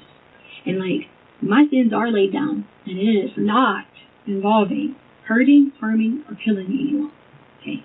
So I'm sorry that Harold, or whatever his name is, has like a different approach. Well, I think you have probably a more serious problem than Harold, though. Mm-hmm. You know where an 11-year-old is, and I am here telling you we could go find him, and you are not giving us his location, alive or dead. So what Harold did was push a 50-year-old woman off the cliff. It was an awful thing, and the parents hated losing Tony. But Tony had lived a full life, as full as you can till 50. It was still tragic. Gannon's 11. Gannon, that doesn't matter age. Yeah, you're right. It's tragic, right? Yes. You just said and that. if you had the answer, you would give it to us. I don't know where he is. But you won't answer my question about the last time you saw him. Listen, sir, anything I say to you, you're not going to listen to me. You're going to take, and you're going to say this. No, I'm not going to twist things, Leticia. And do that. And to be honest with you, I can give you speculation. Okay, like give me with speculation. Everyone else. Please. I can give you I'll take speculation. Speculation is Gannon is alive. Speculation is Gannon is with someone who is not willing to hurt him until they get something they want. Why wouldn't they make a demand then? Why would they hold an 11-year-old kid? That's more sadistic than anything I didn't say I was answering speculation. I said that is what I do. I don't know why people do things, okay? But I can only tell you what I did or didn't do. And I did not hurt. Whatever all these words you came up with, hurt, kill, dispose, I didn't do any of that to Gannon. Let me make sure I say his whole name. Gannon Jacob Stauch. So that way you don't think I'm getting confused with another person named Gannon. I did not. You can tell me all you want. Hey, you're not going to do this. No, sir. I have nothing but respect for you. So I asked for help. And see, that's the problem. Do you want me to tell you back what you told me for help? No, I don't. I can read it back to you. I don't want you to tell me anything. I took notes. What I want is for you guys to believe and have faith that... Why would we do that with the amount of blood in his bedroom? That is not... Sir. Yes, it does. No. The blood tells a humongous story. Sir? Yes. I had a really, really bad miscarriage one time, and there was so much blood. So much. On the wall. So much blood. On the wall. See, you want me to tell you something, but then you're saying, can I explain this to you? No, I get that. Okay. There was so much blood that you would have thought I wasn't even alive by the time I got to the hospital. So the amount of whatever you're talking about, I'm not, as a parent, going to sit there and say something like that. I'm just not. I'm just not going to do that. Because I'm not going to believe... If you had nothing to do with harming Gannon, why would you clean up the blood that's on the wall? So you're saying you've never had anything happen in your house and you cleaned it up? Never. Like, you've never had, like... Why would you cut out the carpet? Nosebleeds. The carpet? Uh-huh. Because I was going to get more carpet. The carpet has nothing to do with cutting it out. It was getting smell. It stunk. I couldn't breathe. None of us could breathe. Did you say that Lena helped you clean up some of the blood on the wall? Lena always helps us clean up everything. Lena helped us clean up the light switch. Lena helped us clean up when Gannon had a nosebleed. Okay? But for this occasion, she helped with that. Now you're going to walk me back through what we've already talked about. So you're now going to go be like, oh, an 8-year-old this and an 8-year-old that. Come on, sir. There was all the time. Gannon was bleeding all the time. He'd have a nosebleed randomly at the drop of a dime. He'd bite his fingers, bleed, all the time. Would it help if I gave you a picture of the wall of what all showed up on it? Sir, that's not going to get me to say anything to you because I didn't do anything. Well, what I'm trying to appeal to, though, is, again, you weighing your options right now before we're gone. Sir? Because you're taking a big risk, Leticia. Sir, I believe in a higher power. And that higher power is going to show the entire world. And when it does, I would never have to work a day in my life again. And that's going to happen. Guaranteed. Because I did not hurt, I did not dispose, kill, whatever you want to call these things that you're going to name out as verbs. Then what did you do? Didn't do anything to Gannon. Then why would you act like this?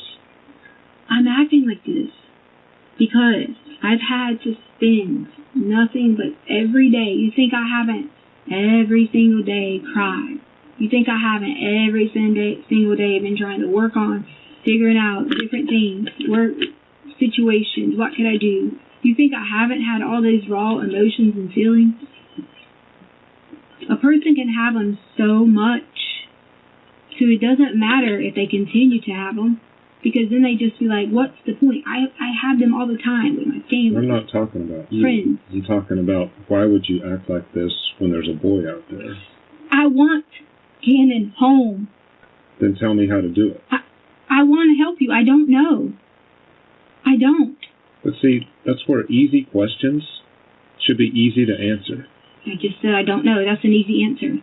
The easy answer is tell me the very last time you laid eyes on him. Where was he? Was he laying down? Was he standing up? Was he sitting? Was he walking to a car? Where was? Give me your very last image of Gannon. That's an easy question. You have to remember your last image of Gannon. Leticia, what was he doing? Why would you not answer that? Because I've given you answers. No, you haven't told me exactly what you saw when you saw him for the very last time. Did you see the back of his head? Did you see his face?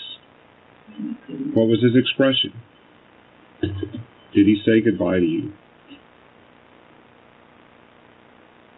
Tell me of your last... You know, I wish I could see in your head right now. Your very last image is there, but you won't tell me. Why won't you tell me? Because it's nothing bad to tell you. Well, then tell me. If it's nothing bad, you would tell me.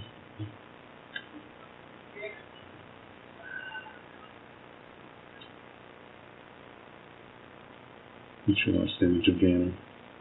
Sir, I don't have any bad images of Gannon. I didn't say it was bad. I don't have any. What's the very last picture of seeing Gannon alive? Or not alive, that you have in your brain? He is alive. I'm not going to say Then tell me the last time you saw him. What did you see?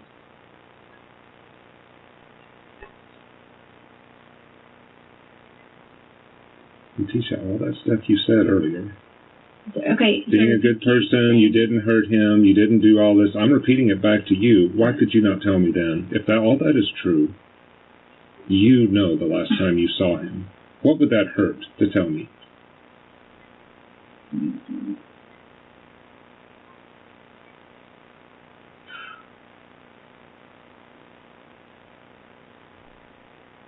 Do you need time to think? No, I don't. Well, then tell me. I don't need any time, sir. What is wrong with that question? There's nothing wrong with the question.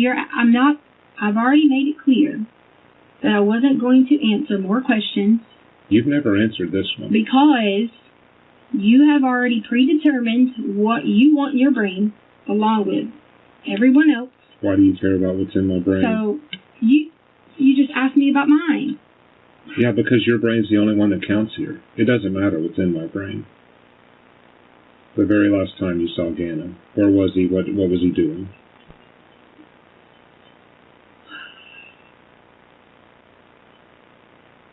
Did y'all put a reward out? There's no need to put a reward out. Okay. Can you please answer that? See, you automatically have a predetermined thing in your brain.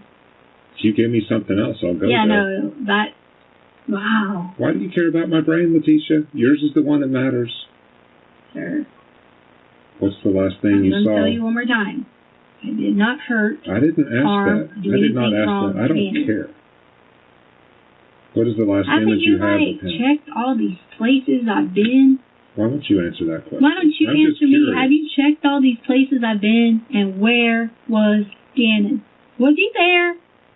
Doesn't that have to sink in your brain for a little bit to say? You're going to live with it for the rest of your life, Leticia. Why don't you tell me today? I'm not living with anything horrible in my brain. I'm not. Okay, well then it should be an easy question. I've given you the answer. Of the last time you saw him. No, you haven't. No. Because I'm afraid it's not the image that you want to be left with. What? Sir, that's not going to convince me to say something that I didn't do. Okay, then maybe it is the image. Then tell me. Why else would you not tell me? Because you keep going with the same question, and if you've already... And you won't answer it. But you predetermined yourself. No. When I thought you were going to help, that was different. But you predetermined yourself. You didn't tell me what the last thing you saw was, even with your answer there. And that's fine. If you want to tell me the thing with Angel, I don't care. I'm not going to say anything other than saying, it will shock everyone. But I will promise you I won't have to worry about nothing the rest of my life because I didn't do it. And it's going to come out. What's going to come out? That you didn't tell the FBI who took Gannon, if that's your deal? How is that going to shock everybody? Okay. Okay, sir. Okay. I didn't think you were guilty until you don't answer the last time you saw him. Sir, you came in this morning. No, I did not. And you automatically thought that. You automatically thought that already. I was willing to listen if you were going to give me evidence to the contrary. But I have talked to many people who have seen someone disappear. It never goes away, that last image of them. Well... It never goes away, and you've got it in your mind, and you won't tell me. Right. There's only one reason you won't tell me. You're right. People do have... When people do bad things, their images stay in their brain. You're right. Bad or good. A lot of these dads didn't know when the last time they were going to see their daughter. I mean... And they still remember it like it was yesterday, 14 years later. Oh, yeah. You remember the last time you saw Gannon. Yeah. So tell me what you saw. Nothing negative. So tell me what you saw. I saw nothing negative. I saw nothing with Gannon. You're telling me nothing. You're saying nothing. Okay. Just tell me what you did see, the positive. Gannon was fine. Gannon. Where was he? Was he standing? No, you still tell me what I see. I'm just going to tell you. Okay, I'm sorry to interrupt. How Gannon was. Okay. Okay. Gannon was fine. Gannon, nothing was wrong with him.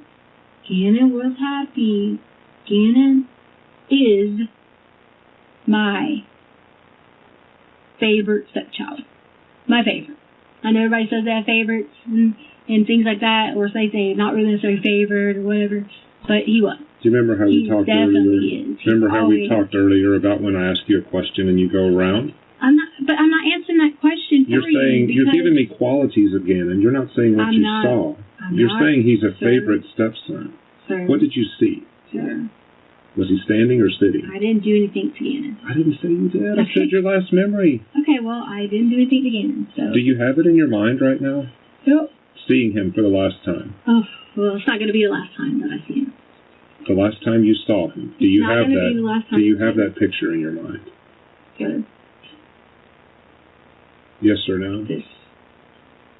I know you're really good at what you do. I appreciate that. I know that. But I didn't do this. Why don't you tell me the answer to that question? Because why would I keep answering questions for you? But that is not a hard question to answer. I'm not saying did you kill him. I'm not saying did you put him in a forest. I'm not saying did you put him in a dumpster. This is just your last image. You've got to have it. My images are happy lives. That's what it will always be. That's not what you see in your brain. Okay. Well, see, now you know my brain? Yes, I know. Oh, my God. You have an image of the last time you saw Gannon. Okay. If you didn't hurt him, why won't you tell me?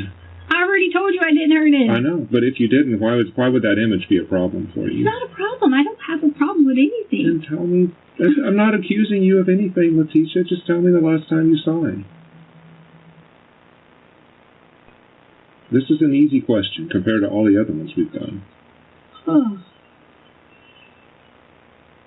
Please.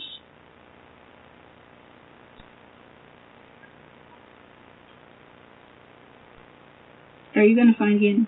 Yes. Well, I would rather spend our time doing that because I don't have him. I didn't do anything with him, to him, or hurt him. Mm-hmm.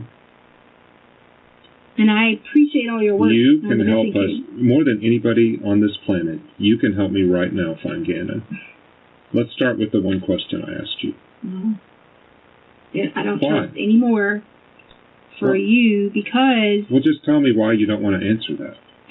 Because I've already... It doesn't matter. I can tell you I last saw Gannon when I went to the store this morning, and it could be legit true, and you would still be like, he was not at the store. I mean... I will be able to tell if you say what he's wearing, or not even what he's wearing, how he was walking, you will remember this. And just you not answering it means you remember it. No, it doesn't. Yes, it does. Okay, well, I'm glad that you now are a psychologist. No, it's behavior analysis. Okay, good. I'm glad you have behavior analysis. Okay? I'm glad. I appreciate you having behavior analysis. I mean, what else do you want me to say or do? I mean, what else? So you don't want to answer that one? I don't want to tell you anything else because... Why? If it helps find Gannon, why would you not tell? Because you already predetermined. I didn't say you heard him or anything. I think you know where he is, though. You already predetermined this. You have. The scene does tell the story, okay, yes. So if that's your story, then I'm not going to keep saying anything because I know that is not the case. So if I keep saying anything to you, you're just going to keep blah, blah, blah, blah, blah about it, and I've been nothing but respectful to you. So I'm trying to remain respectful to you overall because I don't have any disrespect for you, and I don't treat people like that. But putting me in a situation where I'm like saying to you, I cannot say anything else because you've expressed you predetermined what you think. You've already done that. So no matter what I say, I legit could take you right to Gannon, and he would be standing there, and you would still say to me, oh, that's not him. Or you would say something else. Just do you know how good that would be for you? Oh, trust me. Yes. Then why do you care what I think? You know how good that would be for me? Absolutely. Why do you care what I think? You should not care at all what I think. You said I wouldn't think. If you could take us to Gannon right now, that would mean the world for you. Trust me. If I knew, you think I wouldn't have already done that? You think at whatever time it was I first saw you, I wouldn't have been like, okay, look, even if I was just had him somewhere just because whatever reason that these theories are out there, I know I Googled a bunch of them to see what people had said. Even if, let's just say if, okay, he was sitting somewhere, and let's just say, okay, he had to get better because he was sick and had the flu. And I could take you to him, and oh, he's better now. You think I wouldn't? You think it wouldn't be a lot easier to be like, okay, yeah, he was this, and I had him waiting there. I'm sorry for you utilizing your resources and all those things, right? Mm-hmm. I would say that to you. Correct. Right. If I knew where he was, that's exactly what I would do. And I would say, if you knew he was alive, I know he's alive. How do you know he's alive? Because I know he's alive. How? Because I know he's alive. We're the one agency that can help you find him right now, and you won't tell us. That makes no sense. He could be, what if he didn't want to be found? An 11-year-old. I mean, you never know. No, I know. Yeah. I mean, what if he didn't want to be found? Yeah, so he bled all over his house. What if he wanted to go somewhere? What if he wanted to go live with his mom, and maybe he wanted to go do whatever so he can come back and do this to go live with his mom? What if that was the case? That could happen. And he could inflict these awful injuries to himself in his bedroom. Yeah. And then he could tell you to do false reporting. And then you're going to have to be, just like you're scared of these guys, you'd be scared of Gannon. And you would do the false reporting because Gannon told you to. No, it has nothing to do with being, I was giving you a scenario, that's all. I wasn't saying anything about false reporting. I'm giving you a scenario. I was saying, Gannon didn't want to be found, I guess. I'm saying, or Gannon could have been like, what if he would have said, if I would have told you that he said to me, hey, I want to go live with my mom, can you help me get there? And along the way, helping him get there, let's just say, oh, the bus, something happened when he got on the bus or something. You would still sit there and say to me, well, it's your fault, because da-da-da-da-da-da. And then you could care less what I thought or what I said, because I don't have any meaning to you. Leticia, after today, you're not going to see me again until we're in the courtroom a year or 2 years from now, whatever that is. I understand that, sir. I'm insignificant in your life, so you don't need to care at all what I think. The way you could help yourself today, and I'm not saying this to benefit me in any way, is to tell us how to find Gannon. That changes everything for you. Alive or dead, if you tell us... not dead. Please stop saying that. I said alive or dead. You can help us find him. You're the only one that can.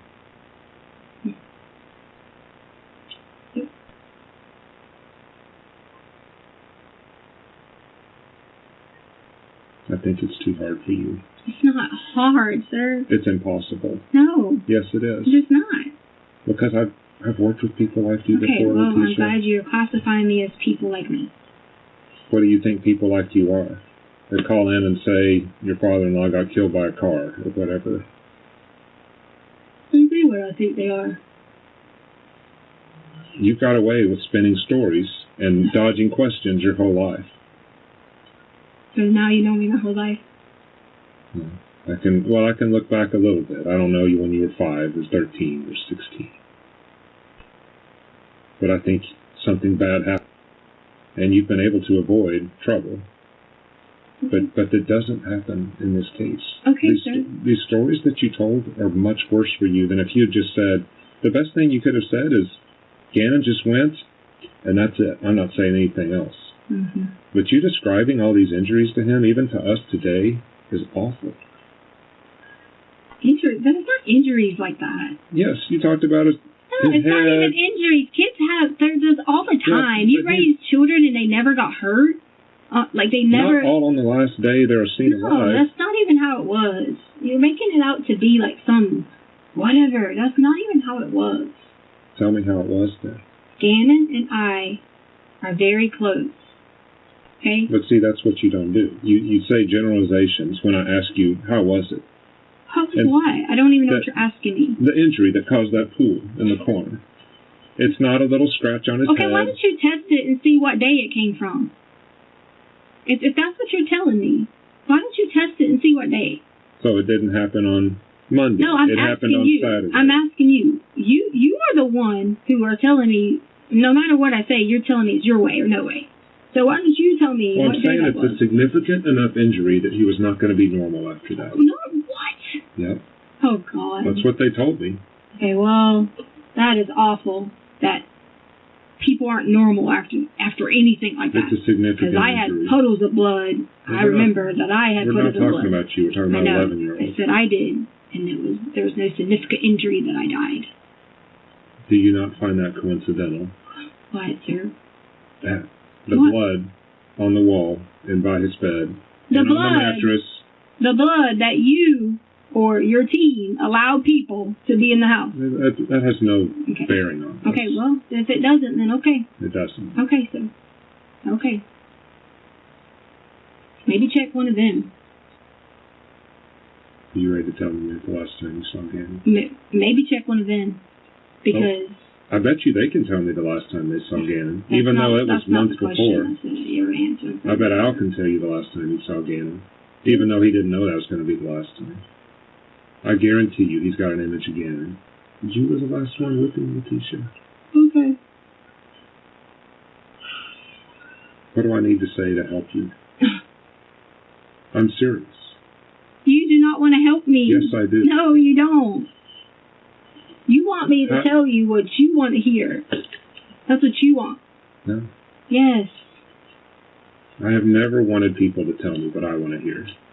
If it doesn't lead me to finding Gannon or the truth of this matter, I could care less what it is. Like I said, most of the time, I'm wrong. I have to have people like you tell me the truth. If you didn't have anything to hide, you tell me your last image of me. Have anything to hide. Then tell me. That's not a guilt or innocence question. Just your last image of Gannon. Okay, now you don't have to tell me the last time you saw him, just your last image in your head. What's the last image in your head you have of him? Smiling. Where was he? Yeah, you said last image, that's the image. I mean, was he sitting? Is he standing? Is he laying down? What's he doing? Walking. Towards you or away from you? Away.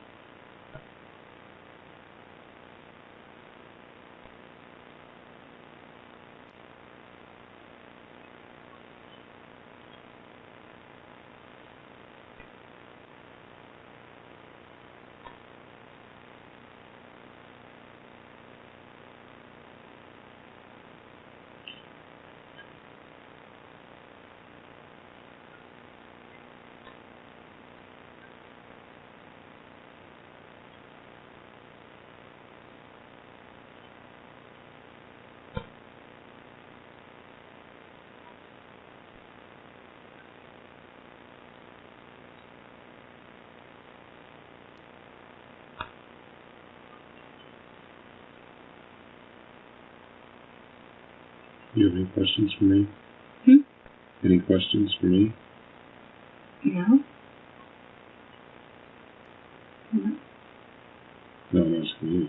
Have I not asked you a question that I should be asking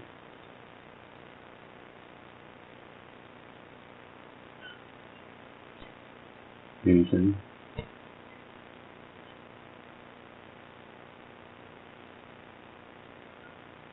I don't have the answers, Leticia.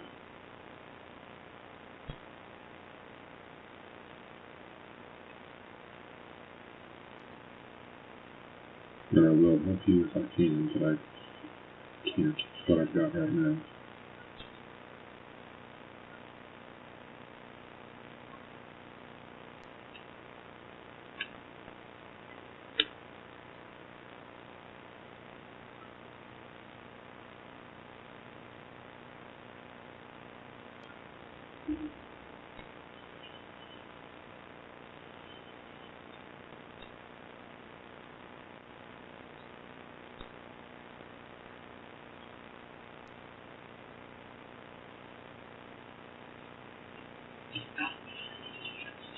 You alright? You need to stand up? Yeah, I'm absolutely. Anything? Anything what? Is there anything I need to ask you that I haven't? No. Alright. You can go see if Myrtle don't need anything. Can I go to the bathroom? Sure. Well, I can.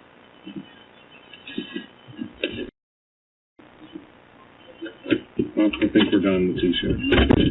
Okay. So, from here, like I said, you're going to have to go to whatever the jail that holds you in. Colorado's got the warrant, so they're going to transport you in. Okay. Do you have anything else for me? I think we've talked for long enough today, but if you have something you want to say, I'll sit here for another 4 hours. Alright, well, where's the warrant? The warrant's in the system. It's in the NCIC is what they call it. So that's what they picked you up on today, was the arrest warrant from Colorado. Okay. So you're going to be going back there. Anything else? What do I get charged with again? First-degree murder for Gannon Stauch. That's what I was trying to come in here with you to help you, is if we find Gannon, that makes a big difference. You'll let me go. We'll let you go? If he's alive. If he's alive, would you... You might as well try it. I can't speak for the district attorney. I'm not an attorney. I'm an investigator. Okay. If he's alive and you can get us Gannon, yes. Good things will happen to you today versus getting shipped back to Colorado. Alright. Alright, and I'll talk to you about time. Just the more ideas.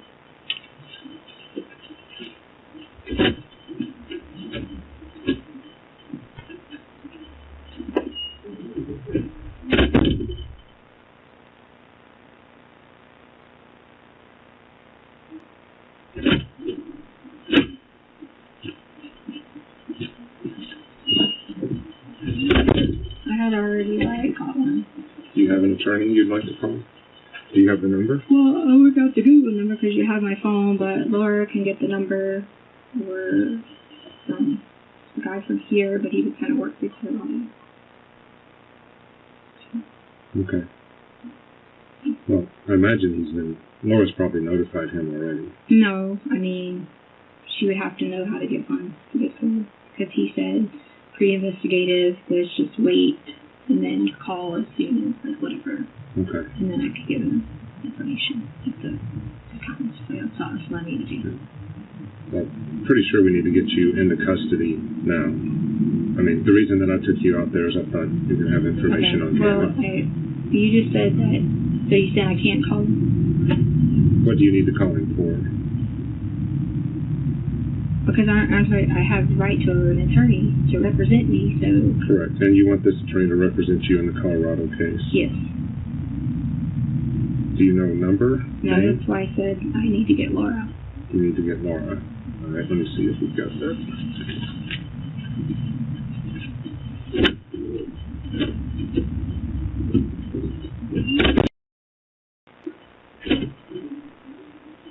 They're calling Laura. Do you need a hand? Do you need to go to the restroom again? Mm-hmm. Okay. Put your hand on.